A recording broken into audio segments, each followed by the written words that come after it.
Good morning, everyone.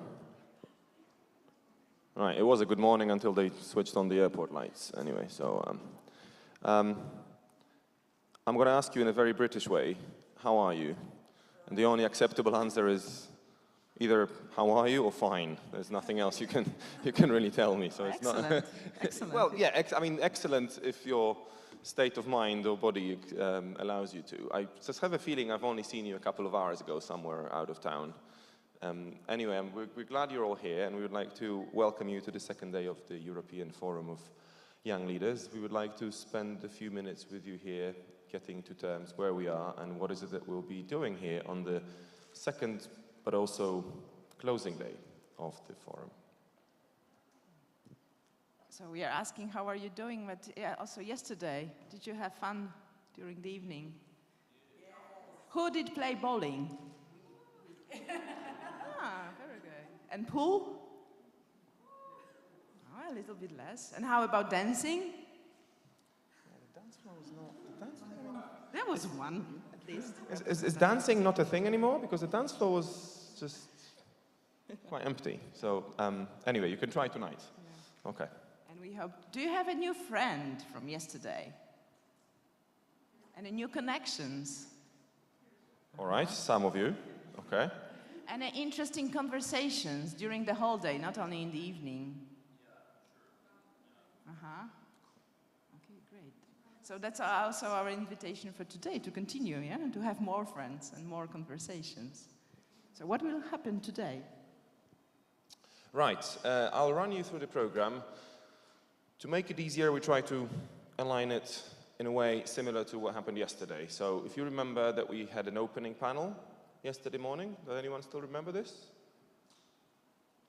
Not so sure, but anyway, what we did yesterday, so the first hour and 15 minutes we'll be spending here all together, and we will have a panel on labor market needs and the jobs of the future. This will be held both in Polish and in English, so if you're not great with either of those languages, please make sure you grab yourself a translation headset, and they're available where you could pick them up yesterday as well. Once we're done with the plenary, we will be spending some time in smaller groups, and I hope you do remember the 3 zones, 2 of them outside and 1 here, and we will engage in those dialogue zones between 11 and 3:30 with breaks. We're going to have lunch as well. I have a feeling that we eat sort of every hour or so, but we're going to keep at this pace. You'll be eating a lot again. And then we would definitely like to highlight the fact that we have a closing session at 3:30. So between 3:30 and 4, we'll be summarizing and sharing some highlights from the last 2.5 days. So starting from the Monday opening panel at the Congress, and then yesterday and today. So if there is one place that we would like to see all of you again here, regardless of which zone you choose in the meantime, please be back here for 3:30. All right? It's very difficult to get feedback in here because I can hardly see you, but I just want to make sure that we got this. 3:30 for a summary here, and then a panel this morning, and a lot of dialogue happening in smaller spaces. And when it comes to how we're doing things, I'm going to bring back the 3 points we raised yesterday. The main point is that you talk to each other, and you do a lot of that. We did see that. If you have any questions about the program or anything else, you want to follow up with a guest, you want a presentation, you're not sure whether you got something right, or maybe you're not sure whether we got something right, make sure you talk to us. So any of the people representing the foundation and the 2 of us. And last but not least, talk to the world, and I know you've already done a lot of sharing on social media, so keep doing this. All right. Are you ready to start the day? Yeah, okay. So maybe what can be supportive is if you come a bit closer, yeah, and take the chairs that are in the second, in the third row. Yeah, it will be also a bit easier to discuss with our panelists. Because now we would like to invite Rafał Kunaszyk, who will be moderating the first plenary session. Welcome, Rafał. Welcome, everybody. I switch to Polish due to the fact that we decided that the panel will be in Polish language. But I hope everything will be okay with translation. Welcome. Witam serdecznie panelistów. Zapraszam Państwa serdecznie tutaj na scenę.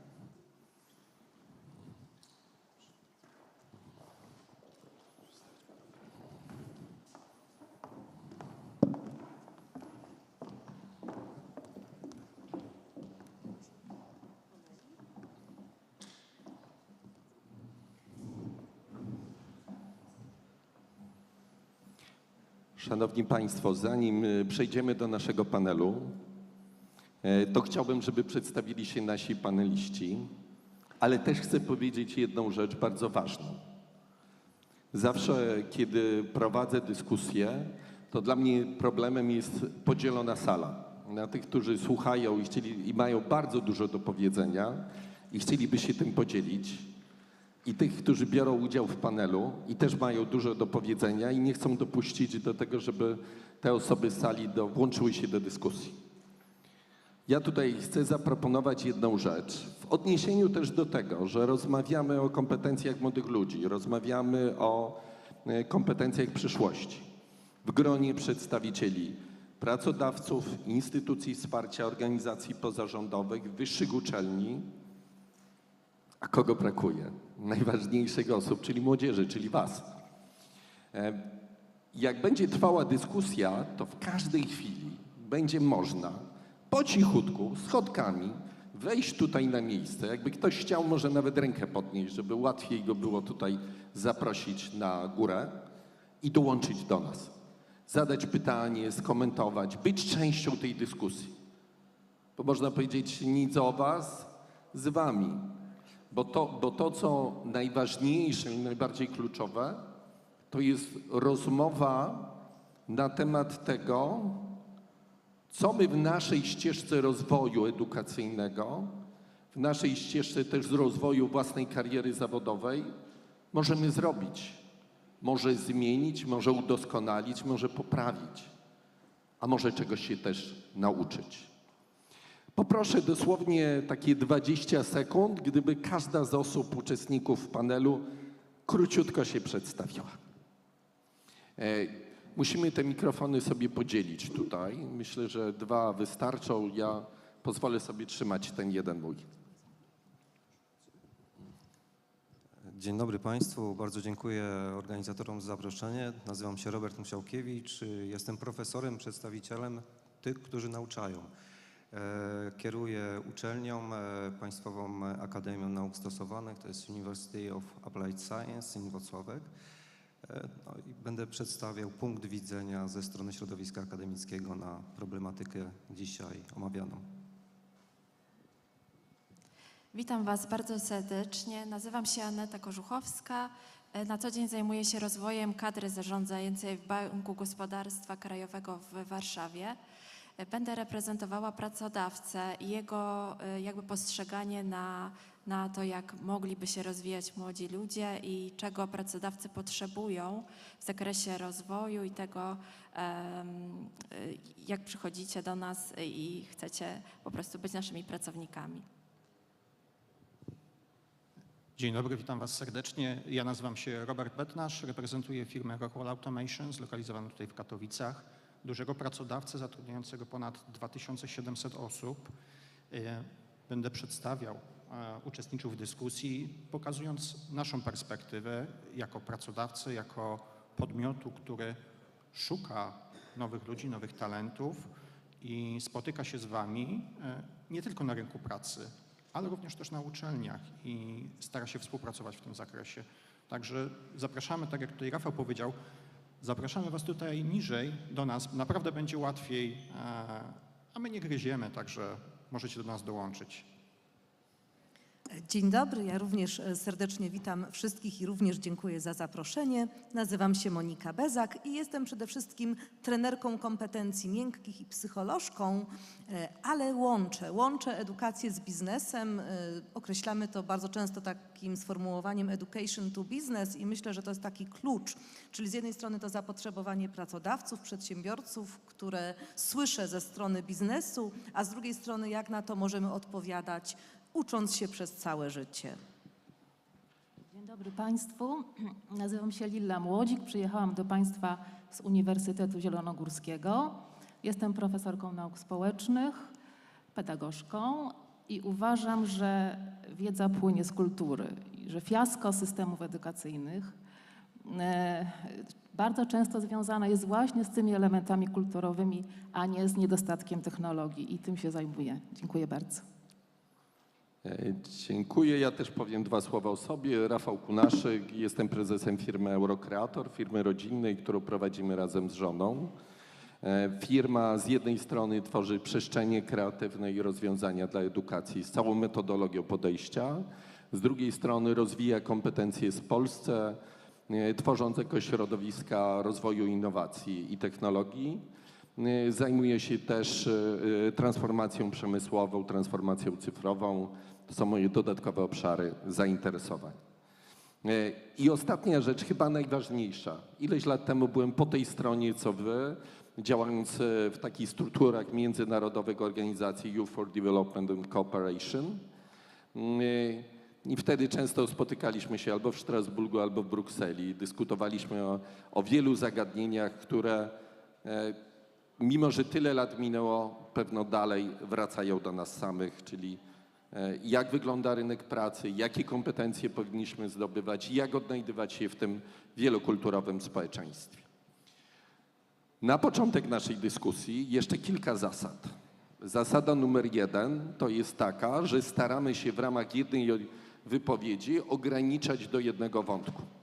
Wtedy to pozwala jakby kontynuować pewne wątki i wprowadzać nowe elementy. Zasada numer 2, prowadzący nie przerywa dyskusji, ale pokazuje tego rekinka. Ten rekinek ma swoje własne znaczenie, bo on mówi, że możemy przepłynąć do innej osoby i to też oznacza, że jest szansa, żeby inna osoba do tego się odniosła. Jednorazowy głos to około 3 minut, polemika ad vocem to około minuty. W ten sposób spróbujemy zachować pewną dynamikę dyskusji i mam nadzieję jak najwięcej wątków poruszyć. No i zasada numer 3. Zapraszamy was do współuczestnictwa w tym panelu. To jest chyba najważniejsza zasada. Ja zacznę od pierwszego takiego pytania i nieprzypadkowo, bo to jest pewna opowieść związana. Zawsze pokazywałem żółwika. Tym razem 2 miesiące temu po takiej naszej wyprawie do Indii i na Malediwy, gdzie pływaliśmy rodzinnie z rekinami, ale rekiny, które właściwie nie robią krzywdy. Oczywiście tam 20% jest szansy, że zrobią krzywdę i nawet niedawno o tym słyszałem, ale pomyślałem sobie o takim przeniesieniu w obecną sytuację. My dzisiaj w tej pięknej sali, w tym wspaniałym środowisku, niedaleko Europejski Kongres Gospodarczy, to wszystko jest powiązane, natomiast też niedaleko od nas jest wojna po stronie ukraińskiej. Z drugiej strony przeszliśmy COVID. W tej nowej rzeczywistości musimy się odnaleźć. My często mówimy, że to nowa normalność. I teraz zastanawiam się po tych kilku latach i patrząc na to, co się dzieje wokół nas, jaka jest młodzież, ale pod kątem kompetencji, nie na zasadzie dobra czy zła. Czy to jest taka młodzież jak wy tutaj, którzy przyjechaliście z różnych krajów, którzy są tacy disruptor, rozwaliliby system, mają wyzwania, chcą coś osiągnąć w życiu, umieją współpracować, umieją angażować się też społecznie? Czy może jednak wycofane? bojąca się brać odpowiedzialność, z pewnymi ograniczeniami jeszcze po czasie COVID-u, gdzie coraz więcej mówimy o chorobach psychicznych, coraz więcej mówimy o potrzebie wsparcia młodzieży. Jaka jest młodzież? I to też ważne, że rozpoczęcie dyskusji od tego pytania to jest bardzo subiektywna opinia, więc nie generalizujmy. Ale od tego trzeba zacząć. Liliana Młodzik. Tak, proszę Państwa, wszyscy znamy akronimy BANI, WIUKA, RAPT, TUNA i ten czas dzisiejszy jest czasem kryzysów. Może kilka danych empirycznych. Ja jakiś miesiąc temu zrobiłam na takiej dosyć dużej próbie badania wśród studentów 5. roku różnych kierunków psychologii, logistyki, którzy powiedzieli, że najbardziej przydatne na rynku pracy kompetencje to odpowiedzialność, gotowość do współpracy, umiejętność współpracy, czyli rozdzielenie tych dwóch kategorii i opanowanie. Także wiemy o tym, to jest ostatnie określenie, że musimy przytulać niepewność i oni chcą przytulać i chcą się uczyć więcej. Oczywiście wszyscy musimy uczyć się nowych rzeczy i musimy dostosowywać się i przytulać niepewność, ale ta świadomość, że chcą pracować nad sobą, nad własnym trajektorium zawodowym, nad własną autonomią jest bardzo pokrzepiająca, ale to mówię na podstawie może takiej próby 300-400 osób. Nie wiem, jak to wygląda w innych częściach kraju, może inni się ustosunkują. Ja jestem bardzo pozytywnie nastawiona i widzę duży potencjał i zorientowanie na siebie z jednej strony, ale też na pracę w zespole, co nie jest łatwe, ale pewnie o tym będziemy mówić za chwilę. Dziękuję bardzo. Robercie, to jacy młodzi ludzie, do Roberta Bodnarza się zwracam, a znamy się lata, dlatego pozwoliłem sobie po imieniu, to jacy ludzie do was trafiają, do firmy Rockwell? Ci młodzi, których teraz obserwujecie, przychodzą po uczelniach wyższych, po szkołach średnich zawodowych. Jaka to jest młodzież? W stosunku do tego, co wy potrzebujecie, bo często to jest ten styk, tu rozmawiamy o badaniach, tak? Badania są chłodne, one coś nam pokazują, ale nie mówią o konkretnym Kowalskim, konkretnej Gosi Malinowskiej. Dziękuję, Rafał, za pytanie. Wydaje mi się, patrząc na to, z kim my się spotykamy, do naszej firmy trafiają ludzie, którzy są zainteresowani kulturą, jaką my prezentujemy. To, co tutaj padło o kulturze, która jest ważna, w jaki sposób ludzie podejmują decyzje, co ich przyciąga, dlaczego wybierają, bo wierzą, że wartości, którymi się kierujemy, są spójne z ich wartościami, że ważny jest człowiek. My zajmujemy się rozwojem technologii, zajmujemy się przemysłem 4.0, ale to, co jest istotne, to ten czynnik ludzki, o którym nie możemy zapomnieć, bo to ludzie budują przyszłość, ludzie budują nowoczesne technologie. I to, w jaki sposób młodzi ludzie podchodzą do tego z ciekawością, z otwartością, to jest coś, czego my naprawdę szukamy i jesteśmy zawsze otwarci i szczerze witamy każdą nową, młodą osobę, która chce dołączyć do nas, która wierzy, że te wartości, którymi się kieruje, ma możliwość realizacji i może tworzyć, współpracować z innymi osobami i tworzyć coś, co będzie dla nas przyszłością tak naprawdę, nowoczesnymi technologiami. Dlaczego patrzymy w ten sposób? Ponieważ mamy przekrój wielu społeczności, wielu generacji tak naprawdę, od tak zwanych baby boomerów, bo w tej chwili pokolenie Z, które trafia na rynek. I wierzymy, że nastawienie ludzi, które my widzimy, nastawienie młodych ludzi, którzy trafiają do nas, ta otwartość pozwala na budowanie mostów i pozwala też, że ci młodzi ludzie mogą uczyć nas już trochę starszych pokoleniowo, w jaki sposób odnaleźć się w tej nowej rzeczywistości. Wracam się do rektora uczelni z Włocławka. Zaczęliśmy dużo mówić o kompetencjach miękkich, o tych kompetencjach społecznych i to nieprzypadkowo też jest tak, że przedstawiciel firmy typowo przemysłowej mówi o tych kompetencjach miękkich. Ale one muszą być powiązane też z tym elementem, z którym dzisiaj mamy do czynienia, czyli kwestia transformacji zarówno zielonej, jak i transformacji cyfrowej. W jaki sposób uczelnia kompetencyjnie przygotowuje. I jeszcze uczelnia, żebyśmy powiedzieli, nie z Warszawy, nie z Krakowa, nie z Katowic, nie z Poznania, tylko z pewnego środowiska lokalnego, z miasta, które było dla osób spoza Polski jednym z miast wojewódzkich. Kiedyś to się nazywały wyższe szkoły zawodowe, dzisiaj są typowo uczelnie Apply Science. Więc w jaki sposób przygotowujecie do transformacji? I mam taką świadomość na ten rynek regionalny, bo on jest dla was najistotniejszy. Szanowni Państwo, wydaje się, że kompetencje cyfrowe są uniwersalne nie tylko dla środowiska studenckiego w Polsce, ale także dla całej Europy i świata. Z badań Unii Europejskiej wynika, że niespełna 42% społeczeństwa Unii Europejskiej można określić jako tych, którzy posiadają kompetencje cyfrowe. I otóż młodzi ludzie, przychodząc na studia z systemu oświaty, ze szkół średnich, wykazują się troszeczkę innymi kompetencjami cyfrowymi niż chyba wymagaliby pracodawcy od nich, bowiem są znakomici w obsługiwaniu telefonów komórkowych. Są mistrzami świata w obsłudze smartfona, ale jest druga strona medalu. Pracując nad projektami zawodowymi, badawczymi, posługujemy się przede wszystkim komputerami. I tutaj widzimy, że posługiwanie się komputerami jest na troszeczkę gorszym poziomie, bo zaczynają swoją edukację od telefonów komórkowych już od przedszkola. To jest jedna sprawa. I teraz przychodząc na studia właściwie, my wymagamy od nich kompletnej cyfryzacji. Po pierwsze, muszą się zarejestrować na studia tylko w systemie. Dobrze, zrobią to na telefonie, ale później zasoby biblioteczne. Wymagamy od nich, żeby każdy z nich założył w Polsce mamy taką funkcję M-Obywatel, która pozwala i profil zaufany, która pozwala na generowanie podpisu cyfrowego, elektronicznego, który, no, można powiedzieć, ułatwia życie i to jest dla nich już rzecz obligatoryjna. Mają część zajęć w formule zdalnej, więc uczestnicząc w procesie edukacyjnym muszą już nabyć kompetencje cyfrowe.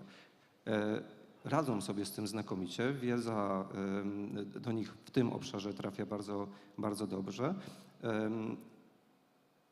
W zależności od kierunków, które studiują, te kompetencje cyfrowe już są odrębnie kształtowane. Czy to są kierunki inżynierskie, czy są to kierunki społeczne. Jeżeli chodzi o transformację, może o problematykę zrównoważonego rozwoju, kształtowanie tych kompetencji, to odbywa się to, wydaje mi się, także w większości uczelni na zasadzie kompetencji miękkich, czyli przede wszystkim mówienia o tym, uświadamiania młodym osobom o śladzie węglowym, o różnych rodzajach energii, które są, o perspektywach nie w tych, które nas czekają za kilka lat, ale za kilka dekad. Później także w zależności od studiowanego kierunku, bo inaczej mówimy o zielonej transformacji w przypadku kierunków społecznych, gdzie posługujemy się słowem i raczej chyba taką misją opowiadania o tym, a inaczej w przypadku kierunków inżynierskich, gdzie z kolei już projektujemy konkretne rozwiązania, żeby to były rozwiązania zielone generalnie. Mhm. Ja sobie pomyślałem o jeszcze jednym wątku bardzo istotnym w naszej dyskusji.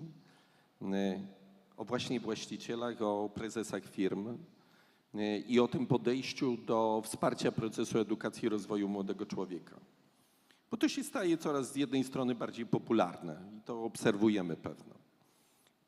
Ale dla mnie to jest pytanie, czy to jest bardziej employer branding, czyli w ten sposób budujemy też swój wizerunek, czy rzeczywistej potrzeby, trochę wynikającej też z tego, że jeżeli nie dostajemy absolwenta takiego, jak sobie wyobrażamy, to my teraz musimy na to podwórko edukacji wejść i zacząć kształtować ten świat edukacji po swojemu. Jak to z doświadczenia sektorowej rady, tutaj kompetencji do spraw motoryzacji wynika? No bo to jest bardzo ładny punkt. Jako ekspert do spraw rynku pracy od razu połączenie tego, co chcą naprawdę pracodawcy, tak? Co mówią na konferencji, to jedno, a co mówią w kuluarach, to być może troszeczkę coś innego. I na ile rzeczywiście chcą się angażować w wsparcie wyższych uczelni, szkół, organizacji pozarządowych, różnych środowisk, żeby pomagać w rozwoju. Rzeczywiście te wątki wszystkie się łączą i ja już przedstawiając się powiedziałam, że zajmuję się education to business, czyli łącząc edukację z biznesem. Tak sobie myślę na przykładzie tego projektu, w który się angażuję, czyli Sektorowa Rada do Spraw Kompetencji konkretnie dla branży motoryzacja i elektromobilność. My rzeczywiście na wielu spotkaniach już od ponad 6 lat słyszymy od pracodawców, że najbardziej potrzebują właśnie tych szeroko rozumianych kompetencji miękkich. I tutaj to, co pani profesor powiedziała, to możemy zacząć od kultury osobistej przez komunikację i wiele kompetencji, umiejętność komunikacji, o których na pewno jeszcze będziemy mówić, ale dobrze, że pracodawcy angażują się w te spotkania, że mówią o tym właśnie młodym ludziom, że mówią o tym szkołom, uczelniom, pokazują, co jest ważne. To, od czego tutaj pan Rafał zaczął i otworzył to spotkanie, właśnie takie dodatkowe aktywności i możliwość rozwoju bardzo często inicjowane przez pracodawców, przez firmy, jako dodatkowe zajęcia w szkołach, na uczelniach. Myślę, że to jest niesamowita wartość dodana, bo tak naprawdę to, czego się nauczymy jako młodzi ludzie, czy potem jako starsi, no to zostaje w nas. Więc ja też jestem bardzo ciekawa, czy rzeczywiście ktoś z sali się odważy i usiądzie na tym pustym krześle, bo ja mam takie doświadczenie, że prowadząc doradztwo zawodowe w szkołach średnich, czasami mam wrażenie, że prowadząc debaty oksfordzkie, no muszę bardzo mocno zachęcać, żeby młodzi ludzie chcieli w nich brać udział, a przecież skoro pracodawcy mówią, że te kompetencje miękkie są potrzebne, to znaczy, że między innymi potrzebują właśnie tej umiejętności rozmowy. I ta education to business, czyli współpraca uczelni i szkół z firmami, ma sens wtedy, kiedy jest oparta o konkretne działania. Czyli oczywiście to mogą być projekty badawczo-rozwojowe, to mogą być doktoraty wdrożeniowe, to może być taka współpraca bardzo ogólna, ale jeżeli zaczynamy wspólnie coś robić, podejmować wspólne działania i pracodawca o tym mówi, to jest właśnie ten employer branding, czyli pracodawca w pewien sposób, ta firma buduje swój wizerunek, no to zaczynamy wszyscy wynosić z tego wspólne korzyści, bo młody człowiek ma szansę dowiedzieć się czegoś nowego, nauczyć się, a pracodawca no, na przykład może łowić talenty, tak? Czyli może już poznać tego młodego człowieka, zanim trafi do jego firmy. I tutaj muszę też powiedzieć, że coraz więcej firm naprawdę ma te swoje zakładki kariera, gdzie nie tylko już są oferty pracy, ale też oferty stażowe, oferty praktyk i zachęcamy młode osoby do tego, żeby sobie wchodziły na te strony internetowe, sprawdzały, oglądały, bo im więcej takich działań się dzieje, im więcej mamy praktyk, z których jesteśmy zadowoleni, staży, warsztatów, szkoleń, tym młody człowiek się więcej nauczy, a pracodawca faktycznie angażuje się w tą współpracę. I oczywiście dla firmy też musi być jakaś gratyfikacja, tak? Jakieś podziękowanie, czyli może w ten sposób budować swój wizerunek jako takiej firmy otwartej na edukację i otwartej na kształcenie. Także jak najbardziej. Od razu komentarz. Tutaj rzeczywiście pani kilka razy wymieniła słowa uczenie się, nauka i tak dalej. Dzisiaj ten wymiar uczenia się jest zupełnie inny. To jest budowanie z luźnych zasobów wiedzy. Jeśli porównamy je do klocków Lego, to można z nich zbudować łódź ratunkową, helikopter, a w razie potrzeby stację lotów kosmicznych. Także młodzi ludzie, oni już znają rynek pracy, wchodzą w te zakładki, o których pani mówi. I te kompetencje zatrudnialne, mam na myśli employment ability skills, tak? Ta kategoria tych takich tak zwanych behawioralnych, czy też związanych z zastosowaniem konkretnej wiedzy, ich bardzo interesuje i to jest ta główna zmiana kulturowa. Jest ich jeszcze wiele innych, ale to za chwilę. Dziękuję. A ja sobie pomyślałem o jednej rzeczy. Właśnie w tym procesie uczenia się. Często przekraczanie też granic różnych wiekowych. I to jest trochę tak. Albo wy nauczycie się tylko od nas i my możemy tam i mądre, i niemądre rzeczy tutaj wygadywać. Albo jak włączycie się do nas i kogoś tu zaprosimy, to my się nauczymy czegoś od was. I w tym modelu wzajemnym peer-to-peer Ja to obserwuję u siebie w firmie, gdzie mamy profesora, który jest na emeryturze i ma 70 lat skończone i jest jedną z najbardziej aktywnych osób, której jak dałbym 18+, to bym powiedział, że to jest dokładnie to. I mamy osoby młodsze, które idealnie budują tą interakcję wzajemną i nawzajem od siebie się uczą. I zapraszam was serdecznie. Ja będę cały czas do tego nawiązywał. A jak nie, to pierwsze są dobrowolni ochotnicy, a później tak zwani wskazani. Ale odwołam się, zanim oddam głos, tutaj jeszcze do jednej z osób uczestniczących w naszym panelu, bo to jest bardzo ciekawy element. Zaczęliśmy mówić o tych kompetencjach cyfrowych, o czasie COVID-u. I ja z przerażeniem obserwowałem też po swoich córkach. Jedna ma 16 lat, 18, możecie te kilka lat wcześniej cofnąć. No to one za tymi małymi ekranikami gdzieś tam się chowały. Największość uczniów, 70-80% to nie pokazywało swojej twarzy. 20% z tego to albo leżało w łóżku, albo wstawało, albo robiło inne rzeczy. A już o jakiejś interakcji i pracy zespołowej to w ogóle nie mieliśmy o czym rozmawiać. I druga rzecz bardzo ważna. I to jest takie zetknięcie, co się dzieje z liderami, bo mówimy o młodych liderach. Jest zebranie w szkole, spotykają się rodzice, kto będzie do komitetu rodzicielskiego się zgłosi. No to często to jest właśnie taki wybór na zasadzie wyboru negatywnego. To ty będziesz, ty. Wszyscy wskazują palcem, no dobrze, może się zgodzę. Kształtowanie liderów świadomych od początku, poprzez takie inicjatywy, takie działanie, to jest w ogóle podstawa wszelkiego działania.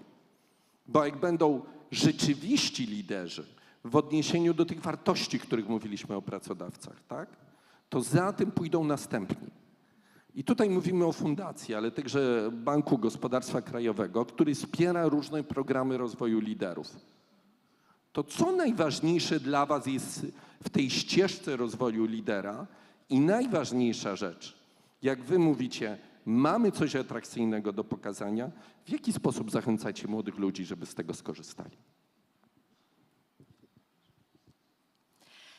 Ja przede wszystkim chciałabym powiedzieć, że my spotykamy ludzi bardzo proaktywnych, takich, którzy przychodzą do nas i w zasadzie przychodzą najpierw po to, żeby poznać nas, nasze możliwości, w jakim zespole, w jakim dziale mogliby pracować, po to, żeby świadomie podjąć decyzję o dalszych studiach. I mieliśmy ostatnio taką dziewczynę, która przyszła i powiedziała wprost: chcę was poznać, bo chcę dobrze zdecydować o tym, jakie studia zagraniczne wybrać i gdzie mam pójść. Nas to bardzo cieszy i my bardzo chętnie wspieramy takie osoby. Tworzymy takie programy jak na przykład Bank Staży. On jest 3-miesięcznym programem otwartym dla takich młodych ludzi jak wy, gdzie my przez okres wakacyjny i wrzesień spotykamy się z wami. Wy pracujecie w różnych działach, różnych zespołach w naszej organizacji, zgodnie z waszymi zainteresowaniami. Tam w ramach tych jakby spotkań są zadania związane z integracją, jest coaching i inne rzeczy, które wspierają w rozwoju. I tak naprawdę my budujemy ten most z młodzieżą, bo widzimy, czego młodzież potrzebuje. Z drugiej strony wiele z tych osób zostaje, a potem rozpoczynają u nas kariery liderskie, menedżerskie w naszej organizacji. Mamy kilka ścieżek rozwoju, począwszy od takiej, gdzie my przede wszystkim stawiamy na to, że chcemy, aby liderzy wyrastali z naszych pracowników. Nie chcemy szukać menedżerów z rynku, tylko zakładamy, że jeżeli ktoś jest naszym pracownikiem, to my tyle wkładamy w jego rozwój, żeby on pozostał i żeby później jeszcze to wkładał i rozwijał kolejne pokolenia, które są dalej. Mamy programy onboardingowe, menedżerskie, które przygotowują od eksperta, specjalisty do lidera. Mamy na przykład teraz bardzo ciekawy program Bank Talentów, który ma 2 ścieżki, ale jedną z tych głównych ścieżek jest właśnie przygotowanie osób, które obecnie są na stanowiskach specjalistycznych, do bycia liderami w przyszłości. I to, co badaliśmy, bo jakby wybieraliśmy te osoby z prawie 1000 osób do takiego programu, one przechodziły badanie Assessment Center, które jakby pokazywało, jak te kompetencje wyglądają i czy te osoby mają potencjał w kierunku liderskiego. to muszę powiedzieć, że to, z czym się najczęściej spotykaliśmy, to kłopot właśnie w takiej komunikacji i wychodzeniu naprzeciw, jeżeli chodzi o po prostu sprawy komunikacyjne, że często to są osoby, które są głębokimi ekspertami w swojej dziedzinie, a przez jakby tą współpracę, która się teraz często odbywa online'owo, czy też tak właśnie często zdalnie, bywają na samym początku takie trudności związane z tym, żeby te relacje budować, nawiązywać i żeby je rozwijać. No to od razu Liliana Młodzik, moje pytanie. To coś, co mi tam w głowie chodziło. Dwie rzeczy. I z jednej strony, jak uczelnie wyższe mogą przygotowywać do właśnie lepszej komunikacji pracy zespołowej? Nie pracy indywidualnej, tylko pracy zespołowej. I druga rzecz, i to jest moje doświadczenie jako pracodawcy. Mam na przykład od 2 lat osobę w zespole, która genialnie odnajduje się w systemie brania odpowiedzialności za swoje zadania. Możesz nie umieć, możesz popełniać błędy, ale jeżeli bierzesz odpowiedzialność i powiesz, co zrobiłem dobrze, źle i potrafię reagować na daną sytuację, to jesteś dla mnie bardzo dobrym pracownikiem. I to jest to drugie, czyli kwestia pracy zespołowej i odpowiedzialności. Może zacznę od drugiego pytania, bo ta odpowiedzialność się będzie przewijała również w pracy zespołowej. Odpowiedzialność jest kategorią moralną, tak? Już Weber pisał o etyce odpowiedzialności, mówiąc, że ona jest konsekwencją podjętych decyzji. Tu pani mówiła o decyzjach, że przyszła młoda osoba już wiedząc, tak? Czy podejmując decyzję. Ale z drugiej strony badając odpowiedzialność, zmienną niezależną jest pewność siebie. Czyli proszę zobaczyć, jakie mamy ciąg zależności. Tak? Decydowanie, tak, jest niczym innym jak zastosowaniem wiedzy. Czyli mamy tak, zastosowanie wiedzy, podjęcie decyzji, odpowiedzialność, pewność siebie, a jeśli pewność siebie, to wyższy stopień własnej skuteczności. Jeśli wyższy stopień własnej skuteczności, to ja chcę się więcej uczyć. Ja chcę się więcej uczyć i chcę tę wiedzę stosować, tak? Poprzez własne doświadczenia, cudze doświadczenia, generowanie nowej wiedzy czy włączanie nowej wiedzy. Tu pani mówiła o debatach oksfordzkich, tak? To też jest świetny pomysł na uczenie się, tak? To dzisiejsze uczenie się. Cały czas przytulamy niepewność, tak? O tym pamiętamy, bo to już jest. Bo o tym już nie dyskutujemy, tak jak Miłosz pisał w swoim wierszu o końcu świata. Tak? Jeśli ktoś spodziewał się gromów i anielskich trąb, jest zawiedziony, że stało się już. Ale to już się stało. To już jest część naszej rzeczywistości. Tak? Jeśli nie możemy dogonić tej niepewności, to musimy ją przegonić albo przytulić. Tak? I ją przytulamy. Więc to jest ta kwestia odpowiedzialności. A jeśli chodzi o pracę zespołową, to jest nic innego jak świadome podejmowanie decyzji. Nie jest to łatwa rzecz, bo jeśli popatrzymy na siatkę Kilmana i Thomasa, to mamy, jeśli chodzi o pracę zespołową i współpracę, wysoki stopień asertywności i wysoki stopień kooperacji. Tak? Czy mamy pewien indywidualizm w zespole, czy też w kolektywie. W takich zawodach jak logistyka czy e-commerce, tak? Niby pracujemy na siebie, jesteśmy zorientowani na siebie, ale wszystkie bonusy, gratyfikacje otrzymujemy zespołowo, czyli to już nie jest tylko praca zespołowa, tylko to jest indywidualizm w zespole, a to jest rzecz bardzo trudna, tak? Ale wiąże się z wieloma wspaniałymi gratyfikacjami, tak zwanymi tymi społecznymi czy też emocjonalnymi. Bo mamy tak, mamy afiliację kooperacyjną, mamy samorealizację, mamy satysfakcję z pracy, mamy odpowiedzialność za zespół, mamy integrację grupową, mamy dbanie o dobrą opinię o zespole. Tak? Czyli proszę zobaczyć, ile tutaj jest składowych, trudnych w ogóle do zinterpretowania i takiej operacjonalizacji, a które dają ogromną satysfakcję z pracy. I tutaj też państwo o tym mówiliście, tak? Że to trudno dostrzec, ale to się czuje i to się wie. I to są te takie behawioralne kompetencje zatrudnialne. Czy jeszcze coś może... Myślę, że to tak? od razu Tutaj, jest komentarz, więc zapraszam wszystkich do komentowania i uwaga, pewność siebie, czyli zapraszam serdecznie tutaj do nas. Zapraszam. Świetnie, bardzo się cieszę. Brawo. Komentarz i później od razu oddajemy głos. Brawa!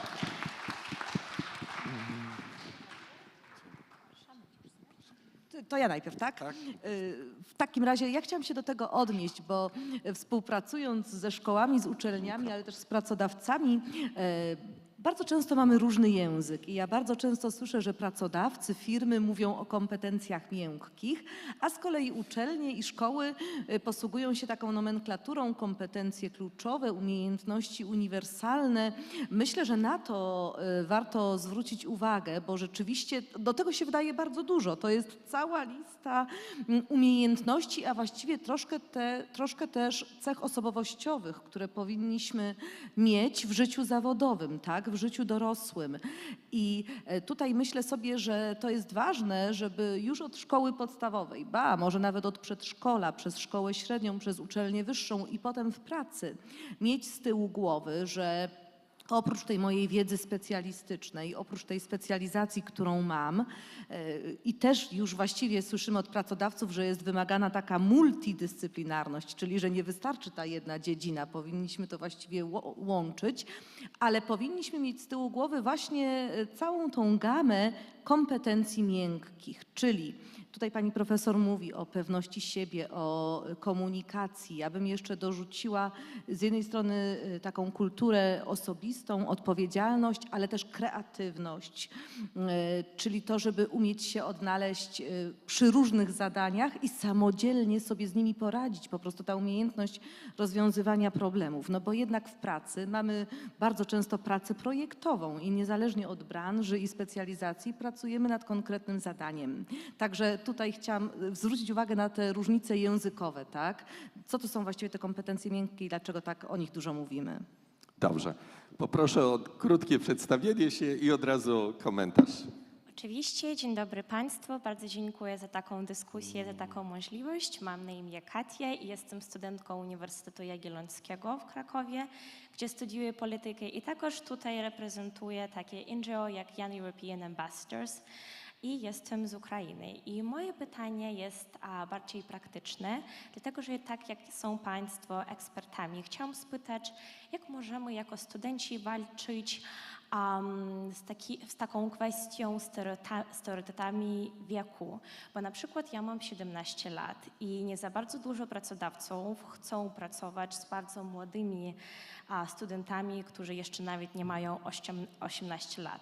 I dlatego to jest bardzo ważliwe, dlatego że jak z praktycznej strony o tym możemy walczyć, co możemy zrobić jako studenci, jak my możemy o tym walczyć. I jeszcze taka druga kwestia, też praktyczna, dlatego że studiuję, jak mówiłam, politykę i to jest bardzo taki szeroki kierunek, taka szeroka dziedzina, nie tak jak inżynier albo IT specjalista.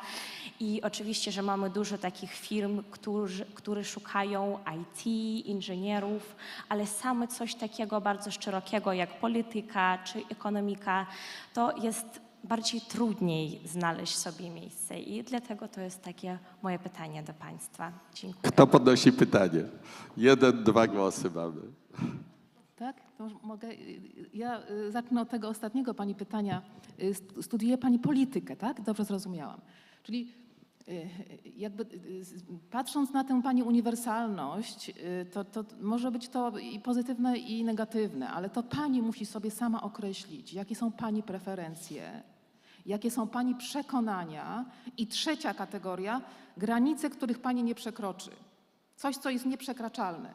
To, co pani chce, bo preferencje można zmieniać. Pragnienia, jakie są pani pragnienia i czego pani by nie chciała robić. I to ugruntuje i pokaże, w którym kierunku mogłaby pani pójść. Ja rozumiem, że pytanie dotyczyło pracodawców i pewnie oni też na to odpowiedzą. Natomiast użyła pani określenia walki. Ja nie wiem, czy trzeba walczyć, czy po prostu może, tak? Coś takiego jak job shadowing, nie wiem, czy to Państwu jest znane, tak? Chodzenie do firm, przyglądanie się temu, co robią inni. To nie jest praktyka studencka, tak? W Niemczech około 90% młodzieży poniżej 15 roku życia miało kontakt z jakimkolwiek pracodawcą na zasadzie job shadowingu, tak? Czyli przyglądania się wyłącznie temu, co robią. Może tutaj warto byłoby, skoro pracodawcy są tak otwarci, wspomnieć o takiej metodzie. Może to nie byłoby problematyczne. Nie wiem, to już pytanie do pracodawców. Gdybym mogła tutaj w ogóle bardzo, bardzo dziękujemy za ten głos i bardzo się cieszę, że właśnie jest osoba, która studiuje kierunek szeroki i uniwersalny, bo troszkę tak jak powiedziała pani profesor, poszukać tych mocnych stron i ja myślę, że tu są dwie ścieżki. Albo zaczynamy się specjalizować rzeczywiście w jakiejś dziedzinie, albo mając właśnie rozwinięte te kompetencje miękkie, wchodzimy w jakieś programy liderskie, menedżerskie i ten awans w górę, więc trzeba rzeczywiście poszukać tego pomysłu na siebie, ale ja to, co mam pierwsze w głowie i to, co pierwsze usłyszałam, że tutaj pani mówi, ja bardzo często to słyszę w ogóle w projektach. Ja mam dopiero 17 lat, jeszcze nie jestem pełnoletnia, a chcę już iść do pracy, chcę iść na praktykę, chcę iść na staż, chcę się uczyć w pracy, a nie w szkole, nie na uczelni. I muszę tutaj powiedzieć z takich moich doświadczeń i różnych działań projektowych, z jednej strony mamy regulacje prawne, które faktycznie pokazują, że staż uczniowski, czy właściwie staż i praktykę mogą odbywać już uczniowie szkół średnich, czyli powiedzmy od tego 15 roku życia. Natomiast to jest staż uczniowski, to jest konkretnie kategoria dla szkoły średniej. Na studiach staże i praktyki, więc tutaj myślę, że to będzie zależało po prostu od firmy.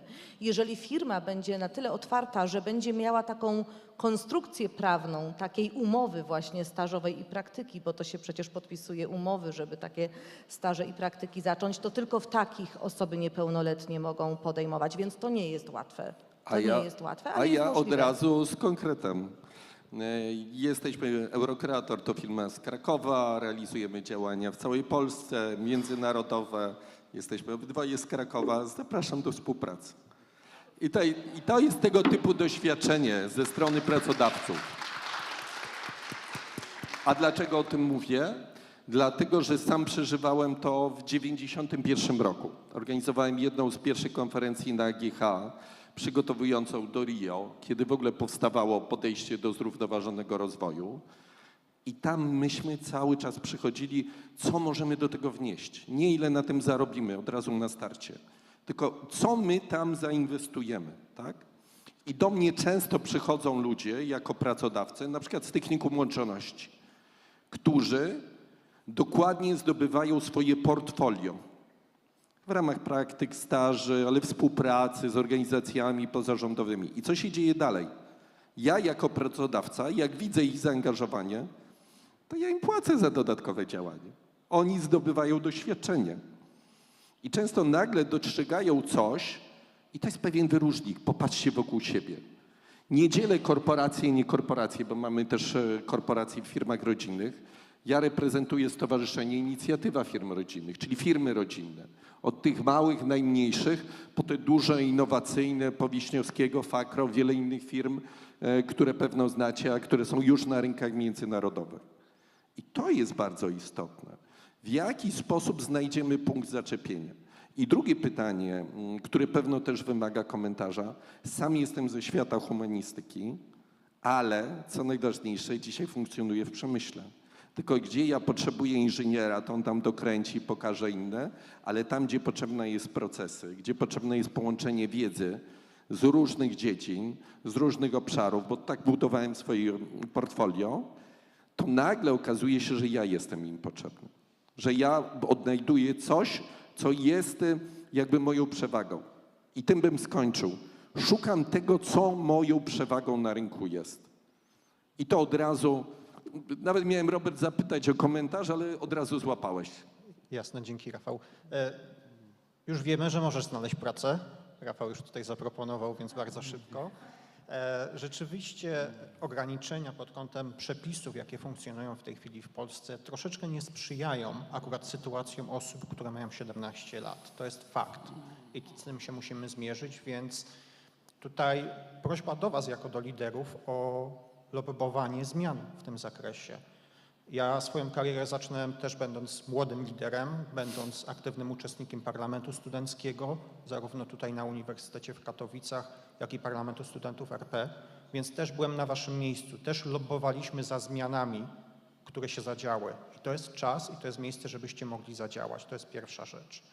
Jeżeli chodzi o ograniczenia, szczerze, ja powinienem w tej chwili pracować w Urzędzie Miasta, albo w urzędzie wojewódzkim, bo kończyłem politykę miejską i regionalną. Jestem od 20 lat, zajmuję się zarządzaniem zasobami ludzkimi, jestem dyrektorem personalnym dużej spółki z kapitałem amerykańskim. To jest tylko to, w jaki sposób my postawimy sobie własne ograniczenia i w jaki sposób wybierzemy sobie cel własny na rozwój. Także polityka nie ogranicza cię absolutnie do ścieżki rozwoju. To jest szansa, która stoi przed tobą. Jasne, są stanowiska, są role, które będą wymagać bardzo ścisłej wiedzy technicznej, tego dokręcania śruby, tego programowania z pewnych systemów. To też można przewalczyć. W mojej karierze zawodowej my z osoby, która była absolwentem polonistyki, zrobiliśmy głównego księgowego, bo chciała się przekwalifikować, chciała zdobyć swoje nowe kompetencje, nowe kwalifikacje. Także kierunek, który stoi przed tobą, to jest to, co ty możesz wybrać. Pamiętajcie tylko o jednej rzeczy. Pamiętajcie o sposobie, w jaki sposób uczą się dorośli. Dorośli uczą się na zasadzie takiego podziału 70-20-10. 70% przez praktykę, fizyczne ćwiczenie, doświadczanie, potykanie się na swoich błędach. Dzięki temu to jest najbardziej efektywne. 20% przez współpracę z innymi, mentoring od innych, coaching, który również jest dość popularnym rozwiązaniem, a tylko 10% przez udział w zajęciach, udział w warsztatach, udział w szkoleniach. Więc ten rozwój dalej stoi przed otworem przed tobą, także zachęcamy do tego. Zanim oddam głos, jeden jeszcze dokładnie pomyślałem sobie i od razu z pewnym komentarzem. Jeżeli szukamy rozwiązania i pomysłu, to jak w waszym doświadczeniu środowiska włocławskiego, regionu kujawsko-pomorskiego, jak to wynika w tej relacji i współpracy z pracodawcami? Bo to jest przykład osoby, która chciałaby mieć pomysł swój na życie.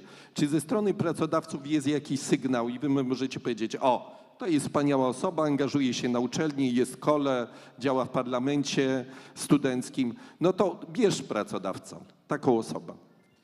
Rafale, jeżeli pozwolisz, to tutaj odniosę się jeszcze do tych słów, które pani wypowiedziała. Generalnie pani jest dowodem na to, że 5% osób zmienia świat. Pozostałe 95% korzysta z osiągnięć wypracowanych przez te 5% osób. No może jest taki zbyt ogólny pogląd, ale coś w tym jest, bo ta pani uwaga o wieku 17-letnich studentach, którzy uczęszczają na praktyki, była niezauważalna. Ja akurat także reprezentuję konferencję rektorów publicznych uczelni zawodowych. Rozmawiamy często z władzami ministerialnymi na różne tematy i nigdy ten problem nie był poruszany, a on już będzie poruszony, więc myślę, że będą też następstwa i jakieś rozwiązania w przyszłości. Oczywiście machina biurokratyczna toczy się dużo wolniej niż sektor prywatny, więc myślę, że pani zapoczątkowała już jakiś proces zmian. A teraz wracając do twojego pytania, wydaje się, że kluczem uczelni o charakterze przede wszystkim dydaktycznym jest ścisła współpraca z otoczeniem społeczno-gospodarczym i tak jak w Europie mamy podział generalnie na takie uniwersytety akademickie, czy uczelnie akademickie i uczelnie dydaktyczne. Uczelnie dydaktyczne powinny charakteryzować związanie z przedsiębiorcami w obszarach kształtowania programów studiów, czyli to jest kluczowe, żeby nie wykładowcy określali treści, które mają być nauczane, które mają przyswajać studenci, tylko pracodawcy. Pracodawcy jasno powinni artykułować, jakie kompetencje, umiejętności, jaki zakres wiedzy powinni posiadać studenci, podkreślę, a nie wykładowcy. Więc my to realizujemy już od kilku lat. Bardzo dobrze się to sprawdza. Mamy wyniki zarobków naszych absolwentów, które są bardzo wysokie. Drugi element to jest włączenie pracodawców w proces nauczania, czyli zajęcia, wykłady bezpośrednio prowadzone przez pracodawców. Oczywiście ta podpora teoretyczna także musi być prowadzona przez świat akademicki. Że trzecia to jeszcze takie wyzwanie wielkie dzisiaj, ChatGPT, czyli cyfryzacja. W jaki sposób mamy w przyszłości wykonywać swoje zadania. I to jest, widzimy w Europie taką dyskusję, czy ChatGPT należy zabronić. Gdzieś tam głos z Włoch, że on zostanie zabroniony na uczelniach, ale my uważamy, że to jest narzędzie pracy w przyszłości i my musimy uczyć, jak z tego narzędzia pracy korzystać. Podobnie jak zasoby internetowe, to jest tak, jakbyśmy wchodzili do biblioteki, musimy wiedzieć, że w tej bibliotece najczęściej leżą takie lekkie pozycje od razu na półkach, undemanding books, ale musimy odnaleźć te ścieżki do tych pozycji, które pozwolą nam być lepszym po prostu w każdym obszarze, w zakresie posiadanej wiedzy, umiejętności czy kompetencji, więc także musimy uczyć, jak korzystać z zasobów internetowych. No i teraz ten element, powiedzmy już tutaj mój lokalny, uczelniany, młodzi ludzie, jeżeli ktoś jest otwarty, to on nie zostanie we Wrocławku, on nie zostanie w Warszawie, ani w Katowicach, on będzie obywatelem świata. I często tak jest, że myślę, że ty, Rafale, nie jesteś, prawdę mówiąc, Krakusem, ale dzisiaj jesteś tutaj w Katowicach. Podejrzewam, że jutro będziesz w Warszawie. Tak patrzę na zespół całych Fundacji Rozwoju Systemu Edukacji, czy pana Roberta, to trudno powiedzieć, że my mamy swoje miejsce gdzieś tam ściśle związane. Okej, gdzieś administracyjnie może tak być, ale w sensie realizacji czegoś dobrego chyba dla całego otoczenia to jesteśmy uniwersalni. Dziękuję. Przenoszę się do Zielonej Góry. Miałem kiedyś okazję brać udział w festiwalu wina, rozlewać wino przy święcie Dionizosa, więc to rzeczywiście trochę jest, jesteśmy tu, trochę tam. Bardzo dziękuję. Ja chciałam odnieść się w zasadzie do tego, o czym mówił pan Rafał, czy Rafał, nasz wspaniały moderator. Mówił o tak zwanych kompetencjach wyróżniających. Tak? Padło takie określenie, takie słowo. Wyróżniające. To, co panią wyróżnia, przyszła pani tutaj do nas, usiadła, jest pani odważna. Tak? Jest i wiedza, i odwaga. To są dwie ważne, kluczowe kompetencje. Poza tym, czy ktoś będzie znał na inkluzywnym rynku pracy system polityczny Chile, a pani będzie znała. Więc to są te pani kompetencje, których inni nie będą mieć. Na to, myślę, trzeba zwrócić uwagę. Są szalenie ciekawe rzeczy, które potem można wykorzystać właśnie łącząc zasoby wiedzy. Ta asocjacja, łączenie, ona nie jest równoznaczna z analizą. Pamiętajcie państwo, często mówimy o umiejętności analityczne w tych kompetencjach poznawczych, tak? Tam, gdzie jest uczenie się języków obcych i tak dalej. Łączenie to jest trochę inna umiejętność i łączenie tego, tak, czego pani się nauczy na politologii czy na naukach o polityce, na pewno zaprocentuje na globalnym rynku pracy. Tak? Pani sama powiedziała, mówi świetnie pani po polsku, jest pani z Ukrainy. Już widzimy tutaj te elementy, o których mówił Robert, że tak, nie jesteśmy przypisani do miejsca. Tak? Więc to są te kompetencje wyróżniające i na nie trzeba zwrócić uwagę. Czym my się dzisiaj wyróżniamy od innych? Tak? Poszukamy zakładki, przyjdziemy do pani, zapytamy o to, co nam oferuje pracodawca. To jest nasz plus. Pamiętajmy o tym, że my powinniśmy być zorientowani na siebie. My tutaj dyskutujemy, co uczelnie powinny zapewnić, jak pracodawcy. Może to jest niepopularne, ale tak naprawdę to nikt nas nie musi wspierać. Może nikt nam nie musi pomagać, tylko oprócz nas samych. Czyli w zasadzie takie ciągłe myślenie o tym, może nie permanentne, bo też pamiętajmy, że nie za wszystko jesteśmy odpowiedzialni. Tak? Ten świat jest zwariowany. Tak? I też nie ciągle musimy być bardzo kreatywni, dajmy spokój. Tak? Te postawy przeciwstawne, jest taka świetna książka Menedżer różnorodności. Ona mówi czasem rozważnie, czasem odważnie, czasem wielkie cele, czasem krok po kroczku. Tak? Czasem z perspektywy szerokiej, czasem wąskiej. To wszystko zależy. Tak? I dzisiaj właśnie szukanie, łapanie tych różnych nitek jest chyba zasadnicze, żeby myśleć w tych kategoriach właśnie otwartości, zmienności i zwinności, która jest odpowiedzią na ten zmienny świat dzisiejszy. No i przytulamy niepewność. A ja sobie pomyślałem o jeszcze jednej rzeczy. Zbieramy kompetencje, tworzymy całą mapę kompetencji i swoje profile rozwojowe. Jak to potwierdzać? Jak młodzi ludzie to potwierdzają? Kto państwa by zareagował? Oczywiście. Pozwolę sobie rzeczywiście się odnieść, bo tutaj tak po kolei te wątki nam się łączą. I faktycznie mówimy o kompetencjach, o umiejętnościach, ale potem przychodzimy na tą rozmowę kwalifikacyjną. Chcemy trafić do takiego, powiedzmy nawet multidyscyplinarnego zespołu, gdzie humaniści współpracują z inżynierami i to się dzieje. To rzeczywiście się w tej ciągle zmieniającej rzeczywistości się dzieje. I pracodawca pyta właśnie o to, jaki masz dowód na to, że to potrafisz. Oczywiście bardzo ważne są kwalifikacje, które wynosimy ze szkoły, czyli wykształcenie, kierunek uczelni, jaki ukończyliśmy, dyplom, który mamy. Ale też możemy się pochwalić przecież zdobytymi certyfikatami i zaświadczeniami z kursów, ze szkoleń, z jakichś większych programów rozwojowych.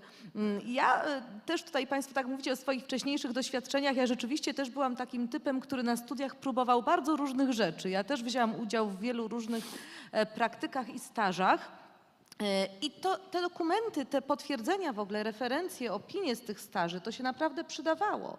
To jest też jakiś dokument, który coś potwierdza. Zresztą mamy teraz w ogóle nawet różne aplikacje i systemy, gdzie możemy te swoje nawet cyfrowe wersje certyfikatów przechowywać. Czyli mikropoświadczenia, zaangażowanie Fundacji Rozwoju Systemu Edukacji, Europejski System. Nie lubię przerywać, ale to jest tak ważny temat. Małe kroki Co i pokazywać? mikropoświadczenia wyjął mi to pan, panie Rafale, z ust, bo ja nie wiem, czy to jest już termin znany wszystkim, bo to jest nowy termin, ale właśnie to, że nie tylko ten dyplom, który kończy 5-letnie czy 3-letnie studia, tak, ale kolejne kroki potwierdzone właśnie certyfikatem też są ważne, ale też uspokajam, bardzo często właśnie firmy czy organizacje organizują assessment center, czy całe takie oceny, testy, próbne dni, więc też nawet jeżeli nie mamy jeszcze jakiegoś certyfikatu, może się okazać, że te umiejętności będą po prostu sprawdzone, ale myślę sobie, że skoro mówimy o przytulaniu niepewności, to chyba lepiej się czujemy z certyfikatem niż trafiając na test. Dlatego myślę, że warto. 2 głosy mamy. 1 głos, drugi głos. Ja bym tylko odniosła się tutaj i poszerzyła tą grupę rzeczy, które można wpisać do CV o takie wszystkie rzeczy, które robimy w czasie nauki, czyli myślę tutaj na przykład o udziale w olimpiadach tematycznych, o takich rzeczach, które startowaniu w różnego rodzaju konkursach, jakichś sukcesach takich, które odnosimy, bo to jest też bardzo ważne. Również o swoich zainteresowaniach, bo często jest tak, że mamy jakieś indywidualne zainteresowania, z których umiejętności naprawdę bardzo tak realnie przekładają się na pracę, którą będziemy wykonywać. Na przykład z takich, ostatnio widziałam, koleżanka wpisała florystykę, a okazało się to bardzo przydatną umiejętnością kreatywną do tego typu zadania, które było jej przydzielone u nas w banku. Również wolontariaty i praca w kołach naukowych. Jeżeli macie na studiach możliwość uczestnictwa w jakichś kołach, bractwach, to wszystko, co tam robicie, naprawdę może się przełożyć. Na przykład coś koordynujecie, organizujecie, zbieracie, to później jest to bardzo jakby realne przełożenie na to, co się robi tak naprawdę w pracy takiej codziennej w banku. I druga rzecz, zwróćcie uwagę na to, jak piszecie CV, aby w takiej sekcji jak na przykład kluczowe umiejętności, często ludzie piszą po prostu coś, co wpisują wszyscy. Gdzieś jest jakiś wzór w internecie i często on jest powielany i jakby nie mówi nic o was. Warto sobie to zindywidualizować, spojrzeć na to, co ja mam wyjątkowego. Nawet jeżeli to są 2-3 rzeczy, ale takie kluczowe, które was identyfikują albo wyróżnią z tłumu innych, to warto je tam po prostu umieścić. Na przykład koordynacja Europejskiego Forum Młodych Liderów. Dokładnie. Bardzo Państwu dziękuję za taką bardzo korzystną informację, tak mówiąc tips, jakie mogą być wykorzystane nadal w przyszłości. I teraz ja chciałabym, też takie mam praktyczne pytanie, ale to bardziej do pracodawców. Na Kongresie Gospodarczym, na inauguracji of this forum usłyszałam bardzo ciekawą informację, że teraz w czas pokolenia Z pracodawcy bardzo się boją inwestować w swoich pracowników, dlatego że boją, że pracownik dzisiaj pracuje, a jutro już nie, dlatego że bardzo takie flexible czasy i że mogą zmienić i nie chcą być z jednym pracodawcą. I chciałabym spytać z punktu widzenia pracodawcy, jak może pracownik pokazać i zatwierdzić, że w mnie można inwestować, że ja jestem, tak mówiąc, reliable i jak to może być zrobione? Dziękuję. Robert, pewno do ciebie. Ja też chętnie jako pracodawca się odniosę. Tak, Katia tutaj na mnie spogląda i zadaje to pytanie. Patrząc z naszej perspektywy i patrząc na osoby, które trafiają do naszej organizacji, my patrzymy na zaangażowanie. W jaki sposób te osoby, w jakie postawy prezentują, w jaki sposób faktycznie stają się częścią tej organizacji. Mamy formalne polityki, mamy formalne instrukcje mówiące o tym, na przykład, że nie będziemy sponsorować studiów Master of Business Administration, jeżeli ktoś pracuje mniej niż 12 miesięcy z nami. Bo chcemy zobaczyć, czy inwestycja w postaci tak wykwalifikowanych studiów jest warta, żeby zainwestować w daną osobę. Natomiast patrząc na te programy, na te oferty, które wspieramy i ścieżki rozwoju, które wspieramy naszych pracowników, ja nie widzę takich ograniczeń, przyznam szczerze. Ale to, co jest ważne, to próba tak naprawdę zbudowania odpowiedniej więzi pomiędzy pracodawcą i osobą, która do nas trafia.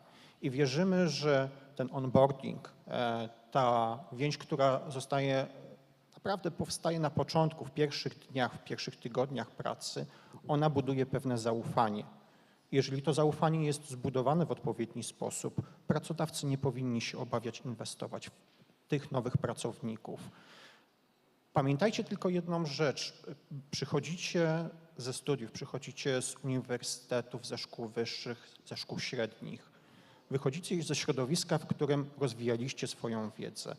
To, co my chcemy zrobić, to chcemy tą wiedzę teoretyczną, którą zdobywaliście przez tyle lat, przełożyć na ten obszar praktyczny, żeby zbudować jakby kolejny poziom pozwalający rozwijać dalsze kompetencje w tym zakresie. Czyli mamy nauka formalna, zdobycie doświadczeń, zdobycie praktyki na podstawie tej nauki formalnej, żeby zbudować kolejny stopień do nadbudowywania kolejnych elementów wiedzy.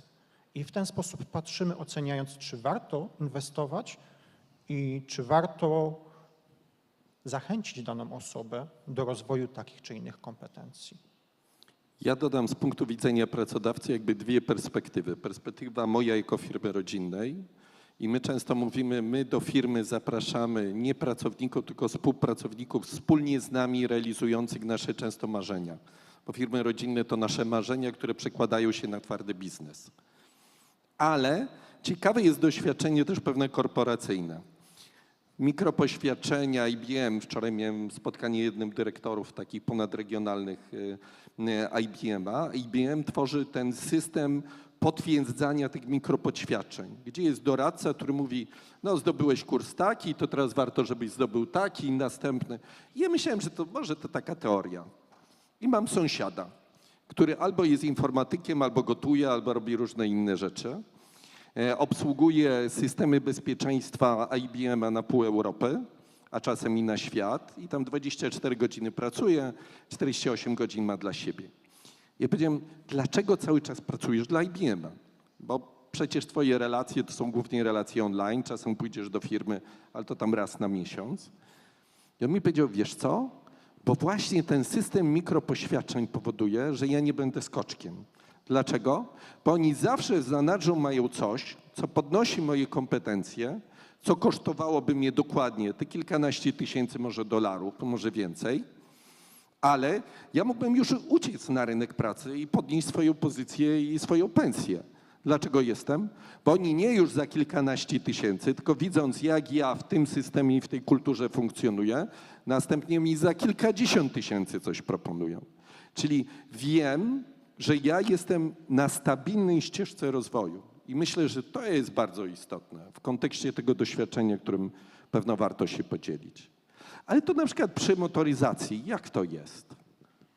Właśnie usłyszawszy to słowo onboarding, czyli ten czas, kiedy firmy rzeczywiście się angażują i my to bardzo często słyszymy od firm motoryzacyjnych i tych, które zajmują się też robotyką i elektromobilnością. Ostatnio chyba usłyszałam od jednej firmy, że 12 miesięcy. trwa proces onboardingu, czyli czasu, kiedy firma się angażuje w przygotowanie pracownika, i to duża firma, do pracy na konkretnym stanowisku. Kiedy ten ktoś jeszcze nie wykonuje samodzielnie i odpowiedzialnie swojej pracy, ale dopiero się uczy, dopiero się wdraża w dany projekt. Więc jeżeli pracodawca decyduje się tak długi okres poświęcić na to przygotowanie pracownika, on oczywiście z jednej strony oczekuje, że ten młody pracownik, to pokolenie Z, po tych 12 miesiącach jeszcze zostanie przynajmniej 3 lata, ale z drugiej strony właśnie daje młodej osobie to poczucie pewności i ci, dla których wartością właśnie jest takie poczucie i potrzeba bezpieczeństwa, wartości, zaangażowania, to myślę, że doceniają takie procesy onboardingu i chcą właśnie w tych firmach zostać. Natomiast na rynku pracy rzeczywiście to się układa różnie, bo czasami ktoś potrafi pracować 15 lat w jednej firmie, czasami co 3 lata gdzieś to jest zmieniane, ale to, co jest ważne, te mikropoświadczenia i te umiejętności, o których pani mówiła, to zostaje w nas, to jest nasze i tego nam nikt nie zabierze. To jest oczywiście wielki benefit, jeżeli firma właśnie może w to zainwestować, jeżeli my nie musimy sami płacić za dalsze szkolenia, dalsze kursy. No niemniej jednak wiedza i umiejętności zostają w nas i tutaj jako doradca zawodowy ja też bardzo często mam takie wrażenie i myślę, że rekruterzy i działy HR tych firm motoryzacyjnych też mi to mówią. One dopiero na rozmowach odkrywają, jakie umiejętności rzeczywiście ma ten człowiek, w czym się specjalizuje i w czym może pomóc. I bardzo często firmy potem właśnie te kursy, te szkolenia dobierają już do tych umiejętności, do tej specjalizacji. Coś, czego może najpierw zaczęliśmy się uczyć na własną rękę, bo może z filmików jakichś w internecie, bo może z jakichś przewodników, a potem w profesjonalny sposób możemy to rozwijać. Także tutaj firmy naprawdę dużo robią, żeby tych młodych ludzi u siebie zostawić, ale oczywiście to się różnie układa, więc ta otwartość też jak najbardziej jest. Dużo w naszej dyskusji jest takiej pozytywnej energii i wiele pozytywnych przykładów. No ale byśmy oszukiwali rzeczywistość, gdybyśmy nie powiedzieli o tej drugiej stronie medalu. To od razu będzie kierunek pewnego pytania. Podobno około 70% młodzieży ma problemy związane z różnymi chorobami psychicznymi, załamaniami, depresjami. Ci młodzi liderzy, którzy zderzają się z trudną rzeczywistością, ona wcale nie jest taka różowa, bo wybraliśmy choćby takich pracodawców, którzy budują taką, a nie inną kulturę organizacyjną. No ale wiadomo, inni by się tu nie pojawili, to też już inna historia. Natomiast oni często wyskakują z tego rynku pracy. Cóż, że ktoś jest zaangażowany, jeżeli inny mu podłoży nogę. I ta kruchość młodych ludzi, ona jest coraz bardziej widoczna. I ja mam taką świadomość, że my często mówimy o dobrych przykładach z dobrymi ludźmi. A co zrobić z tym, że ci młodzi ludzie wchodzą w rynek, który jest A, nieprzewidywalny, bo o tym cały czas mówimy, B, potrafi być niezwykle też drapieżny. I z pełnym zaangażowaniem wchodząc w rynek pracy nagle można się odbić od tego jak od ściany. W jaki sposób też na poziomie edukacji wyższej jesteście w stanie ich do tego przygotować?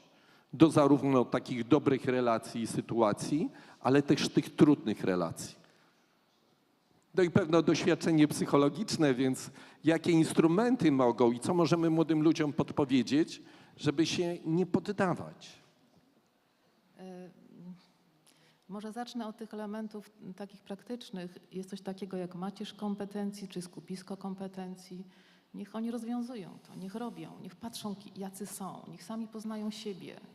Niech myślą, niech nie boją się zmian, korekty. Dzisiaj pani jest na politologii, jutro może pani być na innym kierunku studiów. Są tak zwane kierunki międzywydziałowe, gdzie student wybiera określone moduły, bardzo różne, tak? I są ku temu narzędzia. Pozwolić tym młodym ludziom odkryć siebie. Myślę, że to jest taka podstawowa recepta. Chyba to dotyka nas wszystkich, nie tylko młodych ludzi, starszych też. I wszyscy jakoś musimy sobie z tym radzić, ale właśnie poprzez im więcej tych korelatów zewnętrznych, tych czynników modelujących z zewnątrz, tym bardziej trzeba orientować się na siebie i na swoją autonomię. I to ugruntowanie poprzez właśnie takie proste rzeczy, debatowanie, polemikę, nie zgadzanie się na zajęciach, nie wykłady ex cathedra, tak? Tylko dyskutowanie, rozmawianie, ale też pokazywanie tym ludziom, że tak, że są czymś się wyróżniają, że jedni są tacy, inni są zupełnie inni i że to wszystko te przeciwstawne sposoby myślenia i działania są dzisiaj zupełnie normalne, tak? Wszyscy studenci moi przynajmniej często używają takiego określenia, że coś jest nielogiczne. Przecież nie wszystko musi być logiczne. Więc to są te problemy, które dotykają nas wszystkich. Ja bym tutaj nie wyróżniała tych młodych ludzi. Pewnie każdy z nas ma inną konstrukcję psychiczną. Te testy osobowości typu Myers-Briggs, że ktoś jest introwertykiem czy ekstrawertykiem, tego już nie ma, to już jest stare, to już jest passé. Jesteśmy i tacy, i tacy. Możemy być ekstrawertyczni przed introwertykami, tak?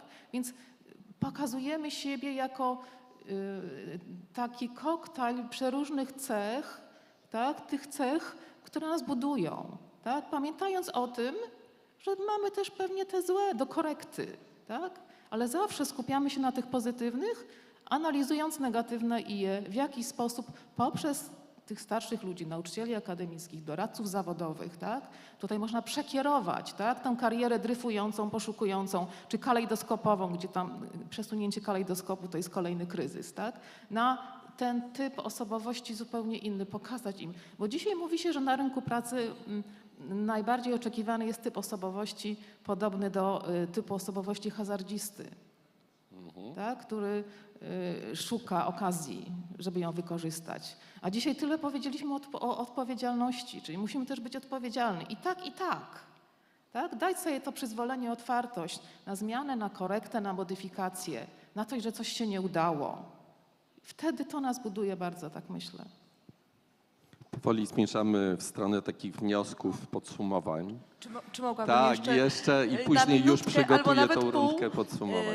Chciałam jeszcze tylko powiedzieć, że ja to słyszę zarówno od szkół, jak i od firm, że też rzeczywiście zaczyna być zwiększana pomoc psychologiczna, tak, i w szkołach, i w firmach. To też jest benefit, więc też chciałam na to zwrócić uwagę, że i właśnie firmy z branży motoryzacyjnej dużo mówią o kryzysie, tak, więc jak tak pan troszkę też powiedział o tym negatywnym, że coś też się dzieje negatywnego, więc jeżeli to jest zjawisko, tak jak tutaj pani profesor mówi, że trzeba sobie z tym radzić, ale też i szkoły, i uczelnie, i firmy no, dają wsparcie w postaci właśnie dostępności psychologów.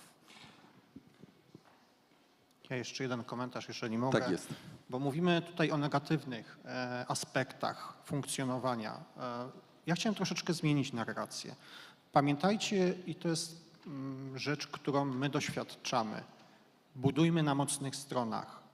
Stwierdzenie Dona Cliftona, stwierdzenie organizacji Gallup, tak zwane Strengths Finder, czyli szukajmy naszych mocnych stron i budujmy nasze doświadczenia, naszą przyszłość na naszych mocnych stronach. Walka ze słabymi stronami jest walką, która jest jakby rezultat zawsze wynikiem zerowym. My nigdy albo w bardzo niewielu przypadkach jesteśmy w stanie obrócić nasze słabe strony, żeby one stały się mocnymi stronami. Także to, co starajmy się zrobić, to niwelować ich wpływ, a budować nasz rozwój właśnie na mocnych stronach, jakie mamy.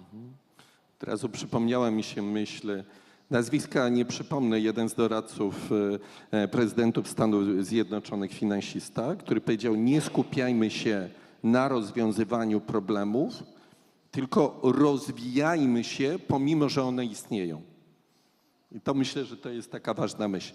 Ja będę chciał, żebyśmy teraz dosłownie 20-30 sekund podsumowali takie learning lessons. Jeden z moich znajomych po wielu jakichś tam dyskusjach powiedział: wiesz, ale dla mnie na koniec ważne, mówi, bardzo ciekawie wszyscy tam dyskutowali i tyle rzeczy było, ale mi brakowało, żeby na koniec każdy chociaż jedną, od 1 do 3 rzeczy zarekomendował dla mnie, bo ja jakby do swojej walizki wtedy z tej dyskusji coś zabiorę.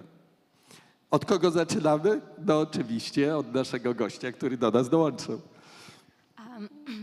Dobrze, to bardzo dziękuję. Oczywiście, że teraz, kiedy ja po prostu wyjdę z tej sali, to ja będę troszeczkę inna persona, dlatego że zdobyłam i znalazłam bardzo ciekawą i potrzebną informację dla siebie. I mogę tak powiedzieć, że trzeba się nie boić i zastanowić się, kto ty jesteś, zrozumieć siebie i tylko wtedy ty możesz otrzymać jakiś sukces, kiedy ty zrozumiesz, kto ty jesteś i tylko wtedy można czegoś takiego zrobić i fulfill your dreams. Dziękuję. Robert. Chciałbym zwrócić uwagę na to, żebyście w największym stopniu budowali relacje osobiste między sobą, budowali zaufanie, bo później w życiu zawodowym, niekoniecznie 5-10 lat po ukończeniu studiów edukacji, gdy będziecie działali na rynku zawodowym, to zaufanie, które zbudowaliście na etapie młodzieńczym, będzie skutkowało w postaci znakomitych relacji biznesowych, obojętnie od waszej dziedziny. Najlepiej współpracuje się z tymi osobami, do których mamy zaufanie, a te zaufanie gdzieś tam na etapie już biznesowym ciężko budować, bo tam pojawiają się już tam elementy związane z profitem.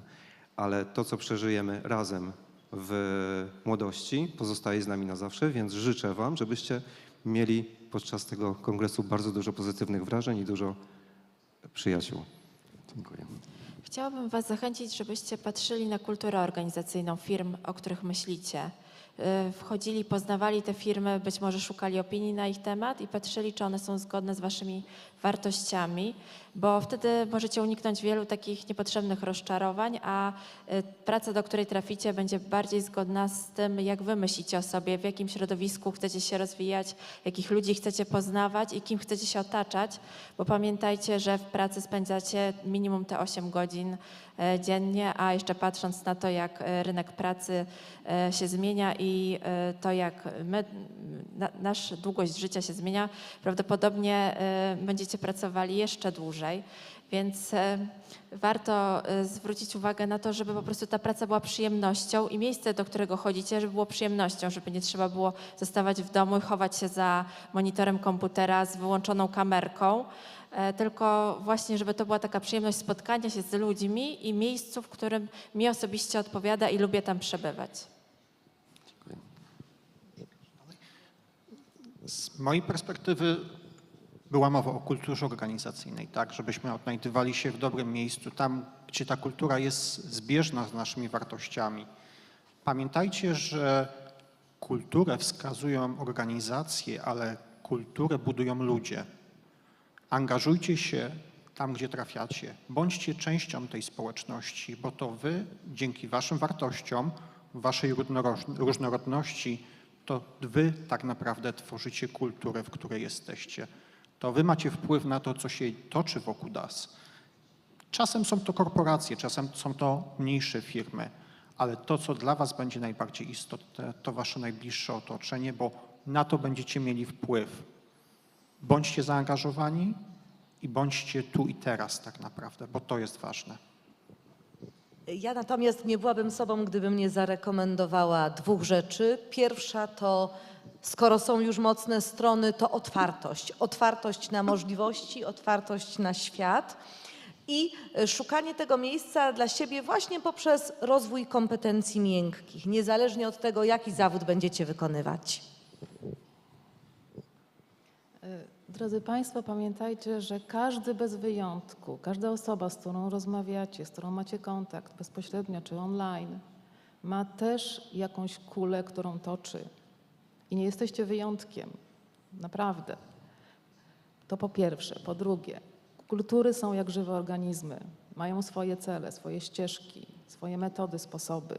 Obserwujcie bacznie, patrzcie i róbcie kariery. Bądźcie karierowiczami. Dziękuję bardzo. Ja też dziękując wszystkim występującym skończę taką jedną myślą, właściwie 2. Kurzweil, inżynier Google'a, powiedział, że już nigdy świat nie będzie rozwijał się tak wolno jak teraz. To teraz sobie wyobraźcie, że wsiedliście do najszybszego pociągu świata, który kursuje już teraz ponad 500 na godzinę i nagle okazuje się, że ten pociąg nie 500 na godzinę, tylko 1500 na godzinę. To mniej więcej tak się rozwija świat. I drugie to jest doświadczenie związane z tym rekinem, Kiedy pływaliśmy z rekinami, powiedziano, żebyśmy ich nie dotykali, choć one są podobno bardzo bezpieczne. Wchodząc w środowisko pracy, tak jak myśmy wtedy wchodzili do wody, czuliśmy ogromną niepewność, ale później czuliśmy ogromną przyjemność pływania w tym nowym środowisku. I tego wam życzę. Dziękuję bardzo.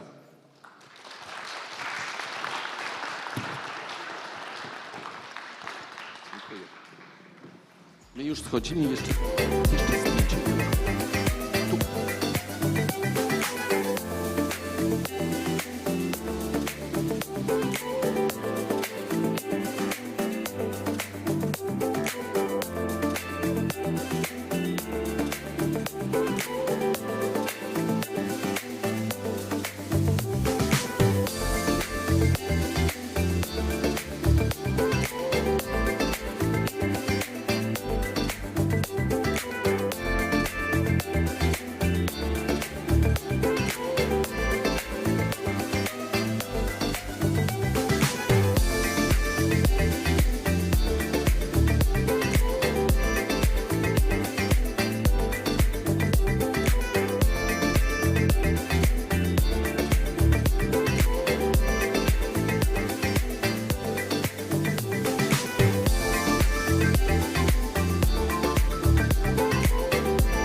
So good morning, welcome at our panel. What is the place of young people in the Europe of tomorrow? So thank you very much for joining us, and thank you for sitting close, because we really would like you to be involved and to ask questions, to give your ideas, comments, examples, and so on. Okay, so let's start. And I would like to start with presenting our panelists that represent a variety of different perspectives. So we have today with us Agnieszka Dybowska, assistant professor at the University of Natural Science and Humanities in Sielce, and lecturer at the WSB University in Warsaw. And Agnieszka is specializing in European public policies for youth. We have also Weronika Chmielewska, co-creator of the social project I Feel Trained to Europe, which was implemented in the framework of Exempt from Theory, so it's in Polish Zwolnieni z Teorii, social economy program. And it was addressed to young people. And Weronika is also ambassador of Discover EU, and she co-organized with Polish National Agency pre-departure meeting for Discover EU participants. Welcome, Weronika. And we have Alessandra Jabłonowska, who together, together with Weronika, she co-organized this I Feel Trained to Europe project, and by doing it, she inspires young people to discover EU by themselves, for themselves. She's also a volunteer and activist, green activist. So it's very important to promote green conscious travels. So welcome, Alessandra. We have also Michał Pietrzok, who represents the NGO perspective, and he's vice president of the board of the European Outsourcing Institute Foundation, which is a non-governmental organization active in the field of civic participation of youth. So he co-created and created actually a lot of projects, tools, educational materials in this topic. And last but not least, Piotr Masłowski, Deputy Mayor of Rybnik. Rybnik is a city very close to Katowice, so we have a very local representative of the local community. And he's also former president of the Center for Development of Social Initiatives. So as an expert of development of the social projects and civil society, he's been supporting the implementation of local community projects and also the first participatory budgets in Poland. So thank you very much for joining us today. And we discussed before, and we would like to start by engaging you. It's about civic engagement, youth participation. So let's see what you bring with you to our debate today. We prepared a Mentimeter with 2 questions. And now, please take your phones, go to menti.com, and I will show you what is the code.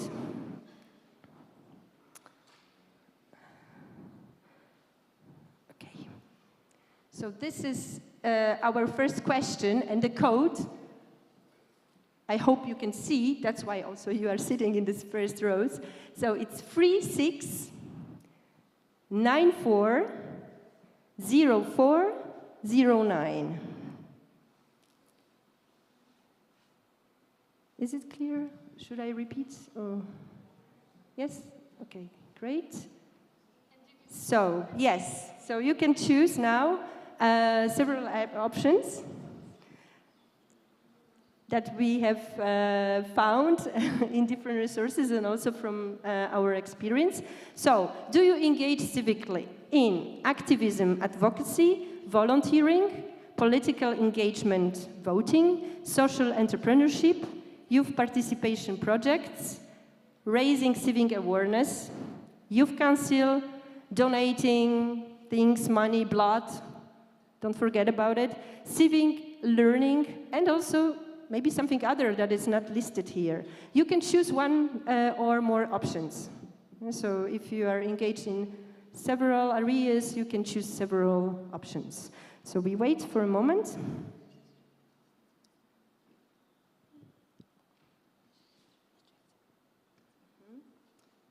Wow, volunteering. We have a lot of volunteers here.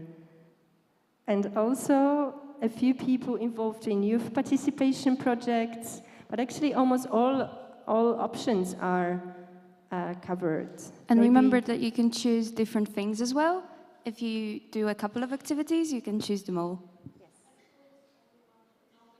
Seriously? Oh no. So you can think of them, yes, of all the things that you do. So choose your choose your most important one. But anyway, it's great that you find more than one and you can make links to it. I have a question. If somebody put other, do you want to say what it is?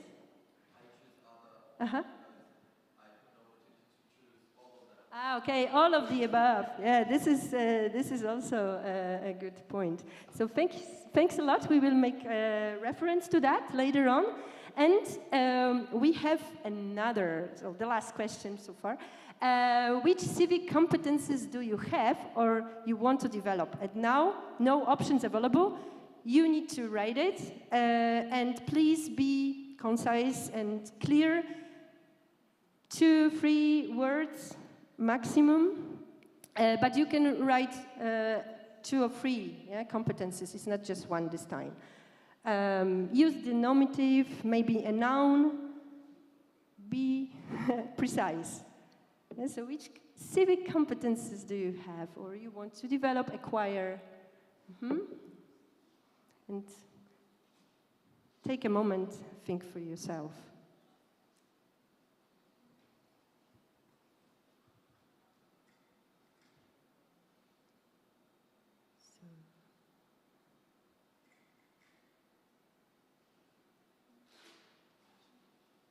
Communication is a leader right now. Communication skills and communication.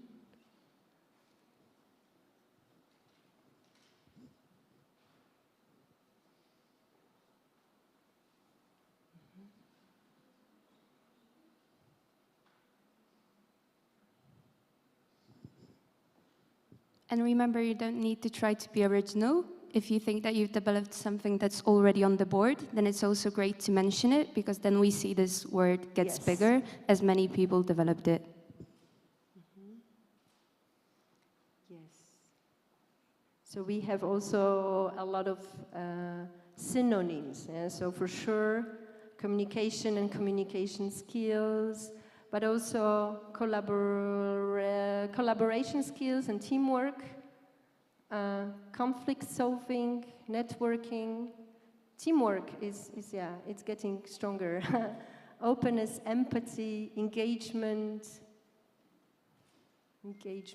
yeah. But also public speaking, project management, leadership, unity. We also have some values here, like solidarity. Sharing responsibility, critical thinking, analytical skills. Thank you. Family, unity, ethique, flexibility, really a rich diversity of civic competences. This is also, it's going to be one of our topics today. So actually what has already been done on the European level when it comes to civic competences, and also how you can develop them in your activities. Okay, thank you so much. Let's leave it as an inspiration.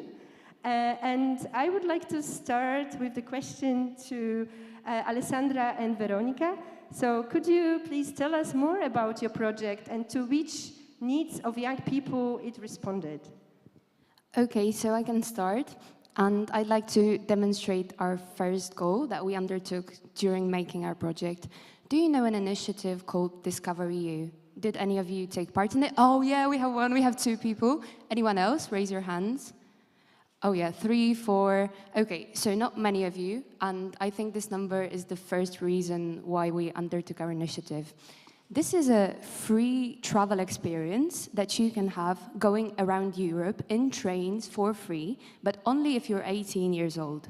And our project focused on giving the information about the project for people in Poland, because there aren't really many youngsters who are applying to get this opportunity. And we wanted to get the information out there that this project exists, show our own experiences that we've had during traveling around Europe, and then build a community around it. So we also organized a meeting for young people who were choosing to take the path of Discover EU. And I think we both had very different experiences taking part in this project. I was doing it mostly for vibes and for fun, because I like traveling and I like meeting different people who are traveling. And Veronica, I think, has a much more professional experience with this, so she can tell you a bit more why we did it at all. So when you probably hear a travel product and something like this, I think it sounds more like a travel content on social media, not like a social project. But yes, how Alexandra said, we wanted to share with other people what we do, and we wanted to show also Europe to young people.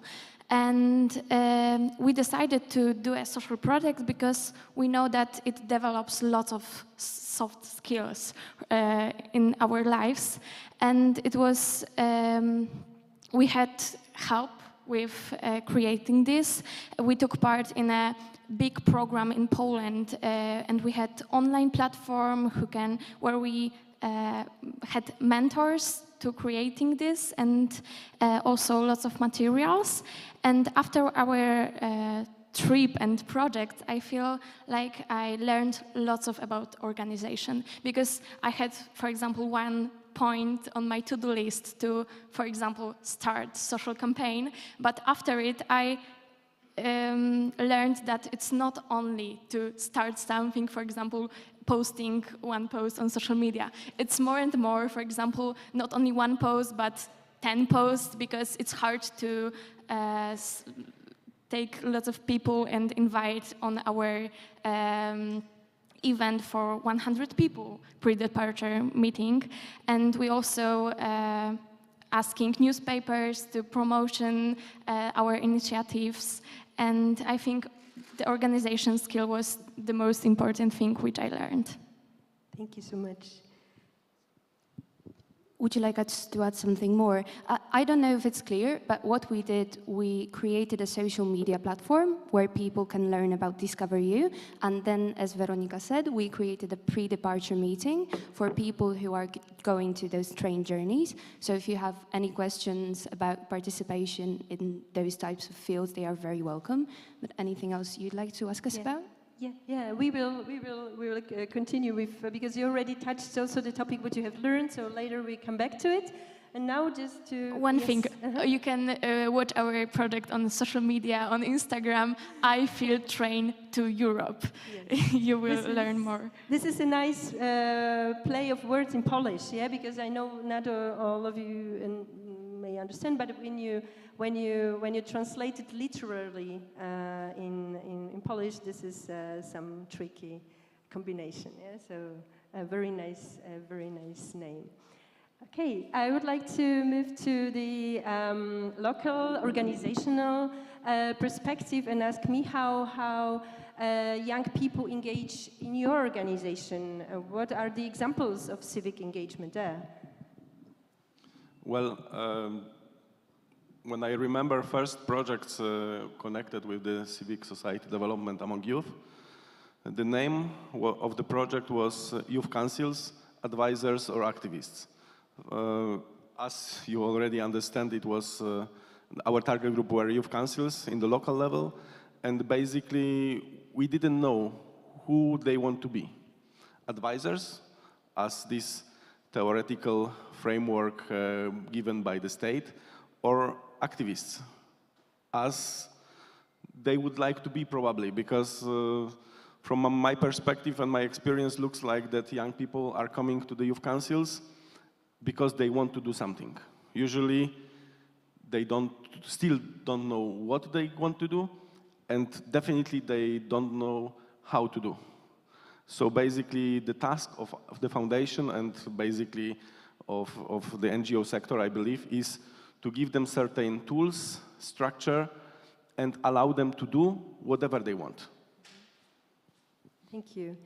Piotr, and in Rybnik, can you just give us some examples, let's say, in the last months or year of some projects that were initiated and implemented by young people?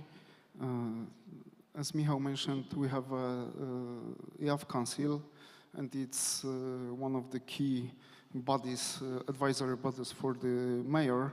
But if you ask about the projects, and some good examples, for me the most important is participatory budget. Because in Poland it's necessary, it's obliged for the towns for the cities with the number of inhabitants higher than 100,000. So we as a Rybnik, we have such a participatory budget. And we have two examples that youngsters want participatory budget, and it's more than €1 million per year for the project. The first one, it was the yacht club for the scouts, and the second one, it was a sport bike center. So it was example that the young people that they can engage people and to won an election in a town, because they received about 50% of votes from all the population, but they were winners. So it's really important for me that it's not only about the small engagement, but you can do a really high and big things. Okay, thank you so much. Yes. I think what you just heard is very important, that you can not only engage in very small ways and ways that are, I don't know, specific to your interests, but you can also do things that are bigger than you have thought would be important. And I think it's also something that connects with the Mentimeter that you did.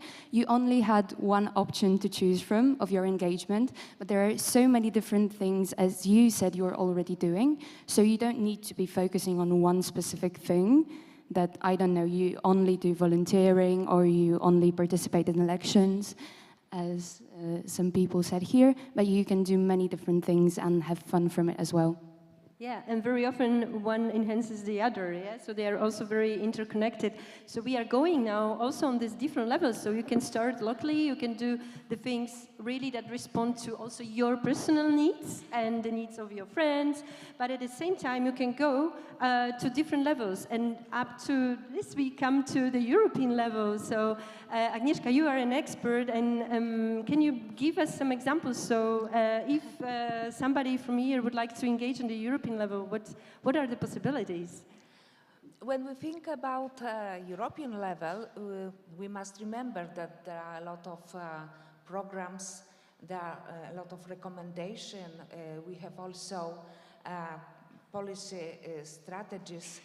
But when we think about practice, I think that we ought to say that European Commission promote youth council, youth parliaments, youth forums, and of course, voluntary service is very important because it's a very flexible, I think, for young people. And what else we ought to talk about it? Budget, but participating budget. European Union promote this, and it's also a very good form. And when we talk about it, we also ought to say about the Advisory Council of Youth, and it's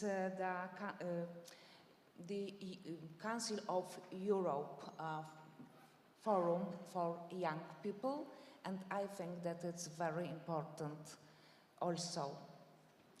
And I think that we ought to remember when we talk about the subject that research literature have 4 subjects for this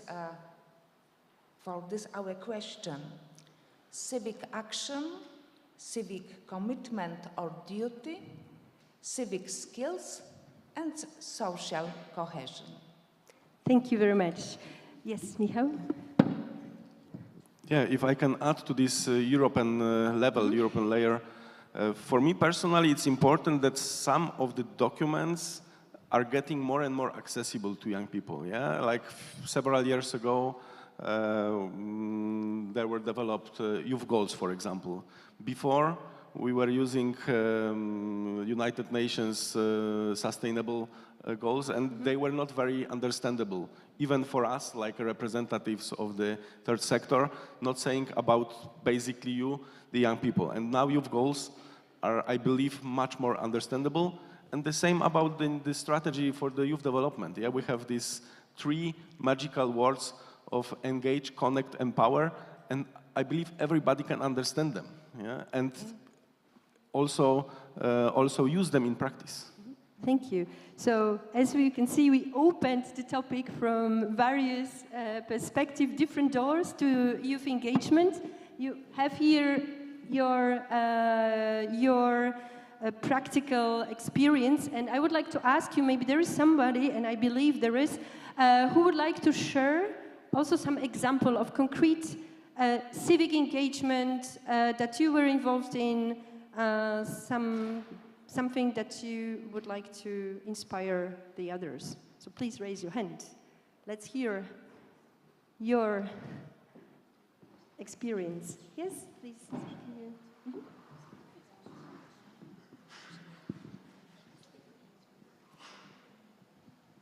Hello, my name is Victoria. I'm Young European Ambassador from Ukraine, but currently I'm also representing my city, Lviv. So we have won the status of European Youth Capital, and in that we encourage like a lot of people in our youth centers. We also we will do like the youth council, and we have like the biggest event in Western Ukraine called Molodvish. I invite you to go to this event in September. Yes, and we encourage young people more in processes of the civic society. Especially a lot of people are in our local government societies and also in the ministries by like going through this way of youth policy. Thank you so much. Congratulations. Mm-hmm. Any other examples? Offline, online participation, local, European? Yes, we have one more example. Thank you. Hi, I'm Paula. I'm from Portugal, and I created an organization. I was born in Brazil, so I tried to grab Portuguese and Brazilians and all the Portuguese-speaking countries, also in Africa, in an association, an organization, to engage young people, especially during the pandemic, in participating in Model United Nations and Model European Union, especially for those who don't have the means to pay to go to those events. They are quite expensive, so we made a free event, free of charge to them to participate in 2 days of debate and learning new topics on Europe and the world. And we got feedback from people who participated and got into big universities all over the world. So it was cool to just bring opportunity to young people, especially for those who don't have the means to be here and have the means to buy for travel tickets and participate in those kind of stuff. So, yeah. Thank you so much. One more, maybe? Or yes, so please, last example in this part. Hello, my name is Grigore and I'm from the Republic of Moldova. I'm also a young European ambassador, and at the moment I work in Moldova Youth Council, which is one of the most biggest youth organization for Moldova. And currently I'm working with, I'm project coordinator, and the last our projects were about advocacy, to improve advocacy skills for young people, and where we engage like more than 30 people for 4 days, and they worked on some advocacy plans, and after that they go back in their communities, and they developed some small projects about advocacy, how to build a dialogue with authorities, public authorities, and in this way we try to empower youth, to offer them opportunity to express their thoughts and to increase civic participation in Moldova. Thank you very much. Okay. So by doing all these activities, sharing your experience with the others, because it was mentioned several times that sometimes by being involved meaningfully in some activities and sharing it by social media, in some gatherings with other young people, you just naturally inspire them. But at the same time, as Veronica already mentioned, you learned a lot of things, and there is a specific area of competences which are connected with the civic engagement and the civic competences. So we would like to focus a bit more on that part. And yes, so I invite our panelists to bring your value into the topic of the competences. Okay, thank you. So I said about organizational skills, so I think it's kind of obvious, but also I would like to say that when I started my first social project, it was in 11th grade. I didn't know about my strengths, and I remember that I wanted to make partners for our projects, and I asked some companies for maybe you can give us gadgets, or maybe you can give us money for activities and others and others. And after some years, now I know that I am good at negotiations. Now I am good in speaking with companies, and it's really connected with my future, because now I'm working in NGO, and now I am speaking not with small companies, but I'm working with the biggest companies in Poland, and that's the work which I do every day, and it started because of my social project. And there's many examples of it, because, for example, my best friend, she was involved into social media of our consent, yeah, and she's a social manager right now. So I think it's a really good idea. Thank you. Michał, I know that with your organization you have been involved really deeply into the development of the civic competences framework for the youth workers and young people. So could you tell us more about it? Yeah, but just before I wanted just to connect my speech with exactly this cloud, because we see there this communication, teamwork mainly, and then some public speaking. So basically, those are these first tools which we are giving to the young people while working with them. Yeah? So when this, for example, local youth council get elected, then they need to meet each other, they need to start to talk with each other, cross some barriers, and then they can work better for their local society, local community. And going to directly to your question, indeed, in one of our projects, which was funded in the frame of Erasmus+, we decided to take this task to create civic competence framework. Basically, there are frameworks which were existing and were developed in the previous years in the frame of European Commission, and maybe we wanted to be a little bit ahead in this field of civic competence, because I was feeling also when I was developing the project that for many, many years, this kind of harder competences, like so-called STEAM, yeah? Science, technology, engineering, mathematics, they were very, very seriously taken, even in the school education and so on. And those other, well, not really much. We are talking all the time that Polish school, for example, doesn't really prepare young people to cooperate, to communicate with different stakeholders and so on. So we wanted really to encourage the grace of those little bit forgotten for competences, in our opinion, by these various actions. Obviously, the project is not only about this framework, but we are ongoing, and I also hope that maybe in half year we will be able to present you, the young people, as the direct beneficiaries of our project, also some tools for the self-development, self-directed learning, and so on. Thank you. I want to support Veronika that, in my opinion, when I think about my experience, about my personal life, the most important was organizational skill. I think about management, about to be coordinator, to organize something. But the first thing is that you must have. So the first thing to start is to be active. It's about activism, engagement, and so on.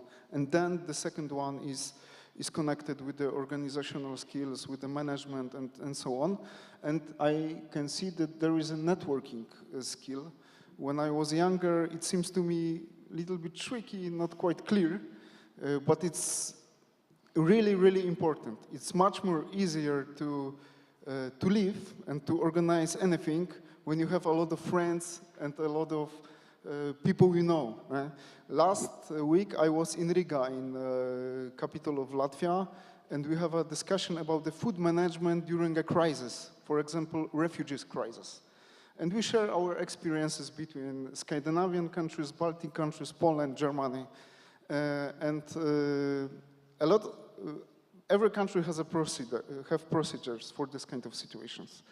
But in case of Rybnik, we decided not to engage the guy who was responsible for this situation in the papers, but we decided to engage a girl who is really open, who smiles a lot, and she has a lot of friends. So we decided she will be much better to organize that thing to help Ukrainians than the sad guy sitting in the office who believes that uniforms are really important and he loves army. But in the case of contact with the people we need, it was much more important to have a big network.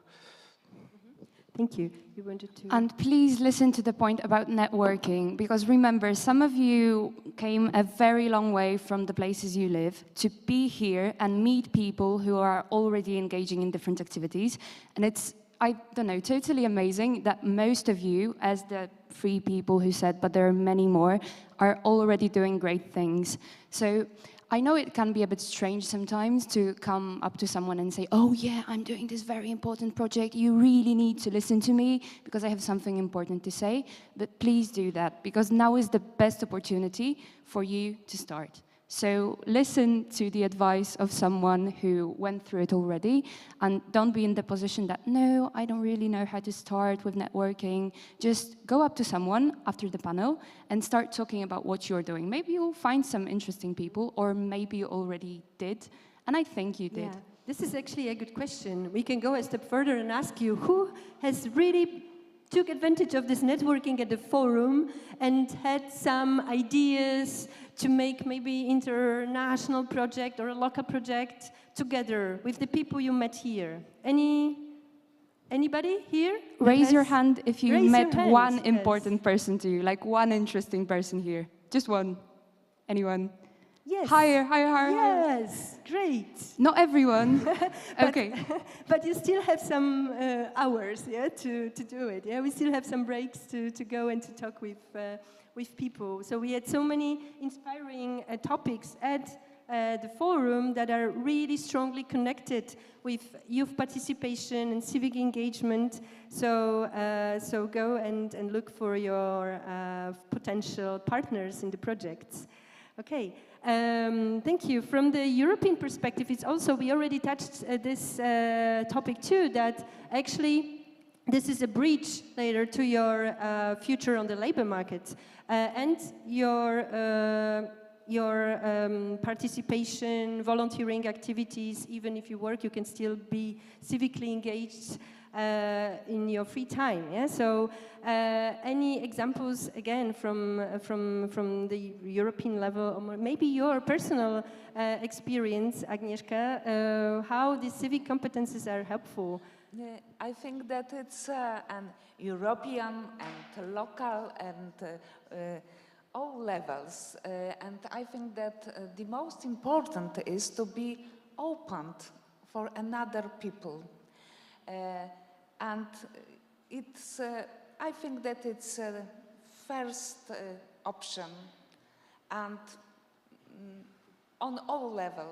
Of course, we have a recommendation and we have definition about this in recommendation of the European Parliament. But I agree with Michał that we don't know all documents of from the European level, but I think that NGOs are very important in this process because they, how to say, it's the NGOs are give our knowledge from European level to local level.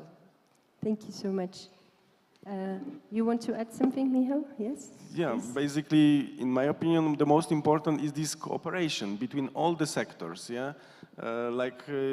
Before we started the panel, we were also discussing that we are providing basically non-formal education, and we are not trying to fight with the formal education. We are just trying to support. Because also as NGOs, we cannot do everything, yeah? Because we are just small organizations, most of us. So basically we can take a very small part and try to make it better and hope that the others, not only NGOs, will also take the other parts and we can raise the society and so on. Thank you. So as you can see here in both questions and also from everything what has been said, that we really can go beyond this stereotypical perception of civic engagement, which is very often limited to this youth participation projects, political participation, voting, but it's much, much more. It's all this diversity, sometimes even sharing your own experience. It's already a huge step towards engaging the others. Yeah? So in this way, also, you develop a lot of different competences. So I would like, again, to ask maybe somebody from the audience, is there anything that you would like to share when it comes to your learning outcomes, something that really changed your life because you were civically engaged in your area? Or maybe you have any questions or comments up to this point? Yes, please. Yes, so I would like to share, for example, my experience about what I use in my life to learn. Actually, I would like really to listen to others' experiences. Like, for example, when I listen, like, even one thing from anyone, I think I gained a huge thing. So listen to people, try to understand their experiences. It's really going to help a lot. And try even to develop the experiences. So, like someone ends on a point, try to complete after that point. Why not? So, yeah, thank you so much. Thank you. Thank you. So, yes, there is, you want to, yes, you can. Mm-hmm. If you raise your hand, you need to raise it. Yeah. Actually, I have one question. We discussed a lot about how young people can engage, but for me it's interesting how in Poland or in general in Europe are young people motivated to engage, like how government or politicians and officials, how they motivate young people to be more engaged in civic life of the country. So how to support and how to stimulate this. So from the perspective of young people, what did you say? I think before we go into the policy solutions, it's also important that you can be engaged as you want, and many people can encourage you to engage in different activities, but it's your choice if you do it or not. So in my opinion, it's important for governments, and as people will be saying, to convince people that yes, it's very important to do social activities, but also just think, if you've ever been involved in volunteering or fundraising or tutoring younger people, don't you feel like this innate joy that comes from it? Like making the world a better place and seeing the changes that you are doing in your own society. And this can even be, I don't know, one person that you helped cross a street or one piece of rubbish that you picked off the street. It can literally be anything, but it's so fulfilling and just, it brings a lot of joy to do it. So I think if you're sitting here, you've already made the first step toward being inspired and interested. So maybe you don't need to wait for those policy solutions because the initiative can come from you. But also there are many different people who need the encouragement, and that's what our experts will be talking about. And we have here two people that are very actively supporting young people, one from non-governmental institution, and Piotr, you are representing a governmental institution. So what is your attitude? What is your support? I think that IAF has a lot of possibilities. You can be volunteer, you can be activist, you can engage in non-governmental organization, you can be member of IAF Council and so on. But there is one barrier in my opinion, that knowledge. Because when I check, when I talk with my daughter, she's 15, and I check, we have a subject like knowledge about the society in Polish schools. And when I check the book, it's quite like 30 years ago.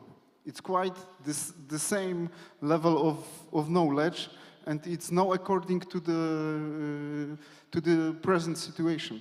So I think it's really important to change something in this area, to learn young people about modern possibilities, not about the past, but it's a still barrier in Poland. And I can see one more. I know that I should to talk about the possibilities and how I do it, but I want to add something, that we have a really big problem with the supporting political activism between teenagers. Because when I have a contact with Germany, for example, they have something like a support system for people who are left-wing oriented or right-wing oriented or so on.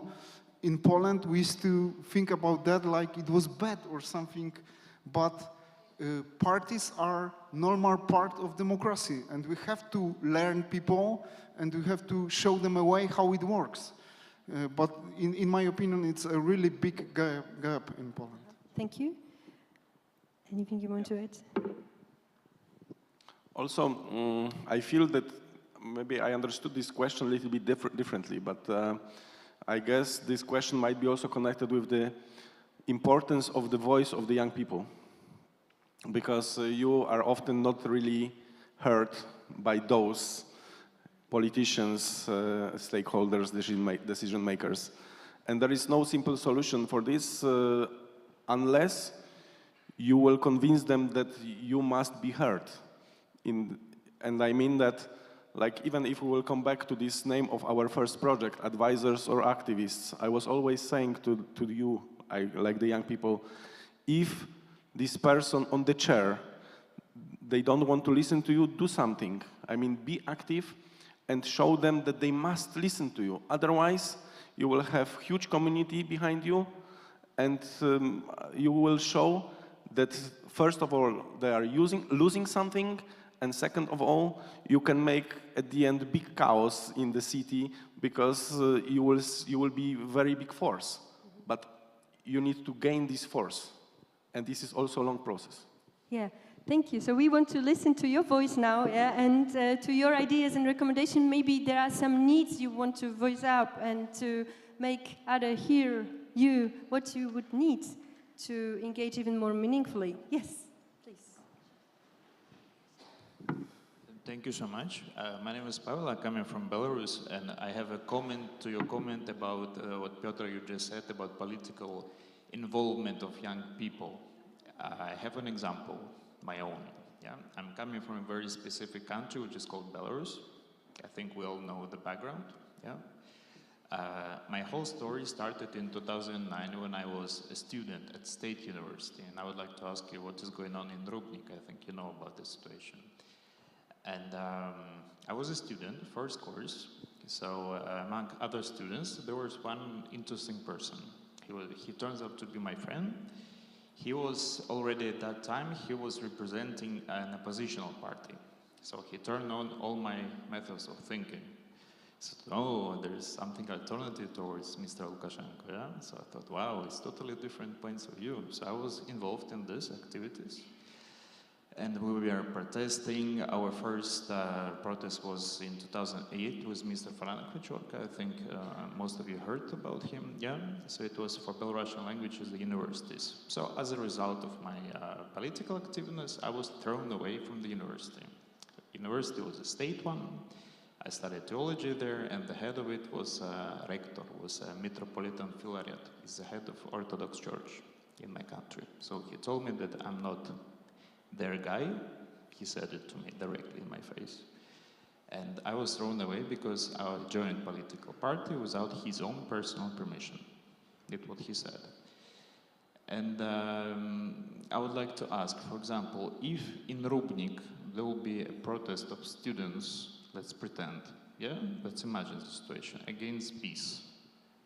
For example, massive, not massive, small, medium, large. What will be the reaction? How do you think? Of you as a major police will be thrown away from the universities? What will happen? How do you think? Or you would appreciate it? Or it will be full of police everywhere? Or people will be beaten, taken to the jail? Or what will be the outcome? Thank you so much. I am not connected with peace, so we have an example from Rybnik, because there was a massive strike of women. And Rybnik was one of the places when it was engaged, and there was about 5,000, 6,000 people on the main square, market square. And it was really huge protest as you think about the Rybnik as a city with 150,000 of inhabitants.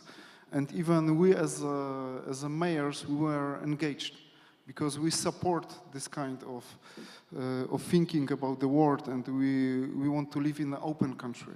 So in my opinion, there is a lot of bad examples from Poland from the 80s, and there are a lot of bad stories, but I think it's a difference between a democracy and democratic country and not democratic country.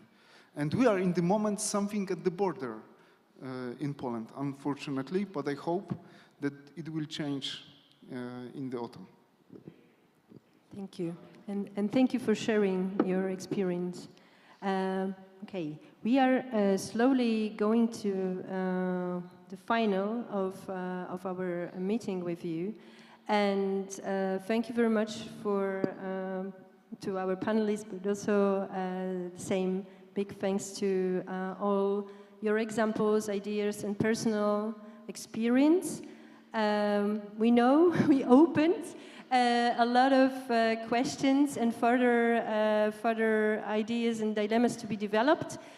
So one of our aims was to really bring this diversity and benefits, but also challenges that are connected naturally with being active and being engaged.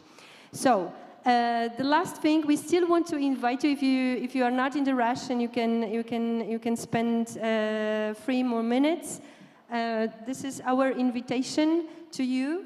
If you are sitting 2 people together, just to speak it loud, yeah, to say it to yourself, to a person next to you, maybe to the universe, what you really plan after the end of the forum, but maybe even before, yeah? So in the next few days, how you are going to implement the knowledge or some ideas, some concrete proposals maybe that are results of this forum in order to develop your competences or to become even more civically engaged. Because as we already mentioned, you are already really far on this path.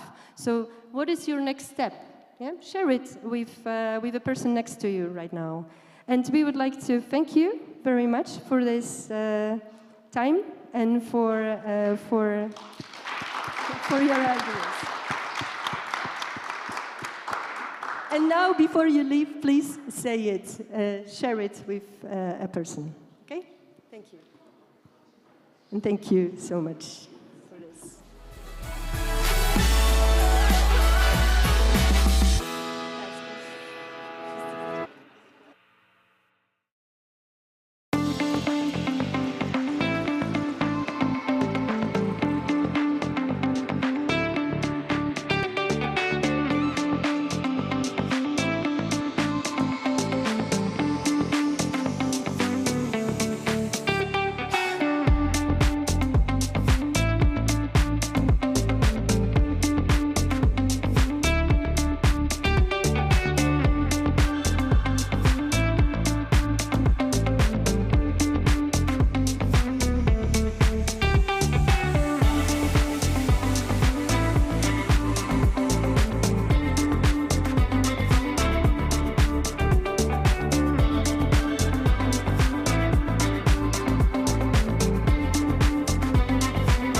microphone will start working very soon, exactly.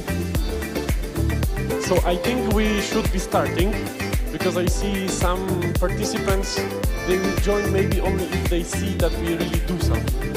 Otherwise they come, they see nothing happens, they go away. But I'm very happy that you are with us. We will be talking at this 1 hour session about something which is maybe a little bit specific in terms of the topics of the forum we have here in Katowicach, because it's related with the role of emotions in the learning process and the adventure education. And each of us is having a little story of our practice. How do we practice adventure education? How do we help people and facilitate people to learn through adventure, through experience?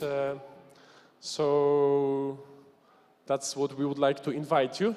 And I'm sure, like on most of the other little sessions, you will be also able to share a bit if you are connected with this topic somehow, or if you are motivated and what brings you here. But for the good beginning, I would like to get a little bit connected with you. So I have a few questions to you. Maybe a little bit provocative, but think, because I would like to start and open your brains a bit. I'm asking, please raise your hand if you feel that you have learned anything in your life. Okay. I see many mobile phones get away. That's very good. So, how many of you believe that emotions played a role in this, what you have learned? Okay. So you're already on the same boat with us, because we also believe very much. I will show you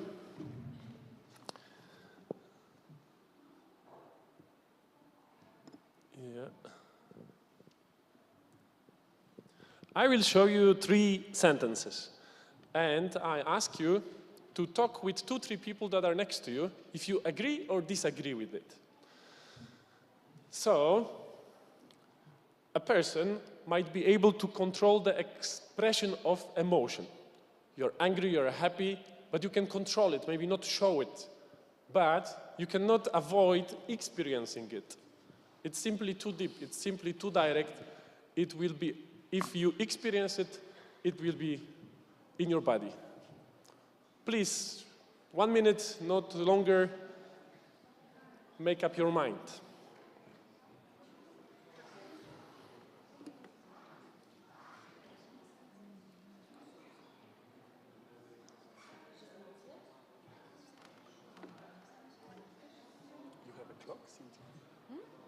So I can check if I'm not too late. Yeah. I'm checking your... Minutes. Like 9 minutes past now. There's no time anymore. Okay. Let's check the other one. How do you think?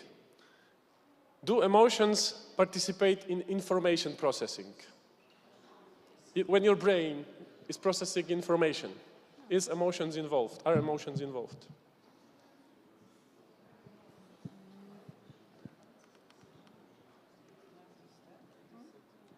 I don't know. I guess maybe I will sit. Maybe I will stand. I cannot promise what will happen. I will go with the flow.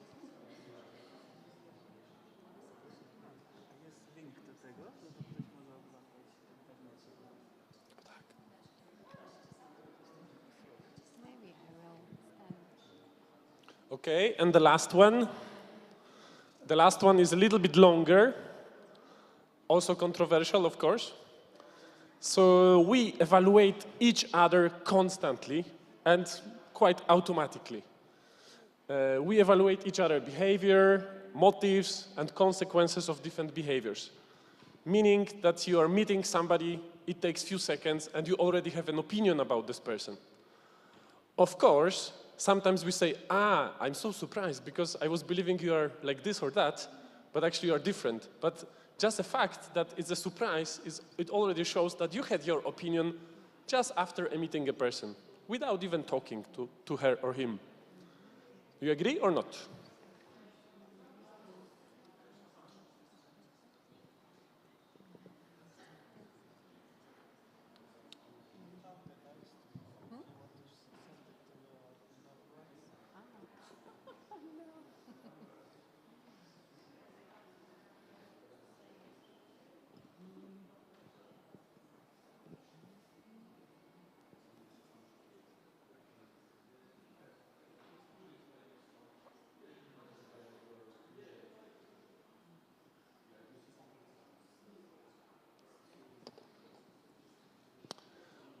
All right.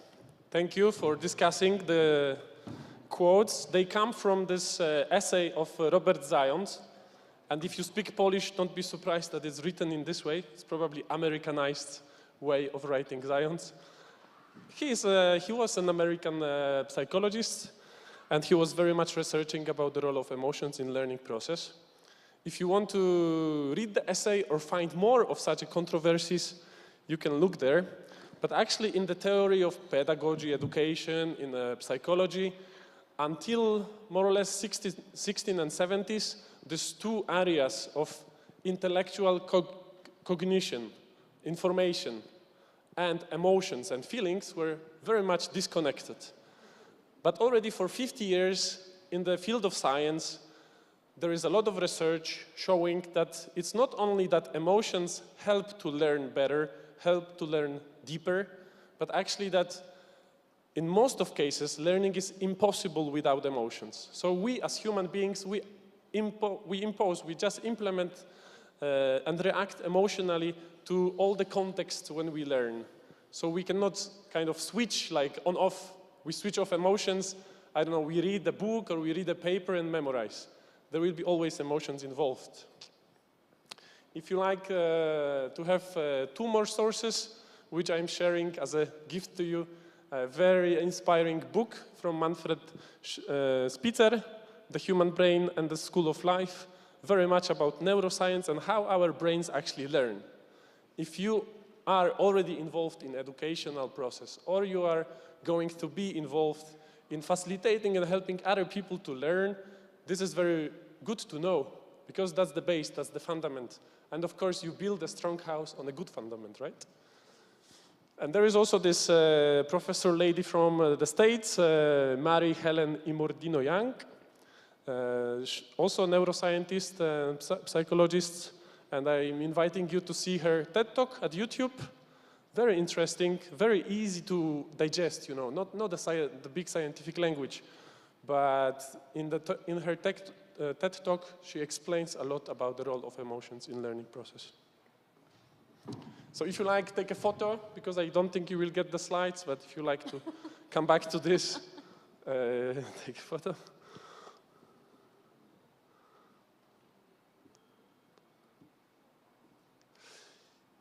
Okay, and for the very few more minutes that I still would like to spend with you before I pass the mic to our two speakers, I would like to tell you where I am involved.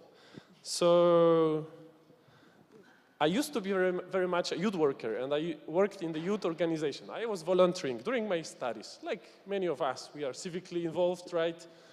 Volunteering for the NGO. And there, luckily, I met a lot of people that were really inspiring to me, and I could learn what is the non-formal education, what are the values of non-formal education. I need to tell you, it was quite a long time ago, and I was always comparing what I'm learning here in the organization through the youth projects with my school.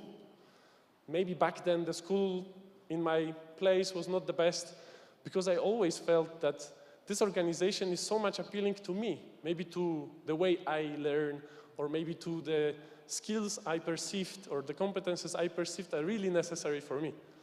So after my NGO involvement, I joined the Salto Resource Center network. It's a network of several resource centers supporting Erasmus Plus Youth and European Solidarity Corps programs in Europe and also beyond. We, as a network, support the youth work development in Europe. Here is our page. You can just come and learn more. I will not speak more about it. And in our resource center, which is responsible for support of the youth work development in the Eastern Partnership countries. So we support the youth work development in Ukraine, in Moldova, in Georgia, Azerbaijan, Armenia, in Belarus, and we also try to work with Russia. Of course, in this situation now, it's a big challenging and morally difficult.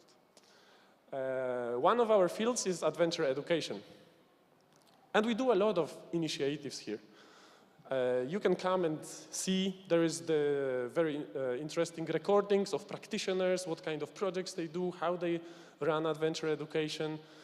There we also have like videos and materials from the previous activities we did. Actually, if you are even more interested in it, we have the recruitment to an activity in October in Georgia open. So you click here, if you see the recruitment is open. It's a methodological seminar to learn on the qualities of adventure education. But I want to show you something that is in the bottom here, but I will use this. From 2012 until 2017, we decided to practically put in, to implement in practice our reflections about emotions in learning. And every year we organize one seminar on a particular topic, but actually in our context, topic is not that much important. The more important is that we were bringing groups of professional youth workers, and we have been traveling with them. So the concept of journey, the travel was the key there. And we have been learning, having sessions during the travel. So we traveled through Russia, through Ukraine, Georgia, Armenia, but we didn't have hotel and hotel room or a beautiful room like this. We had a beach, a mountains, we had a train. Actually, in our region in the east, you know, the coupé train with coupé is perfect for group work. You just split people to groups of like 5, 6, put them in different coupé. They put flip charts all around. You can ask for tea and coffee, you know, they can be self-organized. Perfect condition. But we actually started with the river boats in Russia. So we had our group on a big river boat in the Ladoga-Onega lakes and on the Volga River. So for 5 days of the seminar, we have been working, discussing, doing our topic, but in a such different context, which I believe adds emotions in the learning process and then makes it more deeper. You will find the presentation on our website, so I will not really go through all the slides here, but I just want to show you at least the beginning so you're a bit tempted. As I told you, because it's the focus at the emotions, we focus, and the journey itself, we focus so much at story. You know, stories are much more personal, and they are usually involving much more emotions. One of the educational concepts, how we learn, is actually we learn either by our own experience, or we learn by somebody else's experience, because we as human beings are empathetic.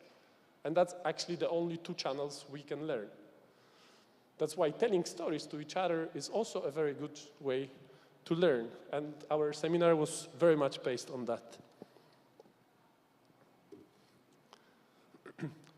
As I mentioned, we have been traveling on the riverboat, sleeping and working on it.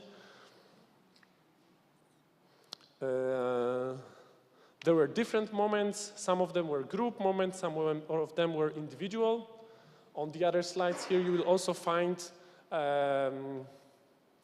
examples of documentation of the project. We found it extremely interesting, and it was actually for us also a learning by doing, because we wanted to have, you know, a nice video from a project or nice photos, but we realized how much a documentalist in the group of participants is influencing the learning process, how much quality it can add, how much it makes participants reflective, how much it allows people to come back to the material that was produced and reflect the learning process. So it was very interesting. You can find more over here. And I also want to mention a few theories or the scientists that were inspiring us for this kind of format of activities. Tomek will speak a little bit more about hero journey, just a little, but of course the monomyth of Joseph Campbell, very interesting for the development, self-development. And also, I want to tell you, this Manfred Spitzer and Helen Imordino-Young, they were so much inspiring us in this area of neuroscience, so you can read it here.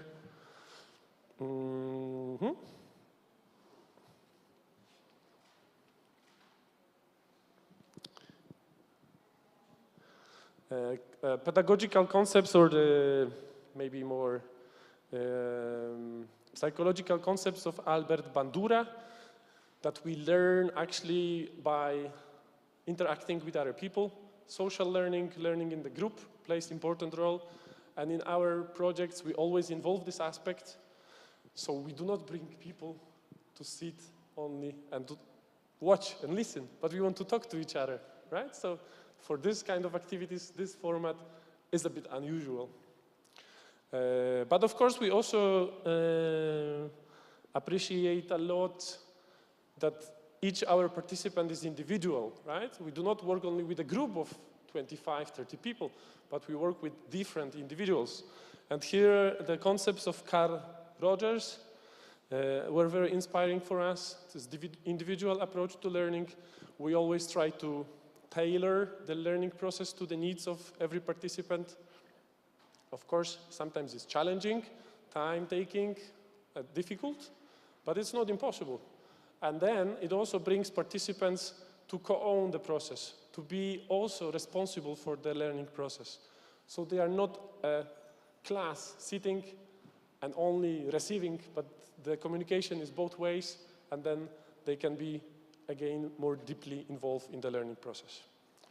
Visit the presentation, because I think it might be inspiring for you also to reach out to those scientists that are researching in this topic. But now I pass to Cynthia. She will introduce herself and just enjoy. Okay.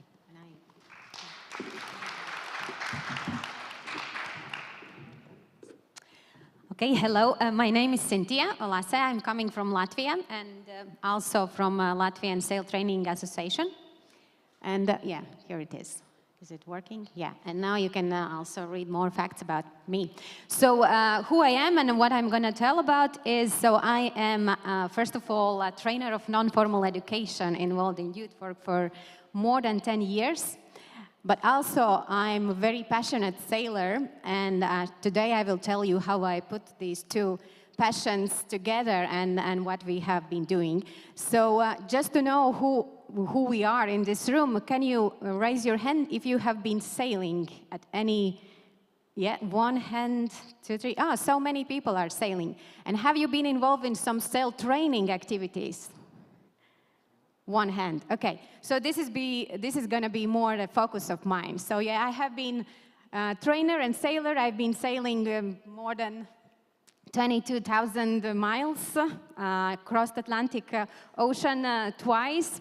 And thank you.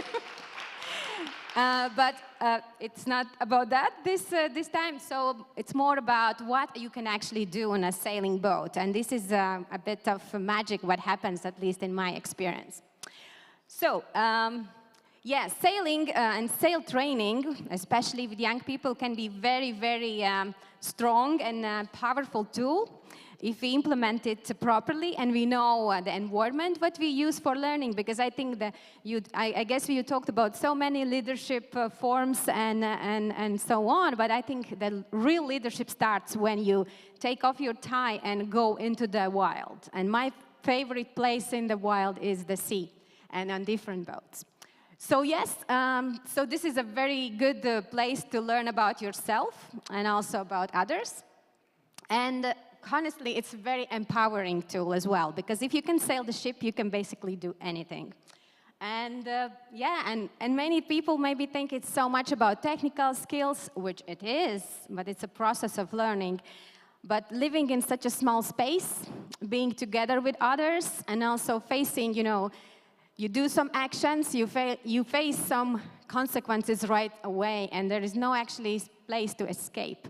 So as we used to say, sailing is the salty sea water washes your social makeup or something fake very fast away. So you will face your real you and also the others. And first of all, maybe not the most, beautiful parts of you, but also something good to work on, and also maybe to see some other limits where what you have and what you could develop further. So that's the beauty of it. And it's a lot about adaptation and flexibility. For control freaks like I am, it's a perfect training space. So because there are so many things that you cannot control, you can only adapt to the situation and to see and just to make to see the border, where is this, what you can do and what you cannot control, and just to be in peace with it. And once you do it, because many sailors say, I will go there and fight the sea and so on. No, you cannot fight the sea. You will never win this game. It's going to be you who will accept, respect, and I think that's something what we can also take from the sea to the land life and in any field we are actually working in.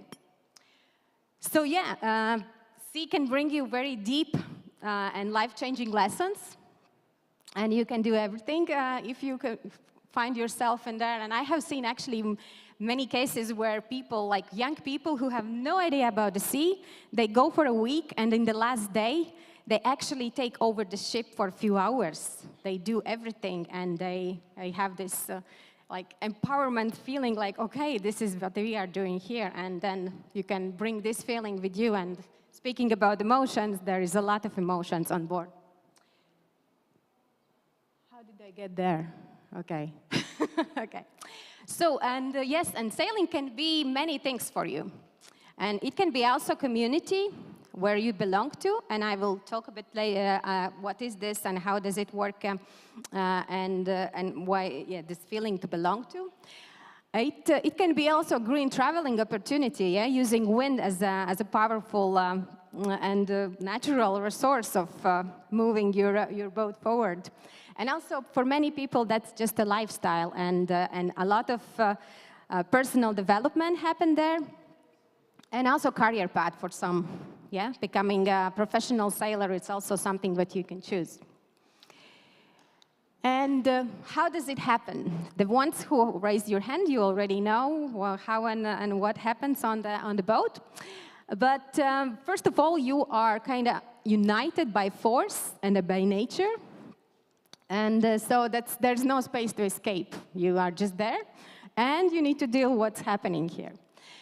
And you learn to sail, and of course, depends on which boat you end up to. You learn to sail, but also you learn to live together. You learn how to take care of the boat, how to make it safely, also how to take care of each other, and all that in combination makes a good learning space for your personal development. Of course, sometimes you face seasickness. That's also a challenge to face, and how to see what you can do with it and so on. And learning to be also in nature, like you are not connected anymore with the land, with other kind of distractions. You are just there. And for some people also, it's interesting, the perspective, how you look at it. You can feel that you are on this very small space, but you can be also very free because you are in open ocean, disconnected from the land life, land duties, the troubles, and so on. So it really depends on the perspective. Yes, and also I know that there are some myths about sailing, and I just wanted to clarify some things and tell you how it is. First of all, it's quite luxury. On one hand, yes, it is, but you don't need to be a millionaire or own a boat to actually do sailing. You can join in very different teams and communities and try out these experiences and to learn there. And sailing is not only about learning technical skills, as I mentioned already. And for some, maybe sailing is just non-stop party with a glass of champagne in your hands and making a lot of Instagram pictures. No, it's actually hard work as well. And yeah, you don't need to have some sailing skills to actually do that and start that. And another one, sailing is, and ships are quite demanding environment. On one hand, it's true. It depends on the ships. Some of them, especially the wooden ones, are very, very demanding, and also depends on the weather. But on the other hand, it's also a great experience of living in community in this limited space, and learning many life skills, what you also can apply in other fields of your life. And just one example how this community and collaboration works. So as I mentioned, I represent Sail Training Association Latvia, and our main kind of object is this one boat called Spaniel, which is actually built in Poland. And I know some sailors in Poland are very jealous that we have her, because this boat is quite legendary. She was built to cross Atlantic Ocean, and it was in a Guinness book because she was very fast in the race that participated. But now she is the core, I would say, the core of some sailing community in Latvia. And this 17 meters long one, I would say, I know that now, and this is something that we are jealous to you guys in Poland, that this is one of the biggest boats we have. I know that you have much bigger ships here, and so you can sail them bigger. So yes, and one of the core events every year is also tall ship races. It is international amateur regatta, where half of the crew on different ships has to be at least, not at least, but less than 25 years old. So every year we need to involve, and we do involve young people to train them to sail and participate in this big social event. So it's a lot about intercultural learning as well. And yeah, and the community is built like active members who are not only sailing, but also taking care of the boats. And now we also even have more than one boat, and that all this sail training can happen, different trips can be organized, and so on. But maybe that's even more important, how do we do? First of all, our statement is that it has to be democratic, like open to everyone. Even a big focus is on young people, but anyone from any age can come and so on to join the team. So it's a lot of learning by doing, even when you are involved in this, how you call it, spring works, and in the maintenance of on the boats, because we need to prepare them also for the season. People are learning how to do things, how to fix, I don't know, how to open the winch and then put together, or any different, because that also promotes this belonging to the team and also taking care of the ship itself.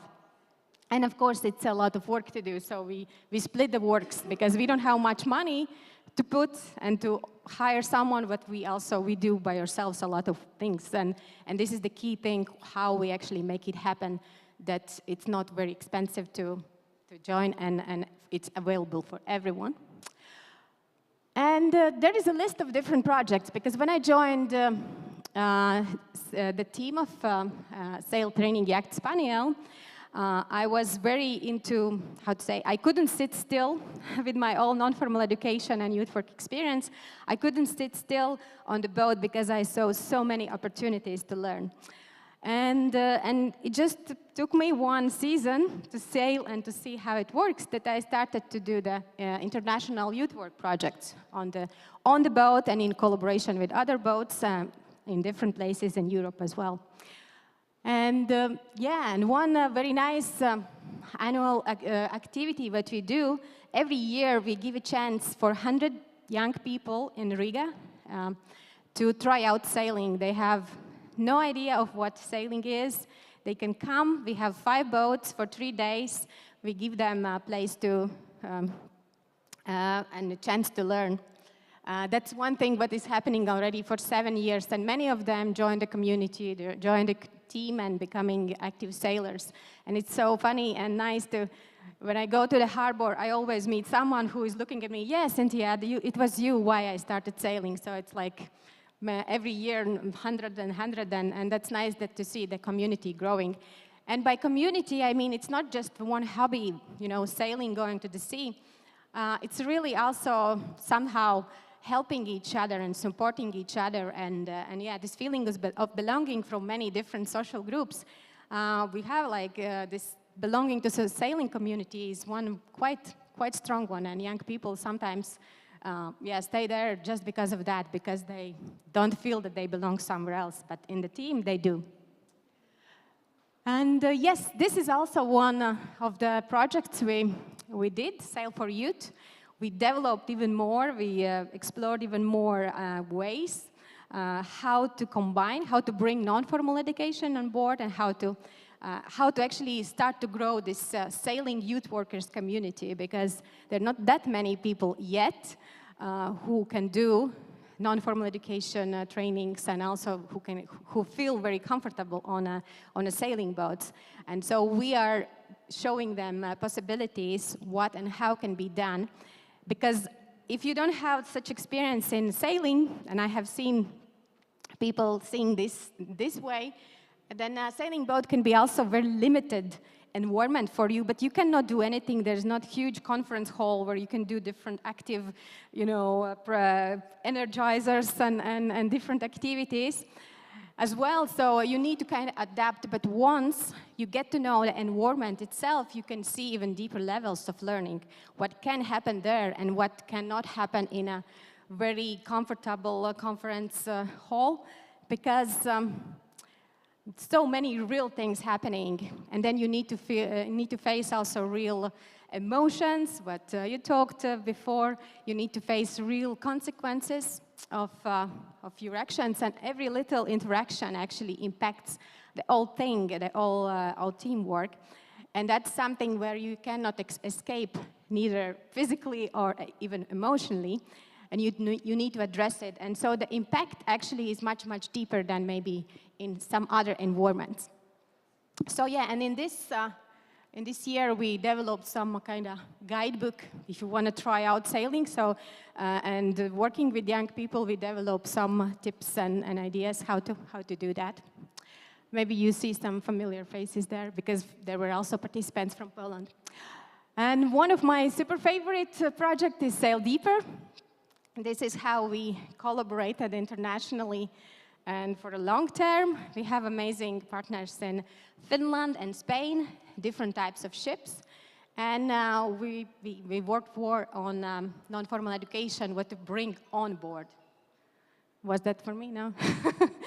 Okay, so yeah, and also we kind of developed sea tribe or wind tribe movements also during winter time, involving young people in projects.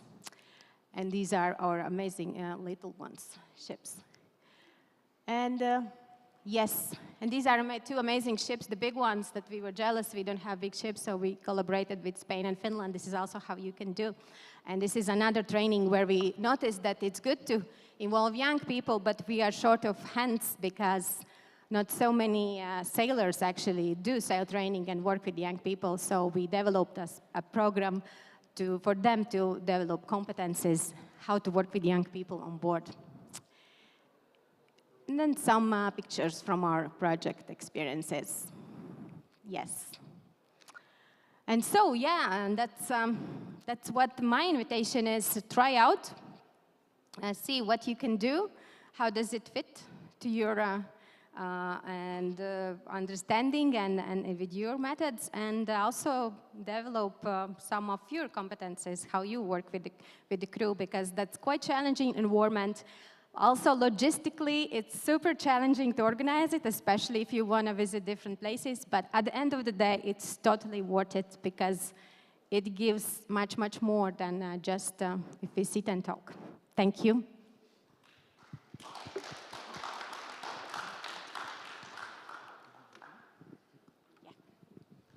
Yeah, thank you very much.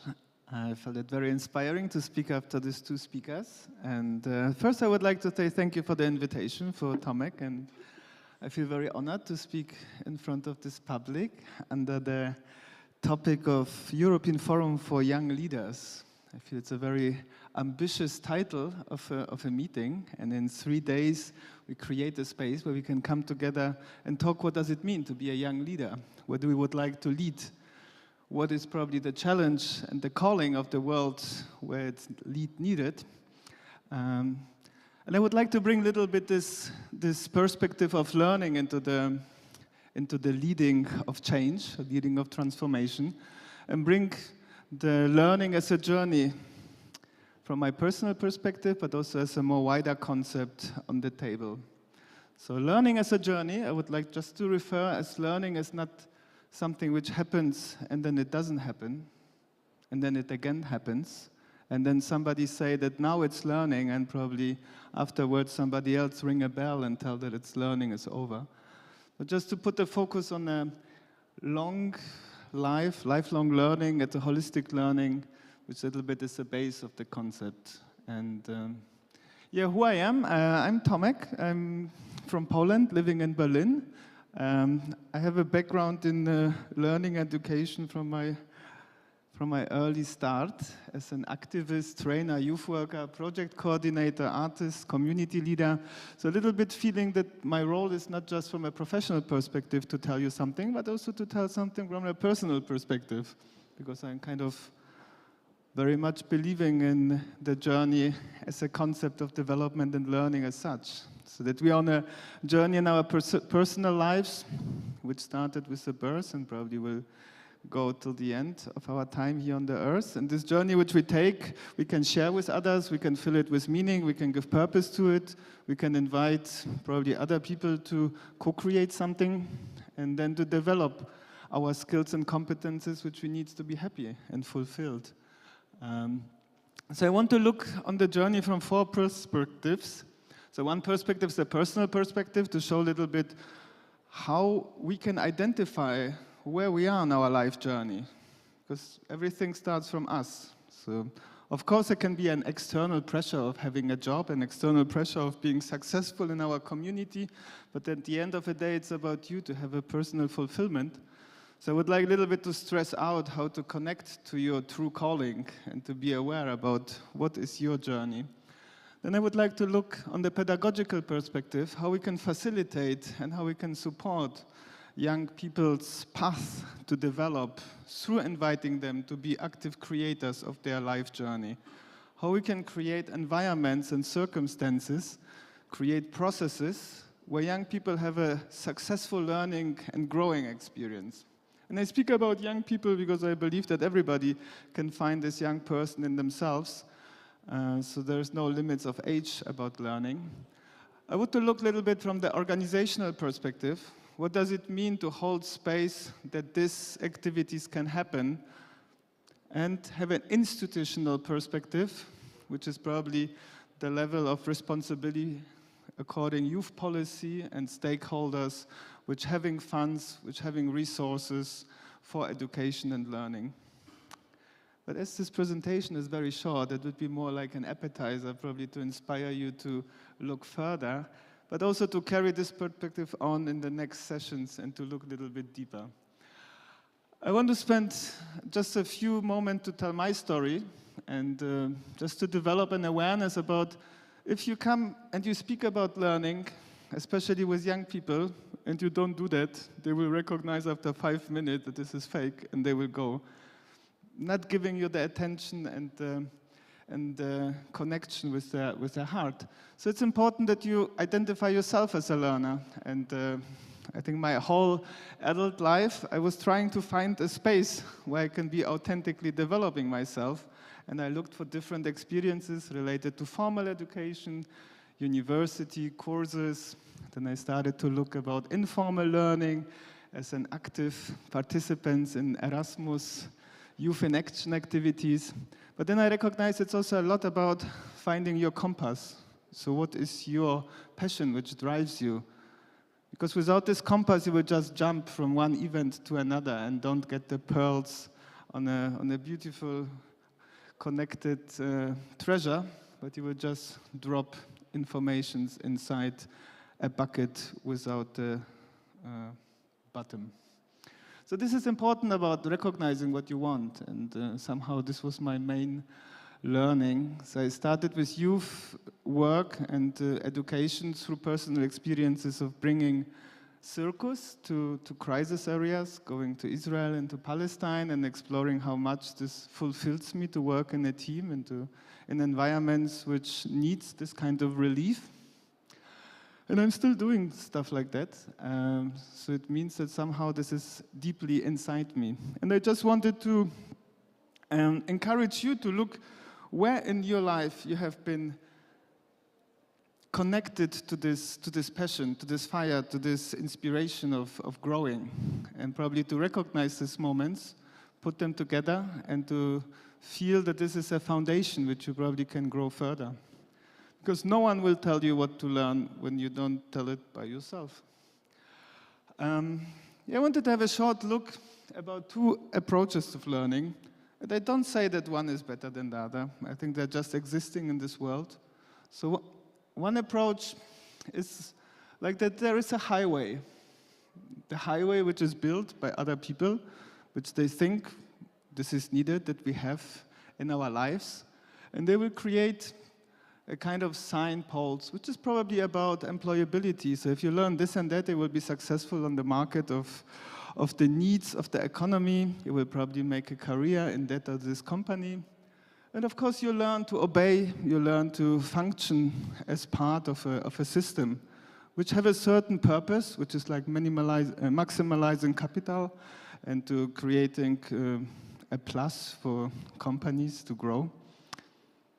And then you go into a building where you will get all the necessary information to be successful moving on that path.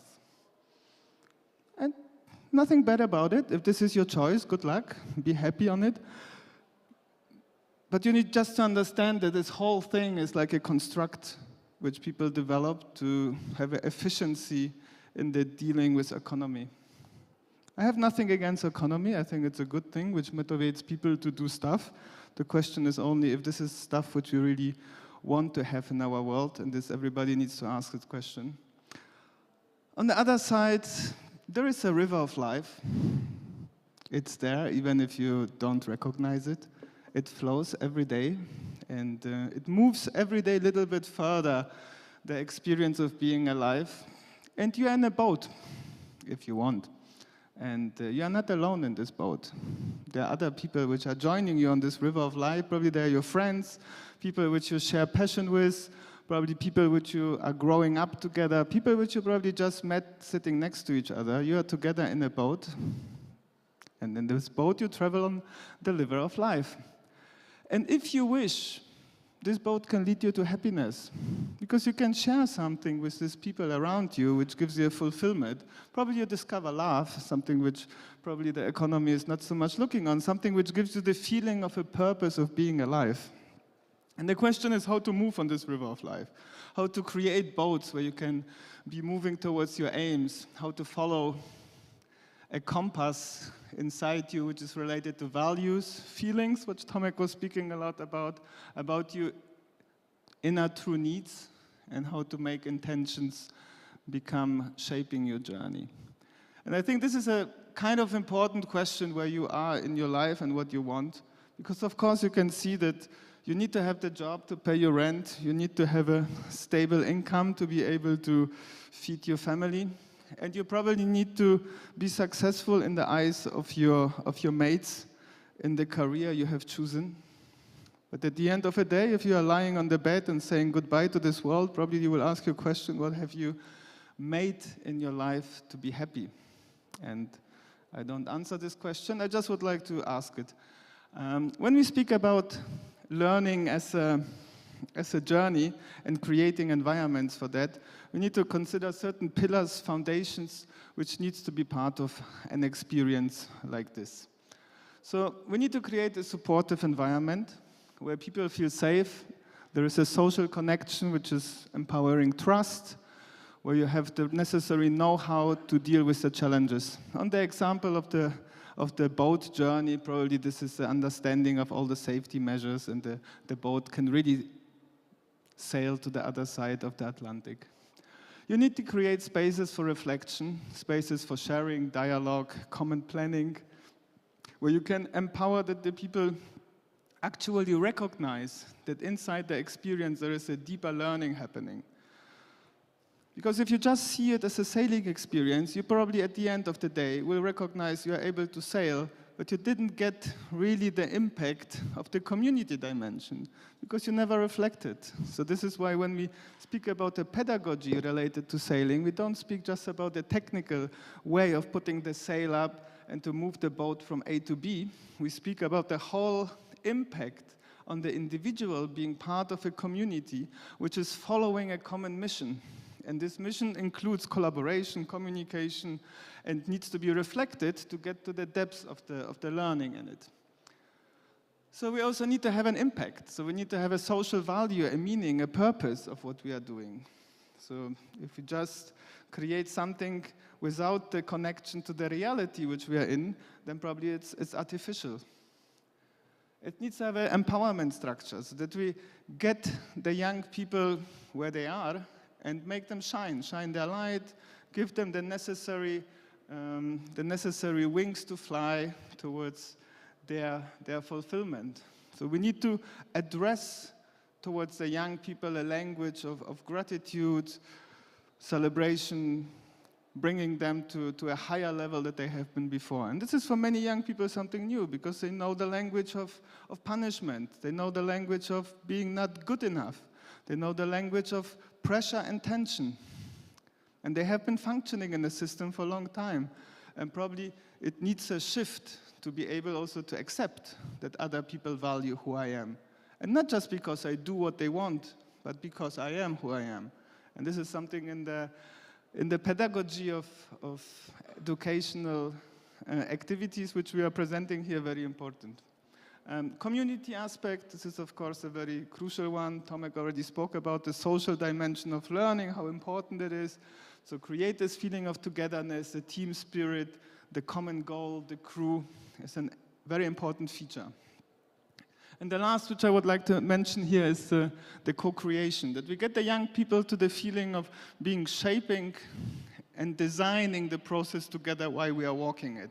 It's not a curriculum which has been decided before, but we create a shared ownership with everybody who is involved. We allow people to take responsibility and bring their ideas. And this is something which people usually take as motivation and inspiration to get involved. So Tomek already mentioned the hero's journey, which is a concept of Campbell which he discovered as part of all myth, legends, and traditional stories, which is showing a transformation of a hero from coming from an ordinary world, stepping into the unknown after responding to a call of adventure, having a series of tests and trials with the support, he comes back changed. So a little bit this approach we can identify as a way to work in the context of pedagogy. So important that we also believe in it for ourselves. So if we see that we are just a doorkeeper and we get people into experiences hoping that they will be transforming, and when they come out we say thank you and give them a diploma, it will not fully reach the potential if we are not part of the experience. I know, I wanted to be more participatory, but it didn't work. Anyway, what I would like to inspire you is just to look on that if you see, for example, Frodo, which is coming from the Lord of the Rings, living an ordinary life in his hometown, getting the call for adventure, stepping into the mission, which seems to be much more bigger than he could ever tackle it, getting his support, feeling this growing with the mission, getting the magical trials, and coming back changed as something which we have in our everyday life, accessible as the call. And important is probably to hear what is your call for adventure in your life.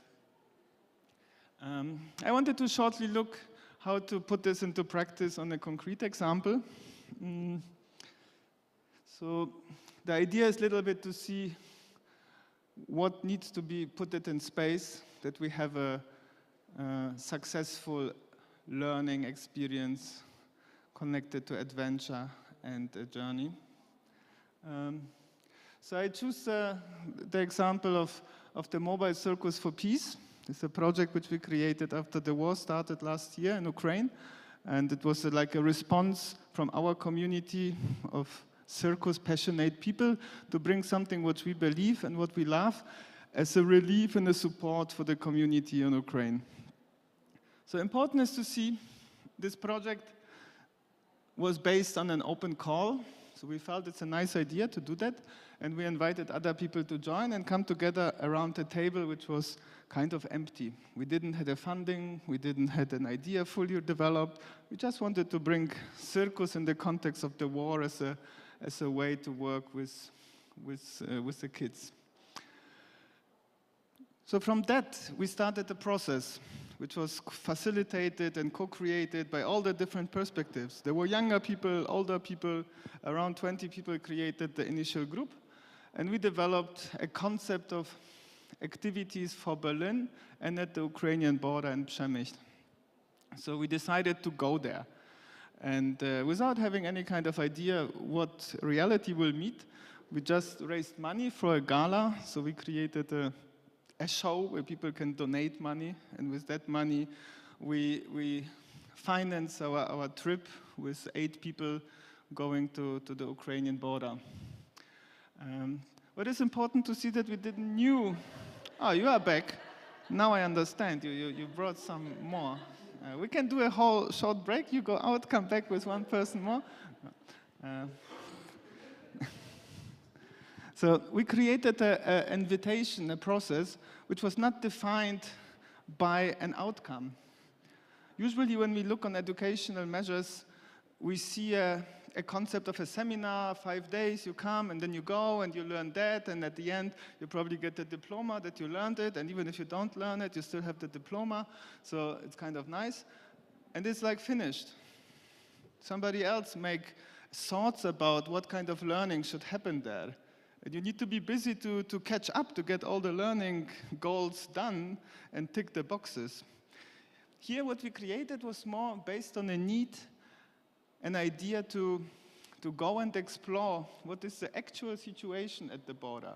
So we packed the vans with a lot of circus staff, we took a circus tent, and we went to Przemysl, and we recognized that it's important to create a space for kids, that they can play, and we developed the project on the ground together with the people which were already working there.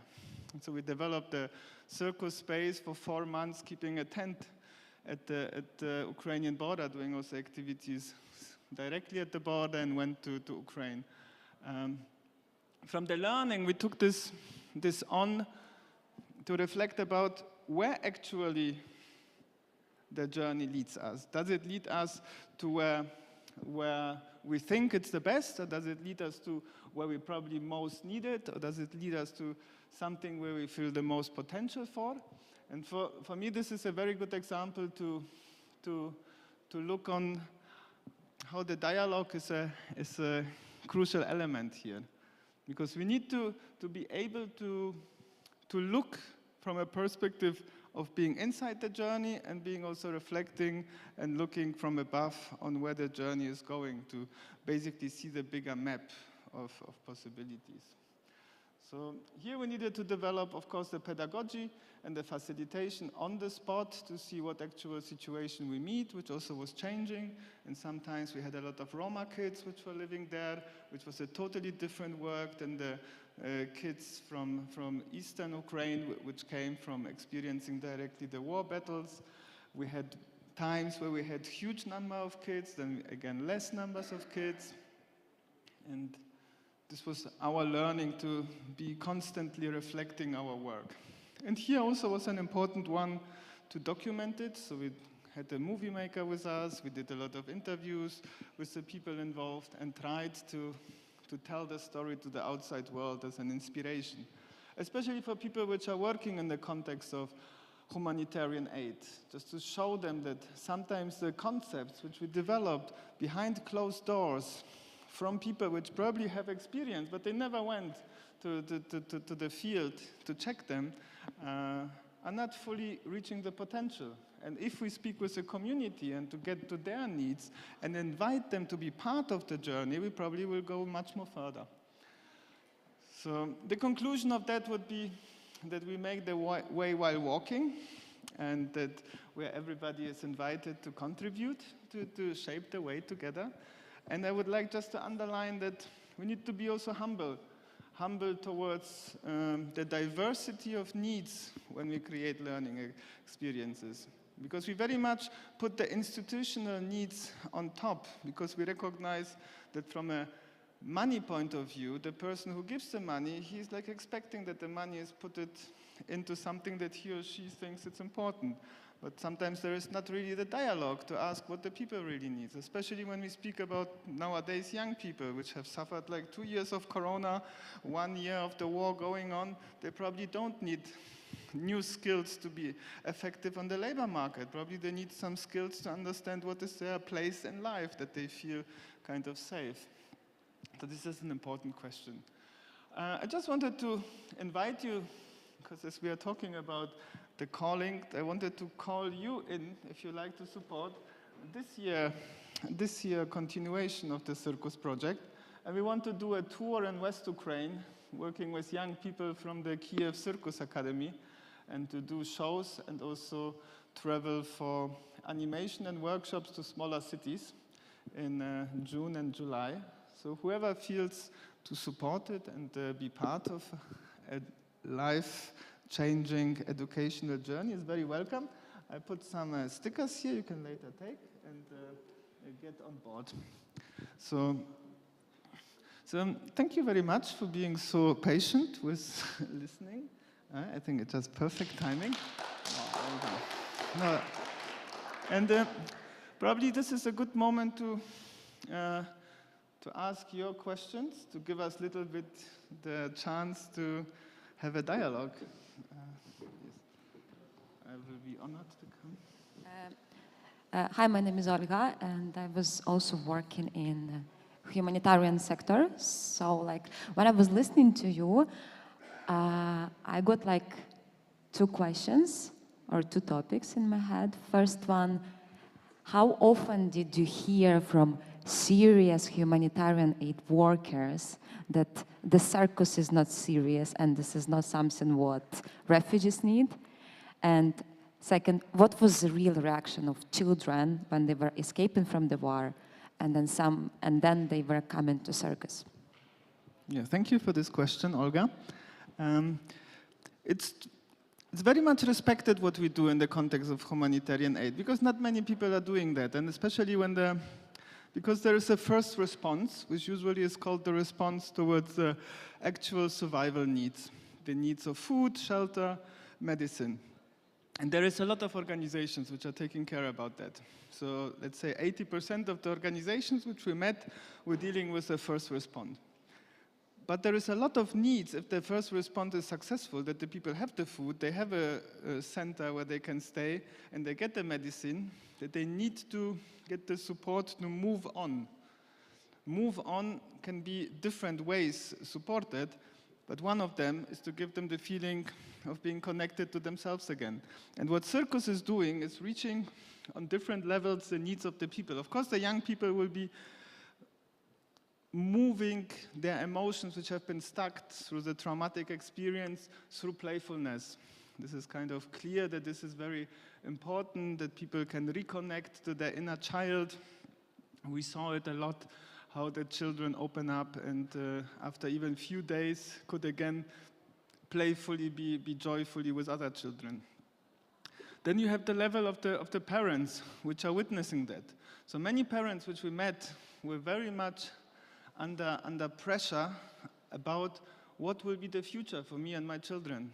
And the children are like a mirror for their fears. So the tension is so much in the families. And if you show the mother that the child can again playful and joyful be playing with other kids, she also have a relief and they can probably let go of some tension. So we were kind of respected to come there. They allow us to put up the tent, and they were kind of happy what we are doing. At the very end, when the Red Cross took over the center, they didn't saw so much the purpose anymore to give us this space, and we needed to leave. So this was probably a little bit sad final story, but the 4 months we were there, we were very much supported and respected. And of course, the kids love it.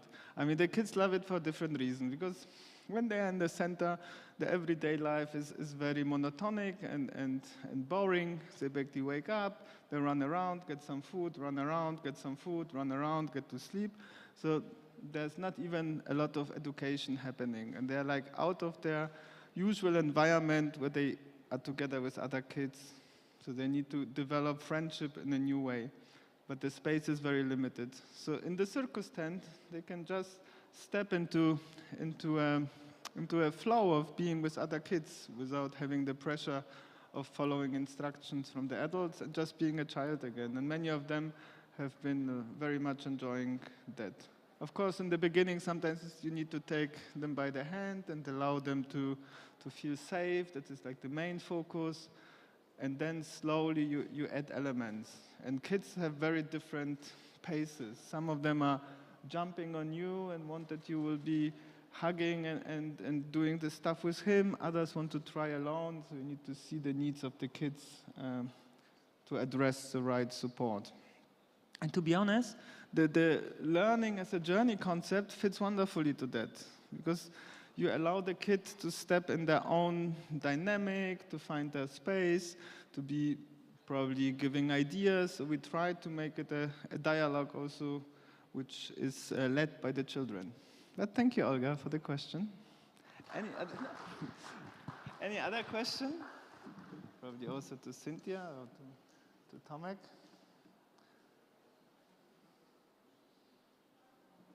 No. Yeah. Probably we have a question to the public.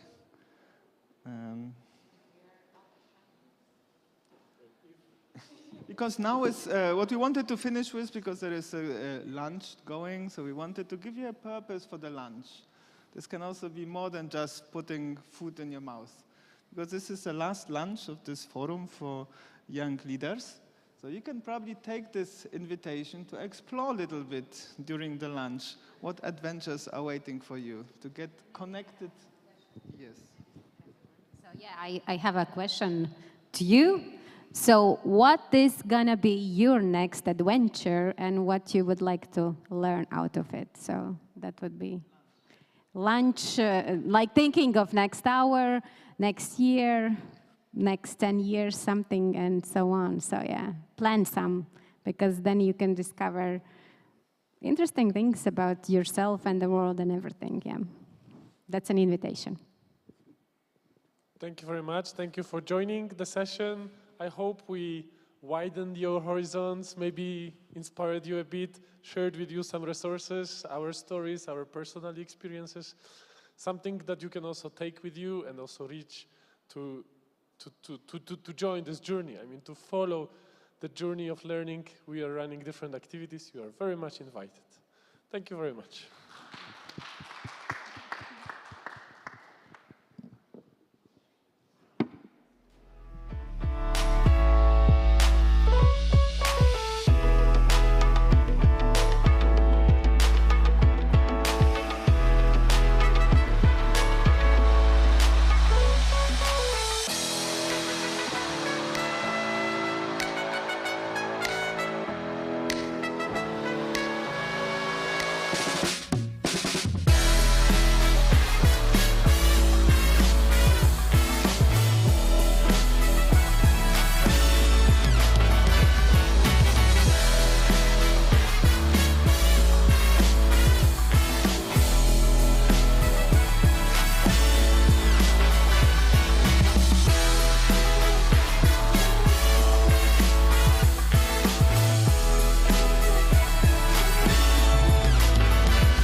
Okay.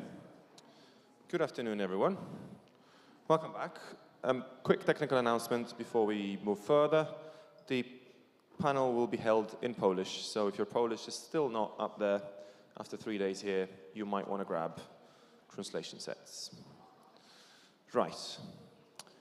We will be closing the door very shortly, after which access will only be available through the top door. So if you leave now and come back promptly, that's fine. If you don't, you will have to access through the top level door. This is our last afternoon, so we'll be here for an hour of a panel and then for a half an hour closing session. That's the time frame. So hoping that some people will come back, I'll pass the floor over to Asia. So if you're ready, yeah, we can start with a new plenary session, the last one, which is titled New Leadership. And I'm happy to invite Kuba Dobroszek here, who will be moderating it. Welcome.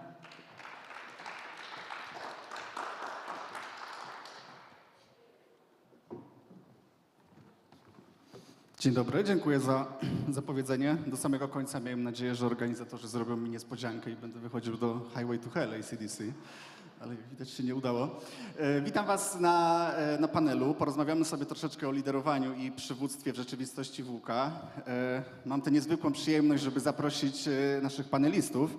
Jest takie jedno hasło, które zawsze chciałem powiedzieć ze sceny w moich gdzieś tam raperskich początkach aspirujących. Zróbcie jakiś hałas, dlatego zróbmy jakiś hałas dla naszych panelistów i zapraszam Różę Szafranek, CEO Herhins.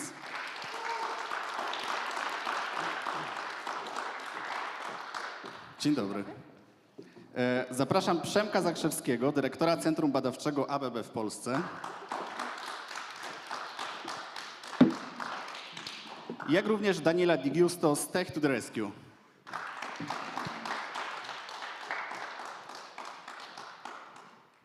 Dzień dobry. Usiądźmy. Dzień dobry.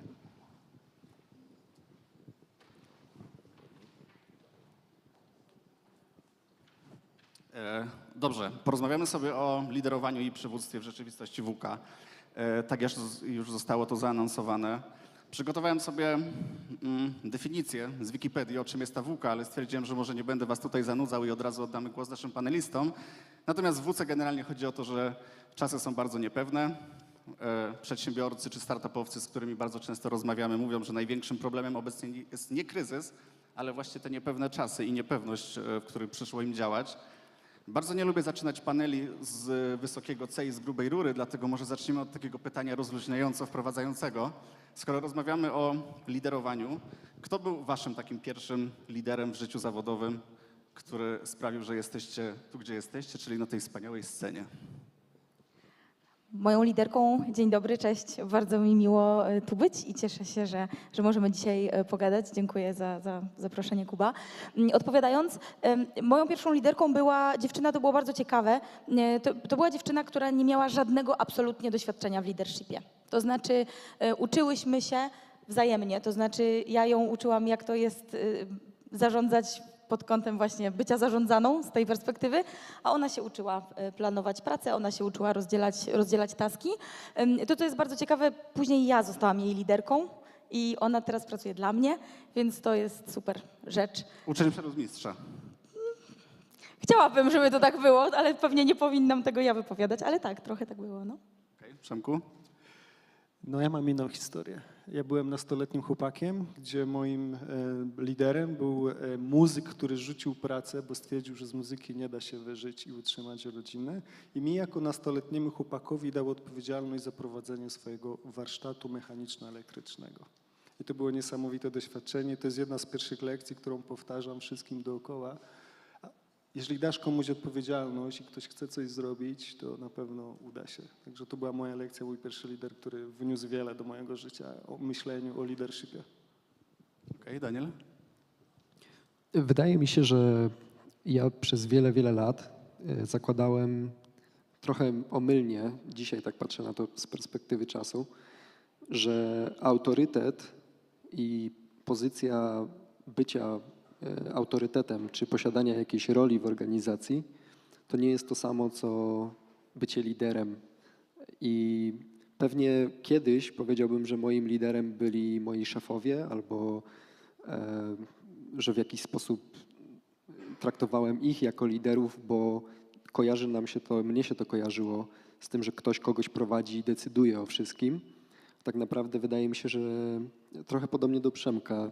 Poznałem jako młody chłopak jeszcze na studiach, moja pierwsza praca, kiedy miałem 20 lat i ja jestem z branży IT, więc poznałem człowieka, który założył startup i powiedział, no słuchaj, ty jesteś od dzisiaj COO, a ja mówię, co jestem? No ty będziesz generalnie robił wszystko, bo generalnie operacyjne rzeczy to jest dla mnie wszystko, co ja nie robię. Aha. No i generalnie od tamtej pory robiłem wszystko, ale właśnie ta odpowiedzialność, którą mi dał, nie zważając na moje doświadczenie, to było chyba takie inspirujące, że uwierzyłem, że faktycznie to wymyślę to i zacząłem wymyślać, jak znajdywać rozwiązania, mimo że nie miałem praktycznie żadnego doświadczenia praktycznego. Jak mawiał klasyk, z wielką mocą idzie wielka odpowiedzialność. To jest świetny moment dla mnie, żeby się troszeczkę podlizać, bo na sali jest mój szef, którego ja mógłbym wskazać jako super lidera, ale nie lubimy podlizywania się, dlatego poprzestanę na zadawaniu pytań. Jakie są kluczowe umiejętności, których młodzi przywódcy potrzebują, aby odnieść sukces w rzeczywistości VUCA? Ja może w ogóle bym zaczął od tego, że nie wiem, co to jest VUCA. Szkoda, że nie przytoczyłeś. VUCA to jest właśnie ta rzeczywistość oparta na takiej niepewności.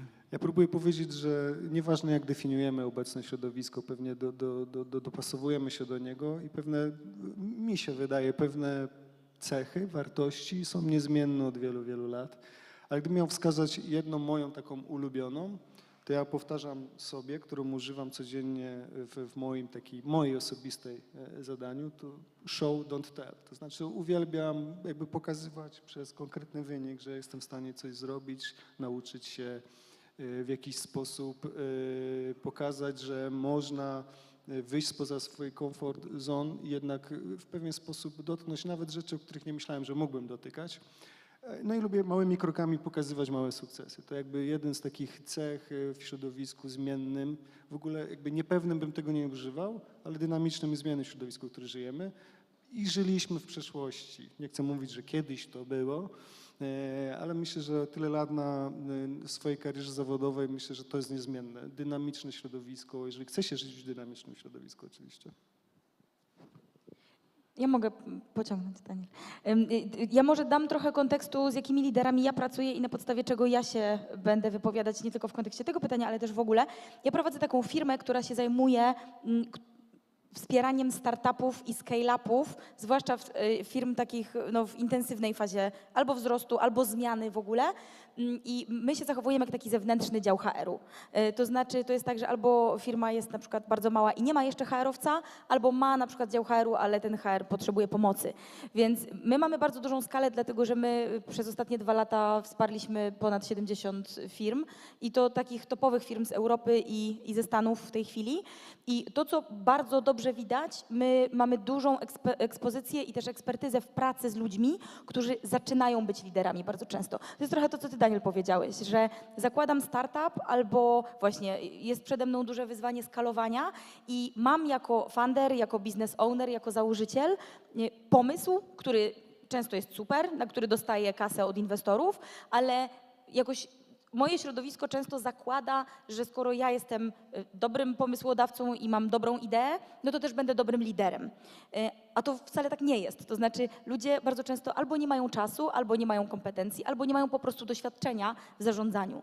Więc to, co się w dużej skali powtarza, to znaczy my widzimy, że wielu liderów ma powtarzające się i bardzo podobne do siebie problemy na takim wczesnym etapie rozwoju, to jest to, że ludzie, jakby to, co jest ważne w leadershipie, to to, że da się pogodzić egzekucję z byciem człowiekiem. Nie? To jest taki koncept, może wam znany, Radical Candor.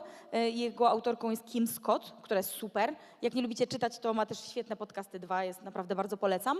I to jest ten model, to znaczy jesteś w stanie jako lider egzekwować rzeczy, to znaczy prowadzić zespoły tak, że one dowożą, dostarczają, natomiast jesteś też w stanie uczciwie się komunikować. To znaczy to nie jest tak, że jak jesteś ostrym szefem, czy takim właśnie hardym, trudnym, to znaczy, że musisz być nieprzyjemny. Jeśli na przykład robisz, nie wiem, zwolnienia, to musisz je robić tak, jak Klarna swego czasu zrobiła, czyli po prostu wysłać ludziom 15-sekundowe nagranie pod tytułem hej, nara, jesteś zwolniony. To nie jest to samo. To znaczy przeprowadzanie trudnych rzeczy, dawanie na przykład trudnego feedbacku nie oznacza bycia słabym jako człowiek. I myślę, że to jest najważniejsze. To znaczy bardzo dobry performance, bardzo dobra egzekucja, takie rzetelne odbieranie zadań, ale jednocześnie pozostanie człowiekiem, który rozumie, który ma empatię, który słucha, który jest zainteresowany tym, co się z tymi ludźmi dzieje. Ja bym może jeszcze trochę skontrował, bo ja wierzę w to, że kiedyś HR-ów nie będziemy potrzebować. Gdyby menadżerowie umieli zarządzać, to HR-y miałyby dużo mniej pracy, to prawda. Bo mi się wydaje, słuchaj, że każdy lider jest HR-owcem. Po części musi mieć Powinien w sobie być, ten tak. pierwiastek, nie? Powinien być. I myślę, że to takie myślenie, że w którymś momencie muszę odnaleźć w sobie lidera, który ma to takie spojrzenie ludzkie, jak ty to mówisz. A druga rzecz, którą bym dodał do tego, co powiedziałaś, to jest element rozpoznania, w jaki sposób styl mojego leadershipu muszę przełożyć do danej sytuacji. Każda sytuacja wymaga jednak innej interakcji, dynamiki, myślenia, zakresu i to też jest ważne, żeby potrafić rozróżnić, kiedy i jaki styl jest przydatny, kiedy go mogę użyć i dlaczego. I to wydaje mi się, że jest jakiś taki mały kroczek do przodu, żeby pragmatycznie podchodzić do rozwiązywania zagadnień zwolnienia, zatrudnienia, przewodzenia, pokazywania, redukcji skopu, rozszerzenia sprzedaży itd. Ale to jest bardzo fajnie, że o tym powiedziałeś, bo jak jesteście liderami albo jesteście zainteresowani tym, żeby właśnie, nie wiem, budujecie firmy, czy prowadzicie jakieś projekty, to bardzo często liderzy dostają, to myślę, że to wynika też z tego, jak się uczymy o zarządzaniu, że mamy tam, nie wiem, te 3 popularne style zarządzania, czy 4, tam ten demokratyczny, autokratyczny, charyzmatyczny i tak dalej. I ludzie myślą bardzo często, że ja mam taki styl jako człowiek. To znaczy ja na przykład jestem liderem demokratycznym i tak zarządzam. I to jest błąd. To znaczy dokładnie tak jak powiedziałeś, dopasowywanie, bycie takim liderem, który dopasowuje do sytuacji i do zespołu styl leadershipowy, a nie bycie takim liderem, który po prostu wchodzi zawsze z jednym schematem. To jest bardzo często źle rozumiane i też potem ludzie się przywiązują do tego, że bo ja mam taki styl, ja tak zarządzam. No to źle robisz, nie? To znaczy musisz się dopasować do tego, co jest w firmie. Ja bym powiedział, Kuba, że dzisiaj wydaje mi się, że ważne jest to, żeby po prostu mieć otwartą głowę w świecie, w którym wszystko się zmienia. Jeśli za bardzo będziemy obstawać przy jakimś założeniu, to możemy po prostu dużo stracić. Wydaje mi się, że odwaga jest ważna. To nie jest łatwe, ale po prostu trzeba podejmować ryzyko i testować, co tak naprawdę działa. I chyba myślę o tym, że też dobre serce, bo w jakimś sensie jak ma się dobre serce, to zawsze można więcej zyskać niż stracić, a przynajmniej samemu się dobrze człowiek czuje. Więc gdybym miał powiedzieć jakieś cechy człowieka, który powinien się odnaleźć w dzisiejszym świecie, czy w świecie, w którym wszystko się zmienia, to myślę, że to by były takie cechy. Dotknęliście bardzo ważnej kwestii, jak tu ujęłaś, Róża, łączenie egzekucji z byciem człowiekiem. Z dużym prawdopodobieństwem mogę stwierdzić, że jestem jednym z największych w Polsce fanów The Office, dlatego nie byłbym sobą, gdybym nie zacytował Michaela Scotta dzisiaj, czyli głównego bohatera tego serialu, który powiedział w jednym z odcinków: czy wolałbym, żeby ludzie mnie kochali, czy się mnie bali? Oba. Wolałbym, żeby bali się tego, jak mocno mnie kochają. I bardzo jestem ciekaw właśnie waszego zdania w kwestii takiego spoufalania się też troszeczkę z pracownikami, tego bycia człowiekiem, jak ty to ujęłaś, bo też jakiś czas temu rozmawiałem z Piotrem Pisarzem, który jest założycielem takiego dosyć dużego startupu Uncapped. I on powiedział taką rzecz, że kiedy słyszy od przedsiębiorcy, foundera czy prowadzącego firmę człowieka, który mówi, że dla niego zespół jest jak rodzina, no to on mówi, że to nigdy nie wypala i że to jest tylko taka PR-owa gadka dla mediów. No my bardzo często odpowiadamy jako HR-owcy, że rodziny się nie sprzedaje, nie? To znaczy dziecka się nie sprzedaje, a będzie taki moment, że staniesz przed decyzją, co zrobić z firmą i będzie może tak, że będziesz ją sprzedawać, albo będziesz iść na giełdę, albo będziesz robić cokolwiek transakcyjnego. Więc to absolutna zgoda, tak jak Piotrek powiedział, analogia do rodziny jest dość niebezpieczna, no bo też bardzo trudno jest się zdystansować wtedy i to bardzo dobrze widać teraz w kryzysie, jak był leadership. Te procesy pewnie, o których jeszcze będziemy rozmawiać później, czyli quiet quitting, czy wielka rezygnacja i w ogóle wypalenie, dotyczyło też liderów, a liderzy bardzo ciężko znoszą porażkę, trudno jest im przez nią przejść, tym trudniej im bardziej są związani z firmą emocjonalnie, nie? Więc to jest bardzo, bardzo kłopotliwe. Natomiast jeśli chodzi o to, o co pytałeś, czyli czy mają się bać, czy mają kochać, w naszych spółkach, to znaczy w tych spółkach, z którymi my pracujemy, właśnie startupy, scale-upy, firmy w zmianie, bardzo często widać, że do 300, nawet do 400 osób na pokładzie, kluczową rzeczą mającą wpływ na to, jak się ludzie zachowują, jakie są wartości, co działa albo co nie działa w firmach, jest właśnie role model. To znaczy nie zasady, nie polityki spisane, nie to, na co się umawiamy, tylko to, jak się founderzy zachowują, nie? I to rzeczywiście jest tak, że im większy jest ten autorytet, tym bliżej, i to mamy nawet taką miarę na to jako HR Hints, że im bardziej ludzie cenią lidera jako osobę, za którą chcą podążać i którą definiują jako swojego lidera, tym wyższe jest podobieństwo do jego zachowań i tym lepszy jest też performance. To znaczy, mówiąc wprost, to nie chodzi tylko o to, jaką ja jestem osobą jako lider, ale też jaka jest efektywność mojego zespołu. To znaczy, liderzy, którzy są w stanie poprowadzić za sobą ludzi, mają po prostu lepsze wyniki biznesowe. Tak, ale to oczywiście, bo jakby musisz pokazać, gdzie zmierzamy, co będę z tego miał, co firma, co my jako zespół. Ale odpowiadając trochę na pytanie rodziny, ja ze swojego doświadczenia, nie startupowego, tak to powiem, bardziej może większego zespołu korporacyjnego, widziałem różne style zarządzania zespołami i nie do końca wierzę, że model typu będę super family guy, traktował swój zespół jak rodzinę, ani w drugą stronę. Myślę, że to jest jednak pewnego rodzaju też wybalansowanie różnych aspektów. Ciągle balans pomiędzy różnymi jakimiś tam kawałkami, pomiędzy kiedy, co i jak. Jedna rzecz, którą ja bym dopowiedział, doświadczenie mi mówi tyle, ciężko jest zmienić człowieka. Trzeba po prostu zrozumieć, co go właściwie drive'uje. I to jest clue bycia właśnie empatycznym ze zrozumieniem i z podejściem. Gdzie jest ten jakby overlapping, pewien nakładający się na siebie obszar, co ta osoba może zrobić, z czego skorzystać i jaki jest driver i co potrzebuje dla firmy, co potrzebuje dla startupu, dla mojego klienta. I to w pewien sposób buduje potem, wydaje mi się, takie myślenie, że jestem osobą, którą ludzie doceniają, że wiem, gdzie idę, wiem, co ja potrzebuję, wiem, co dla firmy będzie dobre. Umiem wybalansować też egzekwowanie z chwaleniem, z pokazywaniem, że można coś inaczej robić. Proste chyba, ale ciężko implementować. Ja bym zapytał, jeśli mogę, chciałem was zapytać, publiczność, widownię, kto jest studentem albo kto jeszcze studiuje, jakbyście mogli podnieść rękę, okay? Kto jest przedsiębiorcą albo założył przedsiębiorstwo, albo myśli o przedsiębiorstwie. Okay? Będę mówił wolniej, bo translacja jeszcze chyba idzie też, także spokojnie. A kto pracuje w sektorze publicznym? Okay. Ktoś prowadzi jakiś NGO albo... Dobra, no to mamy problem, bo jest tak duże zróżnicowanie, że są wszyscy. Ale może nie mamy problemu. Może to, co chciałem powiedzieć, to ja myślę, że odpowiadając na twoje pytanie i też dlaczego zapytałem, kto jest na sali, to wszystko zależy.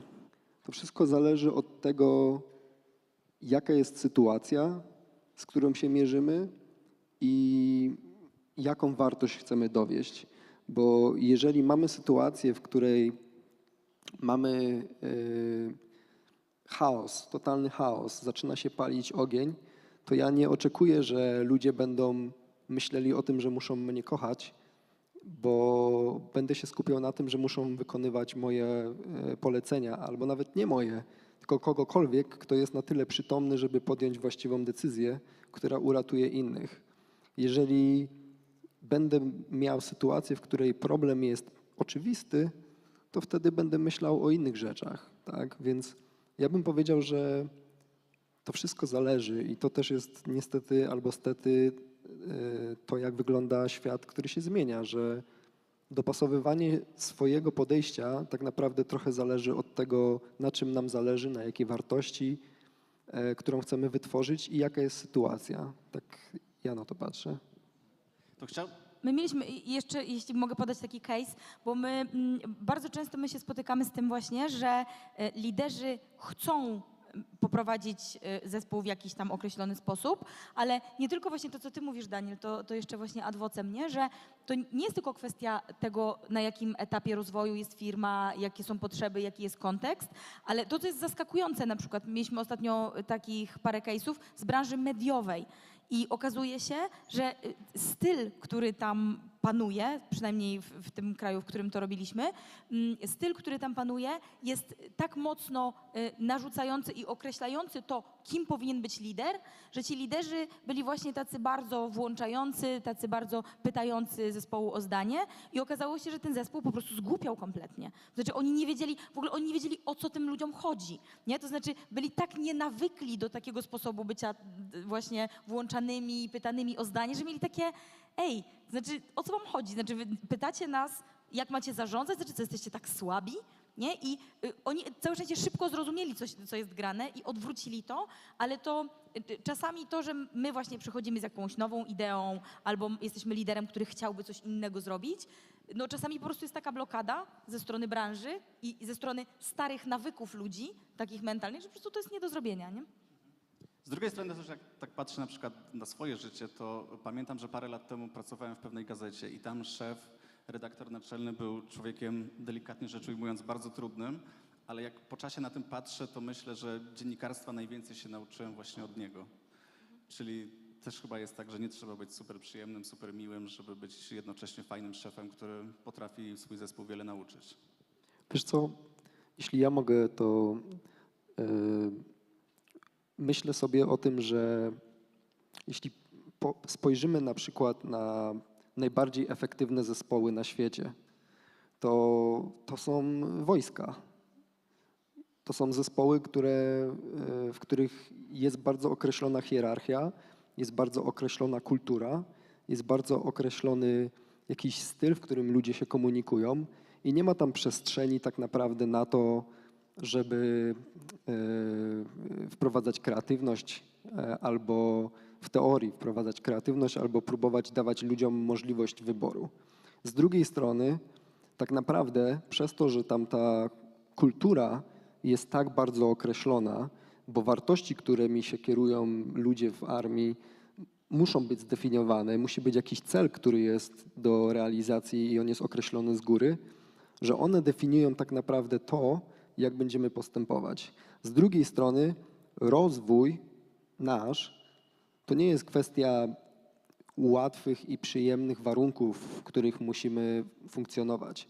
Bo jeżeli byśmy spojrzeli na to, że jeśli mamy środek lasu gdzieś na skraju kontynentu, daleko, daleko od nas, w którym jest mała wioska, taka powiedzmy enklawa, w której nic się nie dzieje, nic się nie zmienia, cały czas pływają ryby w jednym jeziorze, cały czas pada deszcz, rosną plony, to często można zobaczyć, że ludzie tam zatrzymali się w czasie, nie mają żadnych wyzwań. Cały czas tak naprawdę funkcjonują w jakimś bardzo określonym, stabilnym środowisku i są szczęśliwi. Może nie. Może nie wiedzą, że nie są nieszczęśliwi albo szczęśliwi. Natomiast jeśli byśmy spojrzeli na przykład na perspektywę Polski, bardzo teraz powiedziałbym aktualny temat, ale nie chcę się w to zagłębiać. Jeśli spojrzymy na kraj, który przeszedł przez dużo różnych sytuacji, w których musiał się mierzyć z wyzwaniami, to mamy nagle sytuację, w której gospodarka czy PKB Polski od wielu lat najszybciej się rozwija i jesteśmy liderami, no nie? Więc wydaje mi się, że to jest kwestia wartości, a jeśli chodzi o rozwój, no to przy niesprzyjających warunkach on jest chyba najszybszy. To chciałbym Was w tym kontekście skonfrontować jeszcze z jedną opinią. Ja pracuję w magazynie miesięczniku biznesowym My Company Polska i my bardzo często o tym przywództwie i leadershipie też piszemy i przed dzisiejszą naszą rozmową przeglądałem sobie te materiały i wypisałem sobie jeden taki cytat z jednego z tekstów, który brzmi następująco. Jeśli zaczynasz postępować niczym lider, liderka dopiero po otrzymaniu stosownej posady, wiedz, że jest to równoznaczne z marnowaniem czasu i fantastycznych okazji pozwalających rozwijać i wykorzystywać własne umiejętności na wcześniejszych etapach życia i kariery. Jak to się pisze w mediach społecznościowych, pełna zgoda, czy jednak coachingowe nawijanie makaronu na uszy? Oj nie, znaczy w ogóle nie, kontra. To znaczy, to jest trochę takie myślenie, jak ludzie mówią często, to zróbmy tak, że zatrudnimy 3 osoby, albo zrobimy tak, że ten zespół będzie nad czymś pracować i lider się wyłoni naturalnie. To znaczy, niech będzie tak, że jak ktoś ma naprawdę zdolności liderskie, no to zobaczymy tego lidera. Nie? To są te wszystkie assessmenty w rekrutacjach, które pokazują, nie wiem, wiecie, buduje się po prostu drewnianą wieżę i ten, kto wydaje polecenia, to jest naturalny lider. No okazuje się, że tego typu ćwiczenia nie mają żadnego pokrycia w tym, jak potem firma jest zorganizowana. To znaczy, leadership i w ogóle zbudowanie zespołu to jest pewnego rodzaju poziom umowy społecznej. To znaczy, jeśli powiemy, że jeden człowiek jest liderem i nikt nie będzie o tym wiedział, są tacy funderzy, są tacy właściciele firm, którzy próbują robić takie numery, nie? Właśnie jakby rozumiem, że followując to, co ty zacytowałeś, że no właśnie, ludzie jakoś się zorientują, albo jak to jest dobry lider, to będzie to wiadomo. Nie, to jest umowa społeczna i ludzie muszą to wiedzieć, żeby umieć się z tym liderem ułożyć. Nie? To znaczy, żeby lider mógł właśnie ułożyć swoje zasady, zaproponować jakiś system, nie wiem, rytmu pracy, rozliczania, zasady dotyczące tego, czego będzie oczekiwał, jak będzie dawał zadania, jak będzie te zadania odbierał, żeby to było uczciwe. To jest takie mitologizowanie leadershipu i takie opowiadanie o tym, że no to jest jakaś właśnie taka kosmiczna moc. Nie, to jest po prostu, to są zasady, które muszą być dla obu stron jasne. Ja powtarzam sobie taką historię, że z inżyniera nie rób lidera. Często jest tak, że osoba z największą wiedzą gdzieś tam stawia się jako tego, który ma zawsze pomysł, jak coś zrobić, ale to nie oznacza, że całościowo ogarnia cały scope bycia liderem. Myślę, że to bycie liderem jest tak bardzo pojemnym przestrzenią, w których jest tyle wektorów, których można się nauczyć, których można sobie wyćwiczyć. I zacząłeś wymieniać pewne aspekty typu zbudowania kodeksu postępowania, kiedy nagradzam, kiedy karzę, co oznacza postęp, co oznacza budowania kultury, nie wiem, takiej albo innej, która jest adekwatna do sytuacji. To jest pokazywanie, idziemy tam, a nie gdzieś indziej, czyli mam wizję, czyli ludzie rozumieją tę wizję. Jest tyle punktów, których trzeba dotknąć, ale to nie oznacza, że tylko osoba, która jest natural born leader może to robić. Wydaje mi się, że to jest kwestia też systematycznego uczenia się i pokazywania, co oznacza bycie liderem z punktu widzenia operacyjnego działania nawet, nie? Co muszę codziennie zrobić, co muszę nie robić i tak dalej, jak rozwijać ludzi, jak pokazywać też, przed chwilą wspomniałeś czasami hierarchię, ale też są przykłady swego rodzaju turkusowych organizacji, czy jakkolwiek płaskich, gdzie kultura jest trochę inna, bo są inne problemy, bo są inne wyzwania, inna dynamika. Także wydaje mi się, że próbuję tylko powiedzieć, że ja osobiście nigdy nie czułem się liderem, ale zrozumiałem chyba w którymś punkcie, jakie rzeczy muszę robić, żeby potencjalnie w jakiś sposób ułożyć zespół, który osiągnie cel. Myślę, że to jest trochę jak uczenie się, bycie trenerem hokeja, piłki nożnej itd. Są pewne techniki, schematy, które można sobie wypracować i które na pewno pomogą. Ale ja wierzę, że są 2 rzeczy, które musisz jako lider wiedzieć. Po pierwsze, jaki problem chcesz rozwiązać? Jeżeli masz szefa swojego, nie jesteś founderem, tylko znajdujesz się w jakiejś tam hierarchii już dzisiaj, to zrozum, jaki problem ma twój szef i spróbuj go rozwiązać, albo klient. A druga rzecz jest taka, że jednak musisz mieć wizję, gdzie powinniśmy pójść. I wokół tego wydaje mi się budowanie pewnych aspektów. To jest dla mnie taka trochę receptura, odpowiadając na to pytanie.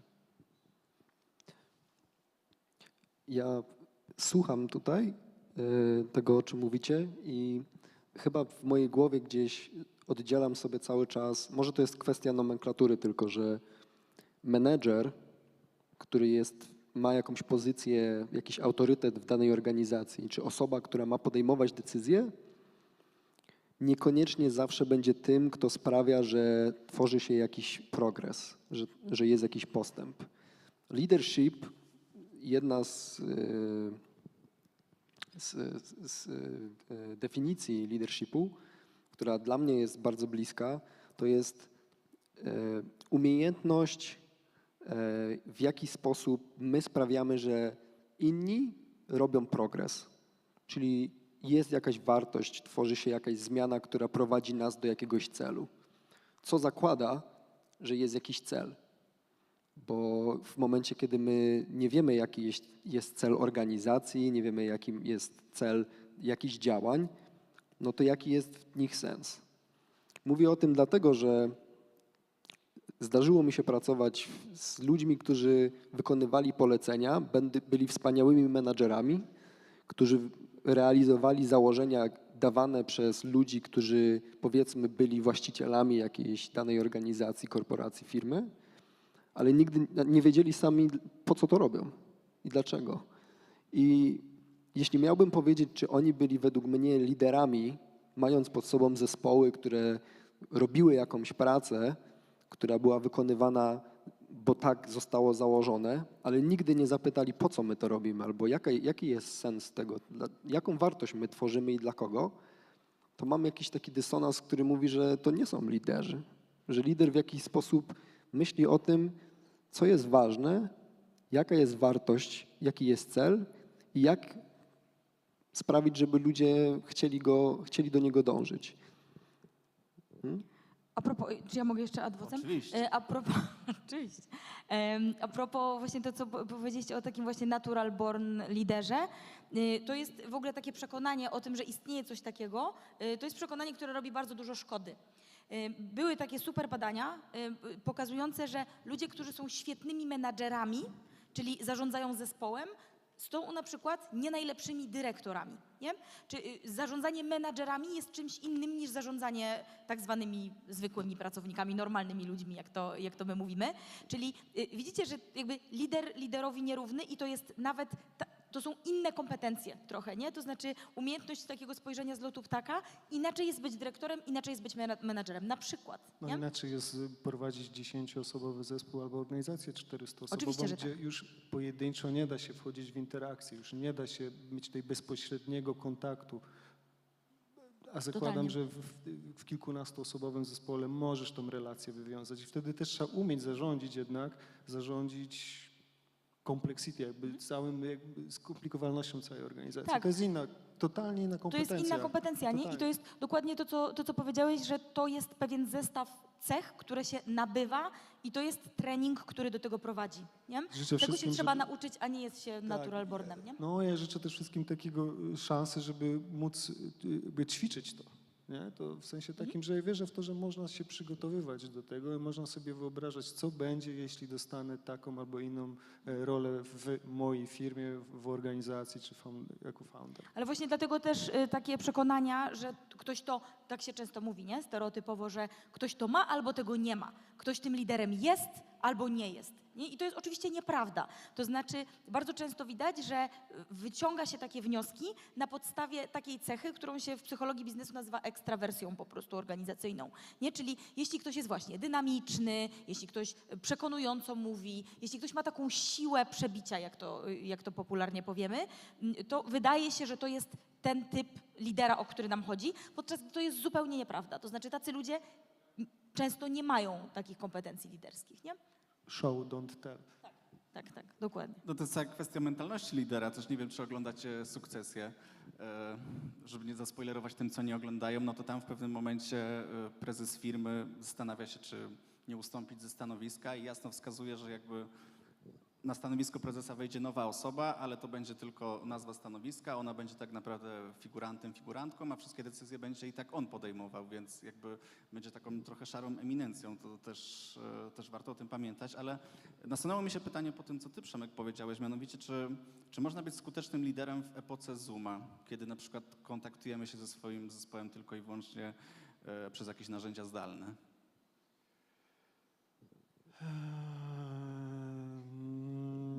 Można. To zależy. Ja myślę, że to dostaliśmy pewną sytuację na świecie i wydaje mi się, że my się uczymy, jak to robić, albo część może, przepraszam, jeżeli to powiem znowu, młodszych osób, które może naturalnie im to przyszło szybciej, może gdzieś tam już miały pewne rzeczy.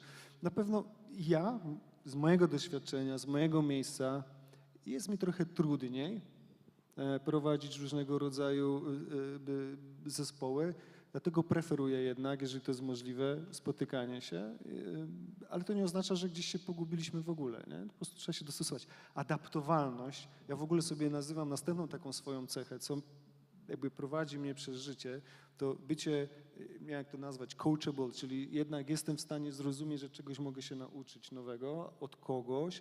I to też jest, w mojej firmie dużo mówimy o pewnego rodzaju diversity, inclusiveness, spojrzenie na różnorodności. Strasznie mi się podoba dyskusja, kiedy nie mówimy o różnicy pokoleniowej, tylko mówimy o tym, co my się nawzajem od siebie możemy uczyć.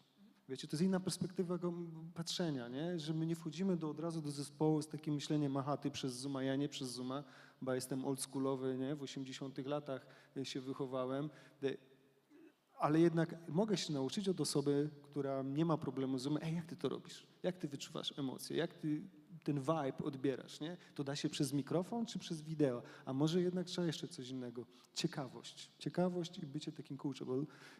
Odpowiadając krótko, no robialne chyba.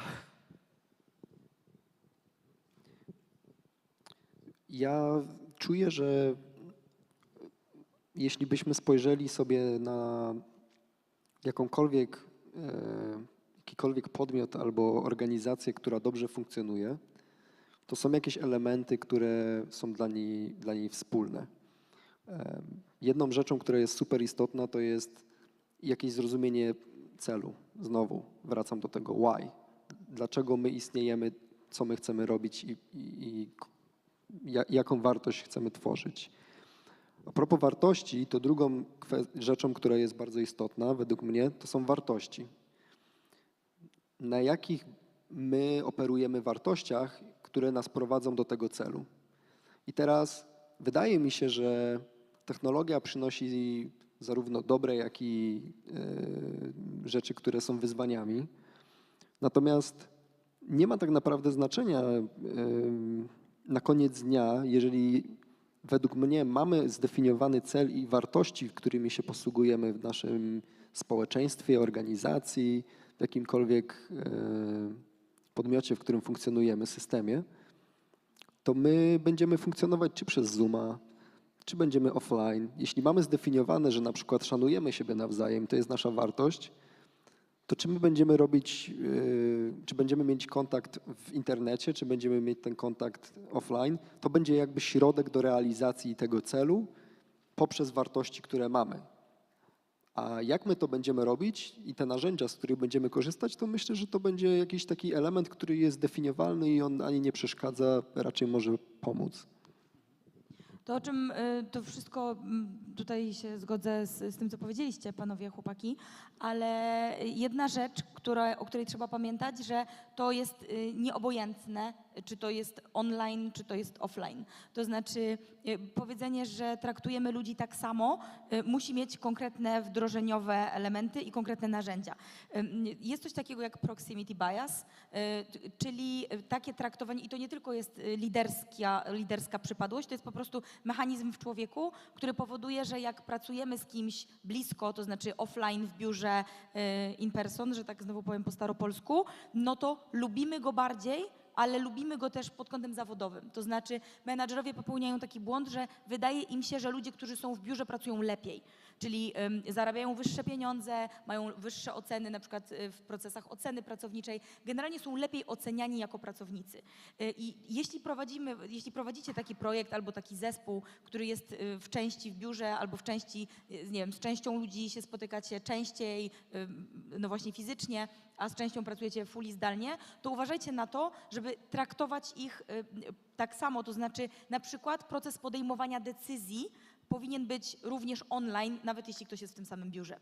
Jeśli jest spotkanie, na którym trzeba przedyskutować coś i musi być dyskusja taka, że część ludzi będzie się wdzwaniać, to dobrze by było, żeby nie było tak, że wszyscy w biurze będą z jednego komputera, nie? Żeby jednak, mówiłeś o tym diversity i o inkluzywności, to jest też bardzo ważne, dlatego że to są mechanizmy, na które my nie mamy wpływu, to znaczy nasz mózg tak działa po prostu, że będziemy faworyzować tych, którzy są fizycznie nas bliżej. Więc musimy być tego świadomi i jakoś sobie gdzieś tam próbować walczyć z tym biasem. To jeżeli mogę 2 przykłady podać takie z życia, może będziecie czerpać z tego doświadczenia. Ja kiedyś zrobiłem sobie takie ćwiczenie, ile razy komu, nie chcę powiedzieć zleciłem, ale jakby poprosiłem o wykonanie pewnego zadania, umówiliśmy się i okazało się, że niestety mam grupę ulubionych osób, które zazwyczaj przekierowuję i jakby to już pokazywało mój bias i pewnego rodzaju rozbieżność w myśleniu. To jakby namacalnie jak to zrobić, nie? Zastanów się, ile razy z kim rozmawiałeś i kiedy doszliście do wniosku, co kto robi, nie? Jak często.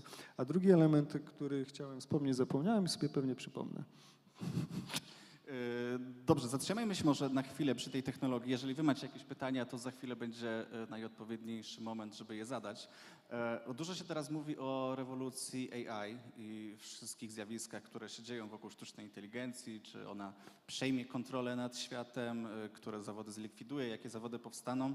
Czy wyobrażacie sobie taką rzeczywistość bliższą bądź dalszą, w której najefektywniejszym liderem jest algorytm? Ja wrócę do tego, że leadership będzie zawsze o tym, żeby stymulować i pobudzać do działania po to, żeby osiągnąć jakiś cel albo zrobić jakiś progres. Wydaje mi się, że technologia w tym momencie jest przedmiotem dywagacji i jest bardzo ekscytująca dyskusja, która się toczy. Wydaje mi się, że o samych możliwościach może nie ma sensu teraz rozmawiać, bo nie ma tu chyba eksperta od AI na sali. Ja przynajmniej nie jestem, więc ja powiem tylko tyle, że wydaje mi się, że technologia, która będzie miała moc obliczeniową zbierania różnego rodzaju danych, setki, miliony, tysiące razy większą niż ludzki mózg, będzie super pomocnikiem, narzędziem, wspieraczem do tego, żeby podejmować jak najlepszą decyzję. Natomiast myślę o tym, że przynajmniej jeszcze jakiś czas będziemy my u steru i człowiek będzie musiał na koniec dnia zdecydować, jaki jest następny krok. Nie znam się, to się wypowiem. 20 lat temu kończyłem Wydział Matematyki Stosowanej z specjalizacją Sztuczna Inteligencja i Cybernetyka. 23 lata prawie temu. Zajmowałeś się AI-em, zanim to było modne. No właśnie próbuję to powiedzieć, że wtedy nazywaliśmy to systemy eksperckie, po pierwsze. Po drugie mówiliśmy, że to jest dział matematyki, który mocno bazował na pewnego rodzaju ścisłej, naprawdę dobrej teorii. Co to znaczy sieć radialna z logiką rozmytą, co to oznacza z punktu widzenia budowania przestrzeni takiej albo innej matematycznej, z taką metryką, z taką miarą. Dzisiaj sprowadzamy dyskusję na temat sztucznej inteligencji niestety do buzzwordów. Przykro mi to powiedzieć, ale słuchajcie, krew mnie zalewa, kiedy wypowiadamy się na temat sztucznej inteligencji, nie wiedząc w ogóle, co to znaczy na przykład przestrzeń Hilberta. Ktoś wie? Dzięki. Nie wkurzacie to? No. Do czego zmierzam? Ja jestem wyznania takiego, wczoraj słyszałem super teorię profesora, który powiedział mi, słuchaj Przemek, wierzę w to, że w którymś momencie algorytmy powinny być dopuszczane na rynek tak samo jak lekarstwa. I jest coś w tym, słuchajcie, ja się nie boję powiedzieć, że wydaje mi się, że my skończymy w świecie, gdzie będziemy żyć z algorytmami. Zresztą my już żyjemy i jakby nie do końca może sobie zdajemy sprawę, mniej lub bardziej ułomnymi, które mniej lub bardziej wspomagają generycznie, niegenerycznie, ale jestem wyznawcą tego, że to będzie miłe, kiedy ludzkość zbuduje coś lepszego niż sama jest. A ty jak, Róża, uważasz? Ja myślę, że jest mi to bliskie, co powiedziałeś, Daniel. To znaczy jest tyle rzeczy powtarzalnych w leadershipie. To znaczy jest tyle rzeczy takich, które właśnie polegają na egzekucji, polegają na odbieraniu zadań. Przecież wiecie w ogóle, że bardzo duża część liderów nie odbiera danych pracownikom zadań. I tutaj często liderzy, na przykład mamy bardzo dużo takich doświadczeń w HR Hints, że liderzy się zasłaniają tym, że bo ja nie jestem micromanagerem. Nie? Jakby dać pracę i odebrać ją, to nie jest micromanagement, nie? Bardzo często ludzie mówią, bo jak ktoś jest samodzielny i very senior, to ja nie muszę tych zadań odbierać. Musisz. To nie chodzi o to, żeby kogoś śledzić, to nie chodzi o to, żeby kogoś podglądać, patrzeć mu na ręce, tylko chodzi o to, żeby dać zadanie, odebrać, powiedzieć, dobra, dzięki, było mi to potrzebne, następny krok jest taki, nie? I to są rzeczy, które może AI wesprzeć, nie? W takim sensie, że jako przedłużenie to się już w jakimś stopniu dzieje, ale to na pewno będzie dużo bardziej doskonałe. To już wielka sztuka potrafić zdefiniować zadanie do wydelegowania i odpowiednio potem przekazać z odpowiednimi zasobami. Nie jest sztuką powiedzieć, jest coś do zrobienia, do it, tylko jest do zrobienia dlaczego, mówiłeś o tym dlaczego, po co, jak, jakimi zasobami, co ci brakuje, w czym ci mogę pomóc, jak się rozwiniesz, co dzięki temu będziemy mieli, co będzie następnym krokiem. Jest set pewnego rodzaju pytań, które od razu trzeba sobie zadać, żeby poprawnie odebrać, wydelegować zadanie. Trudna sztuka, wydaje mi się. Ja jej chyba nie posiadłem jeszcze niestety. Czy mamy może jakieś pytania z sali? Komuś się coś nasunęło, coś chciałby zapytać? Na razie nie, ale będzie jeszcze taka okazja. Jakie są takie największe wyzwania, przed jakimi stoją teraz liderzy, już tak troszeczkę powoli podsumowując naszą dyskusję? Ty na początku, Róża, powiedziałaś o tym quiet quittingu, czyli cichym odchodzeniu, który rzeczywiście jest bardzo ważnym zjawiskiem. Dużo się też mówi o tym, że na rynku pracy po prostu brakuje fachowców i trzeba jakoś tych fachowców do siebie przekonywać i też przyciągać do firm. Słyszałem, że rekrutacje w przedsiębiorstwach potrafią trwać nawet po pół roku, po kilkanaście miesięcy, żeby dobrego pracownika znaleźć. Coraz więcej się mówi o inkluzywności, różnorodności, o której, Przemku, wspomniałeś bardzo słusznie zresztą, co też niesie tym liderom nowe wyzwania, żeby zarządzać takimi zespołami. Chyba, jak mawiał klasyk, nie jest łatwo lekko żyć i nie jest łatwo być liderem we współczesnych czasach. Dużo jest tego, no, to znaczy dużo jest rzeczywiście tych problemów do rozwiązania na takim poziomie z jednej strony budowania zespołu, nie, to znaczy tego, żeby znaleźć dobry talent. To się bardzo często w ostatnich zwłaszcza miesiącach ludziom wydaje, że skoro było dużo zwolnień, skoro rynek pod kątem gospodarczym wyhamował, bardzo wielu liderom się wydawało, że oni nie muszą już starać się o ten talent, nie, to znaczy bardzo wielu naszych potencjalnych klientów, czy właśnie klientów, którymi potem się stawali, jak się okazało, zaraz do tego dojdę, jak to było, no to rzeczywiście mówili, że no my nie potrzebujemy wsparcia w budowaniu zespołów, no bo teraz jest tyle osób dostępnych na rynku, że spoko w ogóle my sobie sami zatrudnimy. No i okazało się, że ci sami ludzie do nas wracali po kwartale albo po 2 kwartałach, nie dość, że z opóźnieniem, to znaczy oni już powinni mieć tych ludzi, a nie mają ich, bo wydawało im się, że sami zatrudnią, a tak się nie stało. A po drugie, to co my widzimy, my sobie mierzymy też kwartalnie rzeczy u naszych klientów, ile trwają na przykład procesy, ile trwają po naszej stronie, ile kandydat czeka i tak dalej. Mamy różne dane, całą ich masę. I wiecie, że czas trwania rekrutacji, pomimo tego, że jest więcej kandydatów w procesie, czas trwania rekrutacji wydłużył się prawie 2-krotnie. To znaczy widać taki mechanizm u ludzi, którzy zatrudniają, że no, tego kwiatu jest pół światu, spoko, mamy jeszcze czas, to ja nie będę się śpieszył z decyzją. Cherry picking, wybieranie, przebieranie i okazuje się, że na koniec dnia ci liderzy przegrywają niestety. To znaczy wydaje im się, że oni są bardzo atrakcyjni jako pracodawca, nic nie robią z tym, żeby na przykład budować swój brand jako lidera, nic nie robią z tym, żeby coś poza owocowymi czwartkami tym ludziom zaoferować, no i niestety dobry talent do nich nie przychodzi. Nie? I to jest bardzo, bardzo widoczne, że dzisiaj, jak patrzymy na to, co najbardziej najbardziej przyciąga talent, to znaczy, oczywiście tutaj uśredniam, to bardzo zależy od branży. Ja mówię tutaj głównie o branży technologicznej, o branży startupowej, scale-upowej. To, co najczęściej przyciąga talent, to jest właśnie środowisko, czyli zespół, lider, poza wynagrodzeniem i to, w jakim ja systemie mogę pracować. Nie? To znaczy, to jest coś, co jeszcze 5 lat temu tego nie było nawet w top 5. To znaczy, kto będzie moim liderem? Od kogo ja się będę mógł uczyć? O to dzisiaj pytają kandydaci na rynku. Więc to, żeby być takim liderem, albo w ogóle to, żeby być świadomym tego, jakiego typu zarządzanie i co ja mogę w ogóle tym ludziom zaoferować, to jest karta przetargowa dzisiaj w wielu procesach rekrutacyjnych. Już nie mówiąc, już chłopakom oddam pole, nie będę opowiadać o takich rzeczach typowo kulturowych, nie? No bo to jest tylko ta część budowania zespołu, ale właśnie zarządzanie ludźmi wypalonymi, zmęczonymi, bo rzeczywiście widać, że to zaangażowanie, w ogóle ta dyskusja właśnie o tym wycofaniu z pracy, o tym quiet quittingu, to jest kwestia momentu. Takiego trudnego momentu nie było jeszcze nigdy w historii rynku pracy.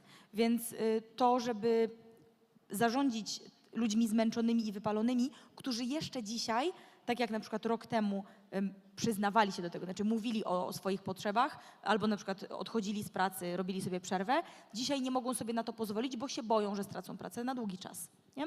Więc to jest w ogóle drugi obszar tych wyzwań i kłopotów do rozwiązania. Powiedziałaś o tym, że może nie ma sensu mówić o kulturze, ale wydaje mi się, że to ma bardzo duże znaczenie. Kultura w ogóle danego systemu, środowiska, miejsca pracy, bo kultura tak naprawdę definiuje nam, w jaki sposób podejmujemy decyzje.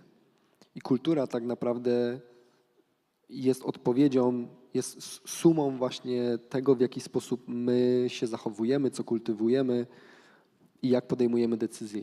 I odpowiedź na to pytanie, jak podejmujemy decyzje, wynika z wartości, które mamy zdefiniowane. Natomiast wydaje mi się, że jeśli miałbym jeszcze dodać jeden poziom wyżej, to wartości kontrybują do tej wizji, którą dana organizacja, dany podmiot ma. Więc wydaje mi się, że jeśli mamy wizję, jeśli ktoś, kto prowadzi dany projekt, organizację, nie ma tej wizji, to jest mu na pewno dużo trudniej mobilizować ludzi do zrobienia progresu. Tak? Jeśli mamy wizję i ona jest zdefiniowana, pytanie, czy ona faktycznie da jakąś wartość, ale załóżmy, że mamy tą wizję, mamy zdefiniowane wartości, w jaki sposób my tą wizję chcemy realizować, czyli ten drugi komponent, to tworzy się potem kultura, dzięki której ludzie rozumieją, w jaki sposób mają podejmować decyzje. I jeśli byśmy spojrzeli na to, czym jest WK z definicji, na te 4 litery, komponenty, czyli volatility, tam jest ambiguity, jest change i jest jeszcze chyba uncertainty, tak? To odpowiedzią na to jest tak naprawdę, nie, tam jest complexity.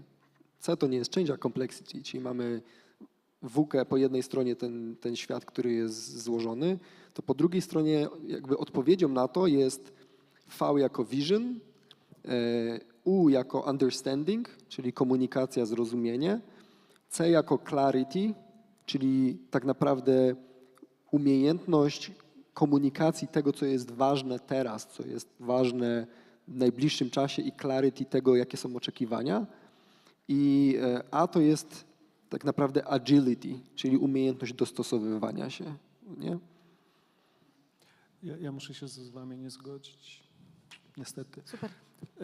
Bo jedna rzecz, 5, 10, 15, 20, 25 lat temu zawsze było pytanie, a czego się nauczę, a z czego będę mógł korzystać, a z czego nie, jeśli chodzi o, nie wiem, technologiczne aspekty. I to się nie zmieniło, przynajmniej z mojego punktu widzenia, nie? Że dzisiaj ludzie, czy człowiek oprócz pewnych elementów, które wymieniłaś, jest pytanie, ale to dobra, to czego się nauczę? Bo człowiek by definition, z założenia lubi się rozwijać, jest ciekawym stworem, który lubi zaglądać w różne zakamarki, zobaczyć, co tam się kryje, a co tam można poprawić albo nie. I to jest super.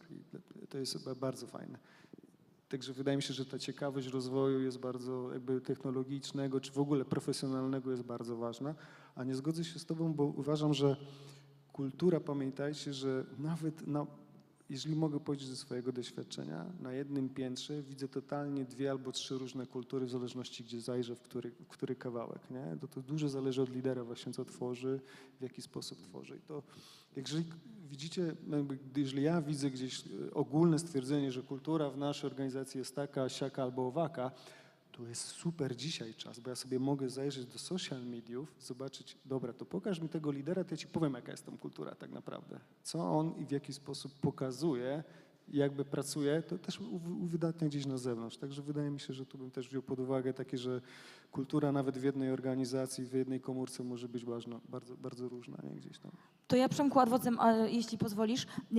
Ja myślę, że to jednak jest inne niż było kiedyś. To znaczy my widzimy tę zmianę nawet, wiesz, w ciągu ostatnich 5 czy 10 lat, że to jest trochę inne pytanie, które zadaje kandydat do pracy czy pracownik, co ja będę robił, czego ja się nauczę, a czym innym jest to, o co pytają ludzie dzisiaj. Czyli mówią, jakie cechy ma ten człowiek i dlaczego ja mam z nim pracować, nie? To znaczy, to co mówisz historycznie, to było bardziej o tym, co ja będę robił, nie? To znaczy, co ja mogę ćwiczyć, mówiąc wprost. A tutaj jakby, co to jest za człowiek, od którego ja coś wezmę, nie? I myślę, że to jest trochę inaczej akcent położony. Może tak. Nie, wiesz, różnica jest taka, że dzisiaj naprawdę jest łatwo przeskanować trochę, dotrzeć do informacji, do źródła, podpytać. No, to może rzeczywiście daje możliwość sprawdzenia, ale ludzie są ciekawi. Będę używał Javy, czy będę używał czegoś, czy wersji 7 czy 8, bo na 7 to ja nie pracuję, bo to już jest passé i w ogóle szkoda czasu. I to pozostało, było i będzie chyba, mam nadzieję. No właśnie, tylko używając tego twojego przykładu, czy ja będę pracował w Javie, nie wiem, 7 czy 8, to jest jedna rzecz, a czym innym jest to pytanie dzisiaj, czy mój lider to jest człowiek, który, nie wiem, organizuje webinary i on lubi uczyć ludzi, czy mój lider to jest raczej człowiek, który jest architektem i kmini systemy, czy to jest człowiek, który jest menadżerem i na przykład, nie wiem, lubi zarządzać. Okej. Ja prowadzę organizację, w której większość pytań, które zadają ludzie na rekrutacji, to jest jaką wartość dla świata my damy. Nasza organizacja to jest fundacja, która łączy NGOsy z firmami technologicznymi po to, żeby za darmo te NGOsy czy za stawki low bono mogły tak naprawdę zbudować jakieś rozwiązanie, którego nie byłyby w stanie stworzyć bez pomocy partnera technologicznego. Więc mamy firmy IT, które budują coś po to, żeby robić coś dobrego. I oni robią to bardzo często za darmo. W większości przypadków przychodzą i budują coś za darmo dla jakiejś organizacji non-profit, bo nie dlatego, że tam jest jakiś człowiek, czy dlatego, że tam jest jakaś kultura, tylko jest jakiś problem, który ta organizacja non-profit rozwiązuje i jest jakaś kontrybucja do czegoś większego niż ta firma IT, do jakiegoś takiego greater cause, jakiegoś większego powodu i chcą to robić. I pytania, które mnie zadają ludzie, to jest jaką wartość dla świata my dajemy? Jaką wartość tak naprawdę dobrą dla świata my dajemy? A nie tam, czy wy macie urlopy wtedy, czy kiedy indziej. I myślę, że trudnością, którą ja mam na przykład w prowadzeniu organizacji, to jest umiejętność skupienia się. Co jest dla mnie najważniejsze w tej chwili? Bo ja mógłbym pomóc, w tym momencie mamy chyba 900 organizacji, które zgłosiły się z całego świata z prośbą o pomoc technologiczną i gdybym chciał im pomóc wszystkim, w tym momencie nie jestem w stanie. Więc trudność, z jaką mierzą się ludzie, którzy prowadzą organizacje w dzisiejszych czasach, wydaje mi się, że to jest umiejętność wybrania fokusu. Na czym musimy się skupić? Jak powszechnie wiadomo, czas szybko płynie przy świetnej zabawie. Nasz się już niestety kończy bardzo szybko, ale żebyśmy sobie złapali jakąś taką klamrę kompozycyjną, to padło tutaj mnóstwo ciekawych przemyśleń i opinii. Gdybyście tak zwięźle w jednym zdaniu mieli podsumować i poradzić młodym ludziom, którzy dopiero wchodzą w te buty lidera, jacy powinni być, co powinni robić? To ode mnie 2 rzeczy. Pierwsza to skupienie na tym, żeby dowieść, żeby rzeczywiście to delivery było dobre, żeby dostarczyć to, co trzeba, no bo efektywność biznesowa to jest zawsze najpotężniejszy i najistotniejszy argument. Przy jednoczesnym byciu człowiekiem, zainteresowaniu tym, kogo mamy po drugiej stronie, budowaniu takiego skilla empatycznego. To są dwie rzeczy, które są najistotniejsze. Połączenie ich. Myślę, że o to chodzi w leadershipie. Dużo przecinków, ale w jednym zdaniu się udało. Przemku? 7 ich było niestety. To ja bym chyba wybrał samorefleksję, plan i potem jego egzekucję. Samorefleksja w sensie spojrzenie, jakim jestem ja, zespół, co robimy i posiadanie tej takiej tendencji robienia tego systematycznie, z dyscypliną, wdrażanie zmian i do przodu, małymi krokami do przodu. Nie zawsze trzeba budować wielką ideę lotu na Marsa i lądowania i powrotu, ale samorefleksja, która każdego dnia małymi krokami prowadzi nas do lepszego świata. Tak, i ja bym tylko dodał, że odwaga i wrażliwość po tej autorefleksji, przy tej autorefleksji to są takie rzeczy, które bardzo pomagają. Odwaga, żeby podejmować ryzyko, żeby się uczyć, odwaga, żeby się przyznać, że nie mam racji, popełniłem błąd, odwaga, żeby spróbować ponownie, przyznać, że okej, teraz już rozumiem, jaką ścieżkę wybrać, a ta wrażliwość tak jakby jest, napędza tą odwagę, bo jeśli umiemy zaakceptować, że popełniliśmy błąd, czy nie mieliśmy racji za pierwszym razem, to będziemy mieć odwagę spróbować ponownie i znowu sprawdzić, co ta nauka, którą zdobędziemy w trakcie, nam przyniesie. Dziękuję Wam bardzo za udział. Wam dziękuję, że przyszliście. Moimi i Waszymi gośćmi, jak również tutaj połączyliśmy się, także online'owo byli Róża Szafranek, był Przemek Zakrzewski oraz Daniel Digiusto. Pozwólcie, że jeszcze raz spełnię swoje marzenie, bo nie wiem, kiedy następnym razem będę miał taką okazję. Zróbcie jakiś hałas! Bardzo dziękuję. Dziękujemy. Dzięki, Kuba. To teraz Katowice nocą. Katowice nocą były wczoraj. Dzięki wielkie.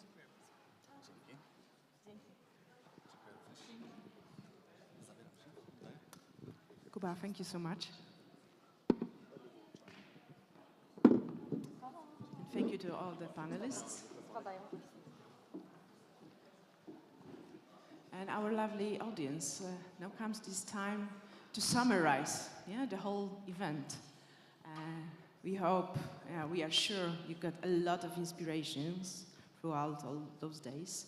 And my inspiration from the last panel was to use these 3 features of human beings, one of those that I love the most: courage, curiosity, and ability to self-reflect.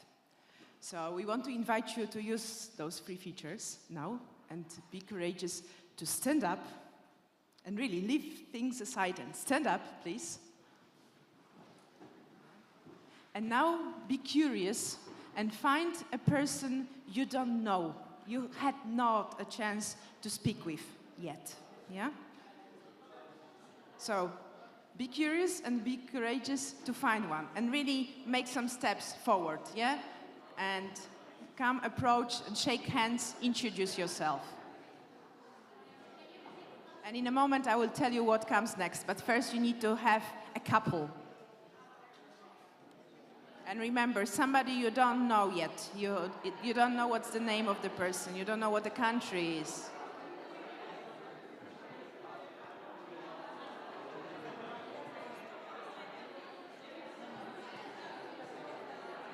Okay, it looks like it worked. So what is the task now, yeah? Do you? So, introduce yourself, that's the first step.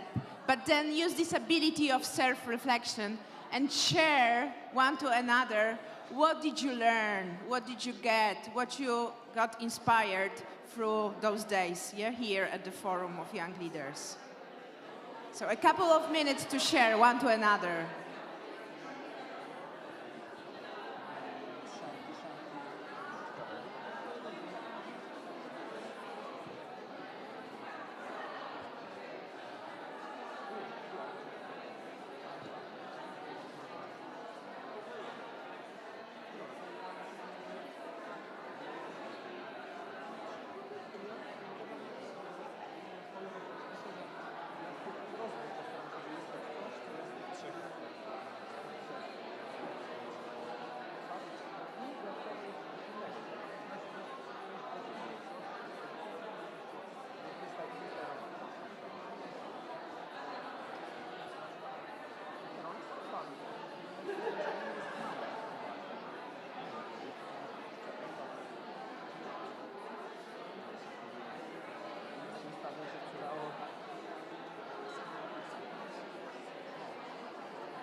Okay, 1 minute. 1 more minute for sharing. So if you've been listening, start sharing. If you've been sharing, start listening. 1 minute.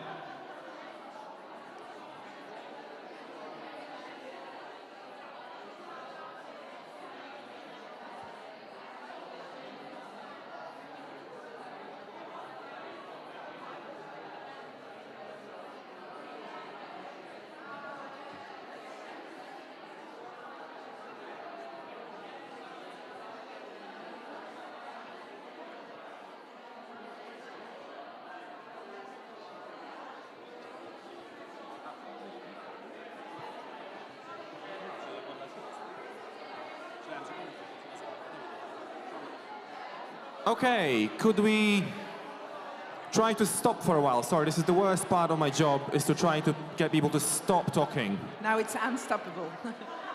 No. All right. Can The new I leadership.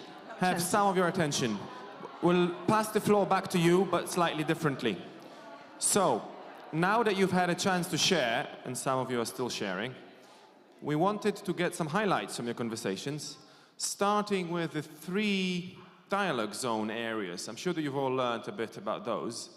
They don't have to come exactly from that, but we wanted to know what is it that you've learned, or what is it that you're taking home from this event. That you can stay in your pairs, it's fine, you can stay where you are. We wanted to know what you got out of this in terms of education and growth issues. That's number 1. Then the second one will be jobs of the future, and the third one will be social engagement. Maybe let's start in terms of education and growth, whether it's your personal growth or the nature of education in general. Would anybody here have anything to share? Anything that you've learned or you've just heard your conversation partner share? Anything about education and growth?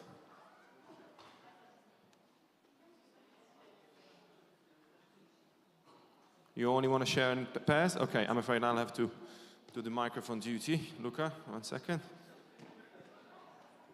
Hi, thank you so much. So basically, I would say you might be graduated, you might finish school and stuff like that, but what I got from this forum, once again, the process of getting education, it's like a long-lasting process. You never stop learning, you never stop getting and improving and developing in this way. That's like a very important point for me. That's a good one. I'll ask you to hold on to the mic, because if we have any other contributions, any other education and growth comments. Can you pass the mic to the next speaker? And, yep.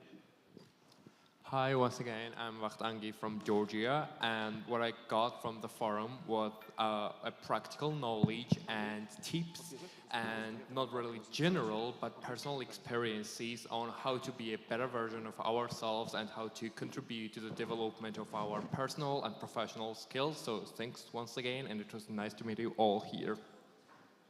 Great, thank you very much. Anyone else? Anything on education, growth? Okay. Not to stop learning and to be a better version of ourselves. That we got that. Okay, we'll leave the microphone with you, but then anything to do with jobs, jobs of the future, the labor market, anything to do with work that you've learned and you would like to share? Yep, could you pass the floor? Sorry, the mic. Thanks a lot. I think that what was new to me is that normally we do hear a lot about the skills that are needed for our future work, but here we had a unique opportunity to interact and to hear from people who are within business, who are those employers who actually will potentially hire us in the future, and hear their perspective of what skills are needed, how to develop the talent, what to do, how to decide the career path, or what to do if you want to change, for example, your direction or get an internship or something like this. So I think that what was really valuable for me is to hear the speakers who are working within the field and who already have seen hundreds of people who were trying to apply for a job and their mistakes or success. Yeah. That's it, I think. And thanks a lot. Quite a bit of that. Thank you. Anything else about the word of labor, work, jobs, work-life balance? Anything? Yeah, can we pass the floor to the gentleman at the back?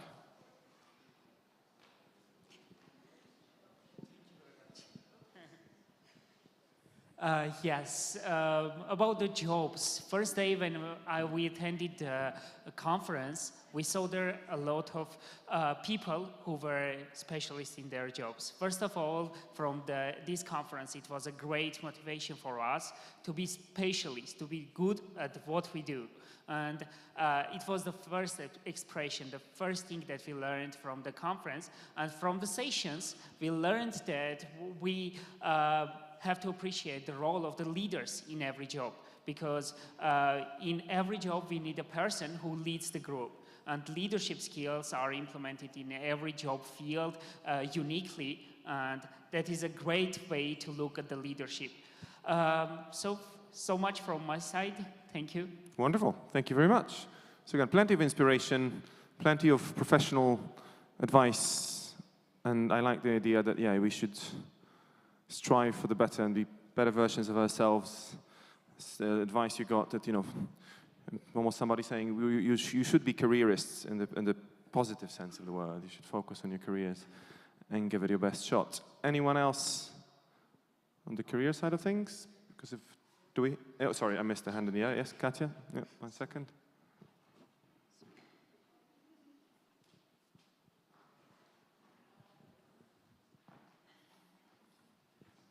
I would be pretty brief. I just would like to say that the simple formula to get the best job, which you would like, is to acknowledge yourself.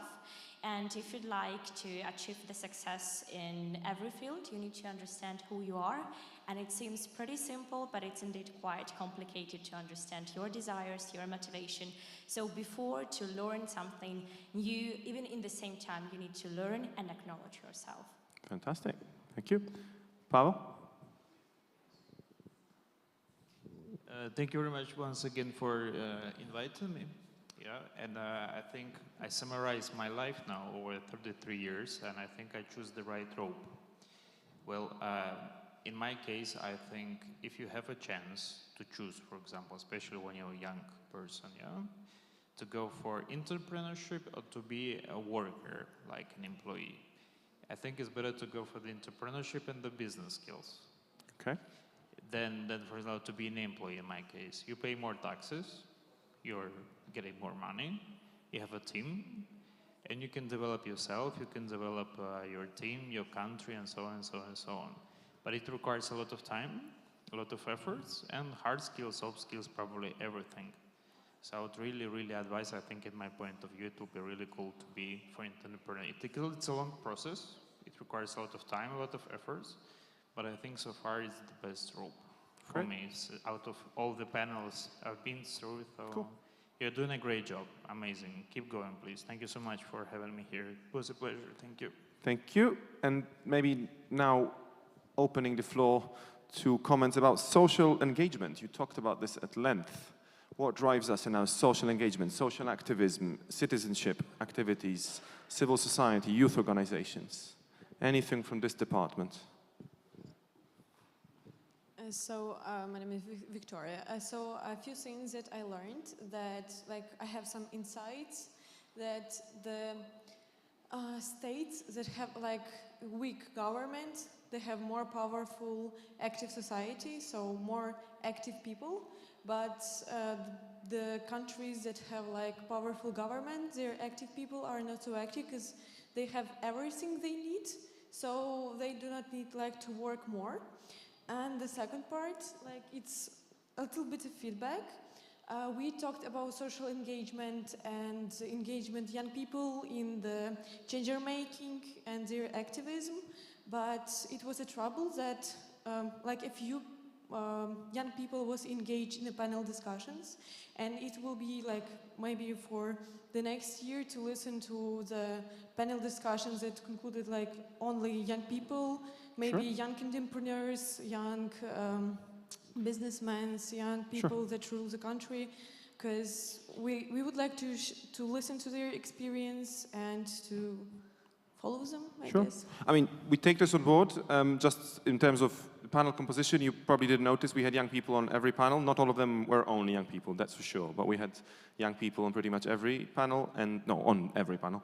And then we had several young people on a lot of them. Sorry, one more comment here. Yes, I would agree with that comment. And also something that I would like to add is, my conclusion is the governments sometimes they believe in us. They talk a lot about engagement, and it's something that is so powerful about this forum to learn the engagement of NGOs and other like representative of older groups and stuff like that. So it was really inspirational to me personally. But something that I think and something I came up with eventually is that at the end of the day they believe in us, but sometimes don't trust us as much. Because yeah, it's great. You give us resources, but sometimes you don't trust us with these resources to leave us alone and let us lead for 100%. And sometimes I think it's what engagement lacks. We want just to be so responsible for that and just like to take over. So it just kind of my feedback to all of us. And I hope that we will find this balance between belief and trust. And we will trust each other and believe in each other, both from our side and you from your side. So yeah, thank you so much. Okay. And I Anybody else? Yeah, I believe the area where there is a lot of trust towards you is the volunteering. Yeah? And I saw on one of the charts during one of the panels the answer for where do young people engage is volunteering. So I do hope those of you who did not start that yet got also this tip, yeah, to try volunteering, for example, within European Solidarity Corps. Okay, we're going to have one more comment, and then just to let you know, if you've not had a chance to speak, and maybe speaking in such a big audience is not your thing, we will be sharing an evaluation link, and you can also share your thoughts in writing later on. But yes. Yeah, so I would like to say thank you so much, Poland, for this valuable 3 days. And I would like to say thank you so much for my colleagues for making these days very valuable. And I would like to say that I will back to Moldova with a workshop with my colleagues in my university, because I am a part of the United Students in my university. So I think it's really something that it could not be taught in some curriculums that we use in the university. So it's fine to back to your colleagues with these kind of workshops. Something else, I would like to say that I have noticed something very important to my specialty, that is, it was shared about the autism and the facial technique to read the facial expressions. And can I try something? I want to try it. Yeah. I will do some experiment for 5 seconds. Close your eyes. Close your eyes. This is the life without your creativity. So stay creative, stay positive, use always your youth power, because you are the future. Thank you so much. This is great. This is a great, keep the microphone for now. I will now pass the floor to Andrzej Pawlowicz, who has a few words to share on behalf of the organizers. Make some noise. Hello, one more time.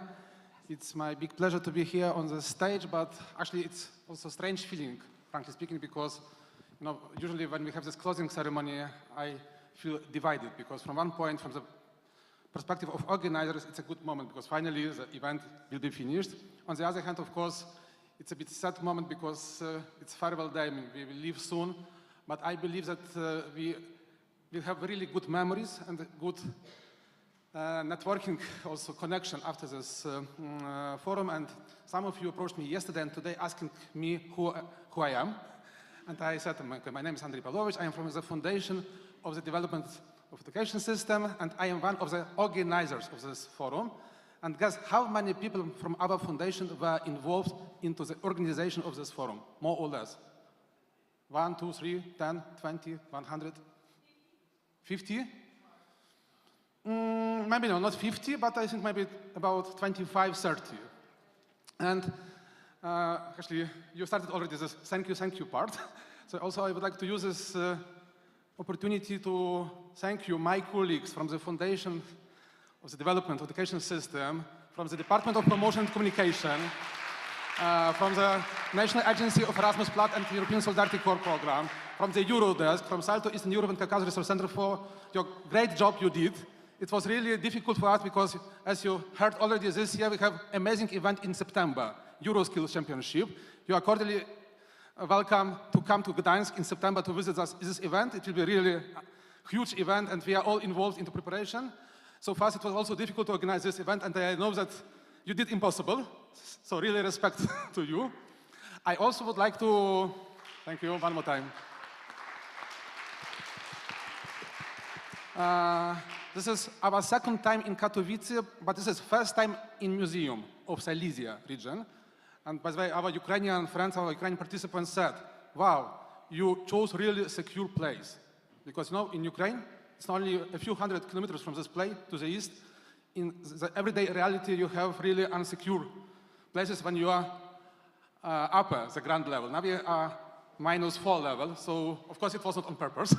It was just, but this place was also for us interesting place to talk, because usually museums are about the past, about the history. During this forum, we talked a lot about the future. We talked a lot about education for the future, about jobs of the future, about social engagement in different activities for the future. And I believe it's a really perfect situation when museums are not only the places we can reflect about the past, but it's also the place we can talk, discuss, and reflect about the future. And the future and the current situation is unclear. So, frankly speaking, when we met last year, I had a hope that we will celebrate victory of Ukraine this year, and even we had this.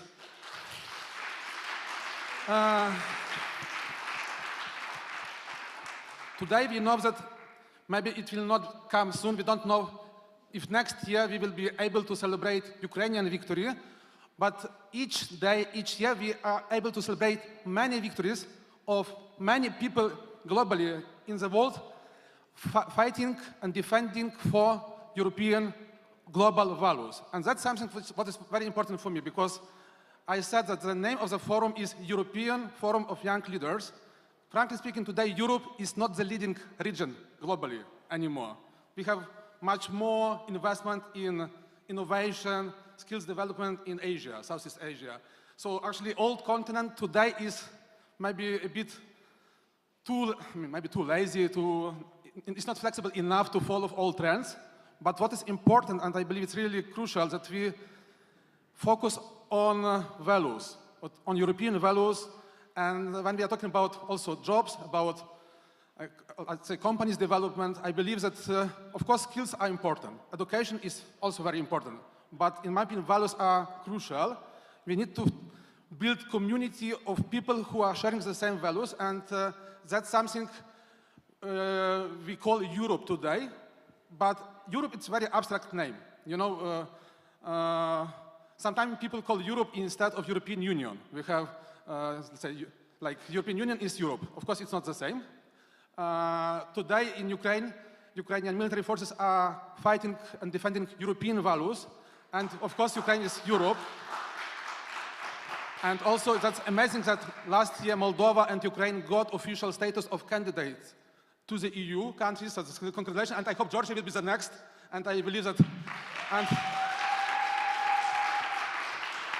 And you know, in the past, we had one guy who was called Romano Prodi. He was Italian Prime Minister, and he was the head of European Commission from 1999 to 2005. So you don't remember these times, luckily. And he said that, in his opinion, the probability Ukraine will join EU is the same like in the case of New Zealand.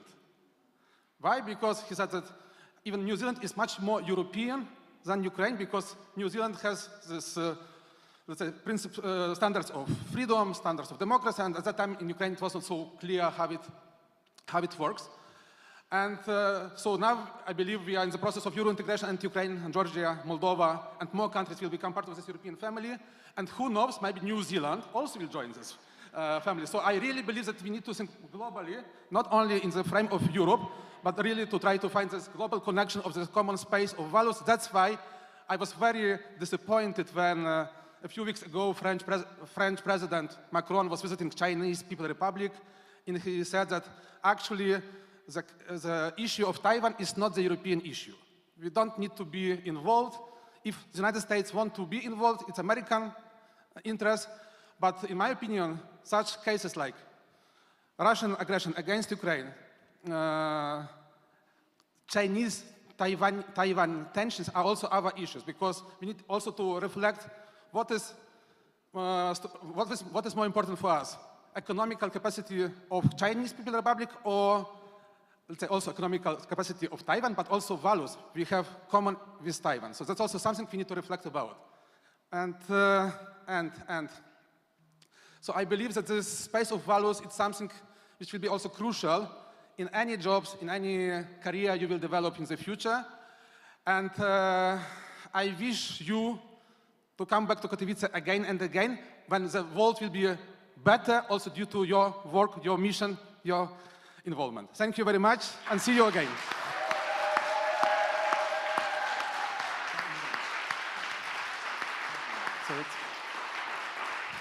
And I forgot to say thank you to our interpreters. Thank you very much. You did really a good job. And of course, at last but not at least, I forgot to say thank you to two guys, the strange guys talking to you in different moments of this conference, Max Frass and Jan Hoffman. Thank you for the moderating. It was not easy. And one more, I forgot to say thank you to you, dear participants, that you came here. You're very active, and you survived till the end. Okay, not everybody survived, but you are this one who really did a good job, and I believe you enjoyed the process. Thank you. And now it's time to say goodbye. Goodbye, enjoy your time, and by the way, if you did not visit museum yet, it's a good moment also to see this museum. It's really an amazing place. They have modern art exhibitions. They have also a nice exhibition of the history of the region. So use your free time to visit this museum. Thank you.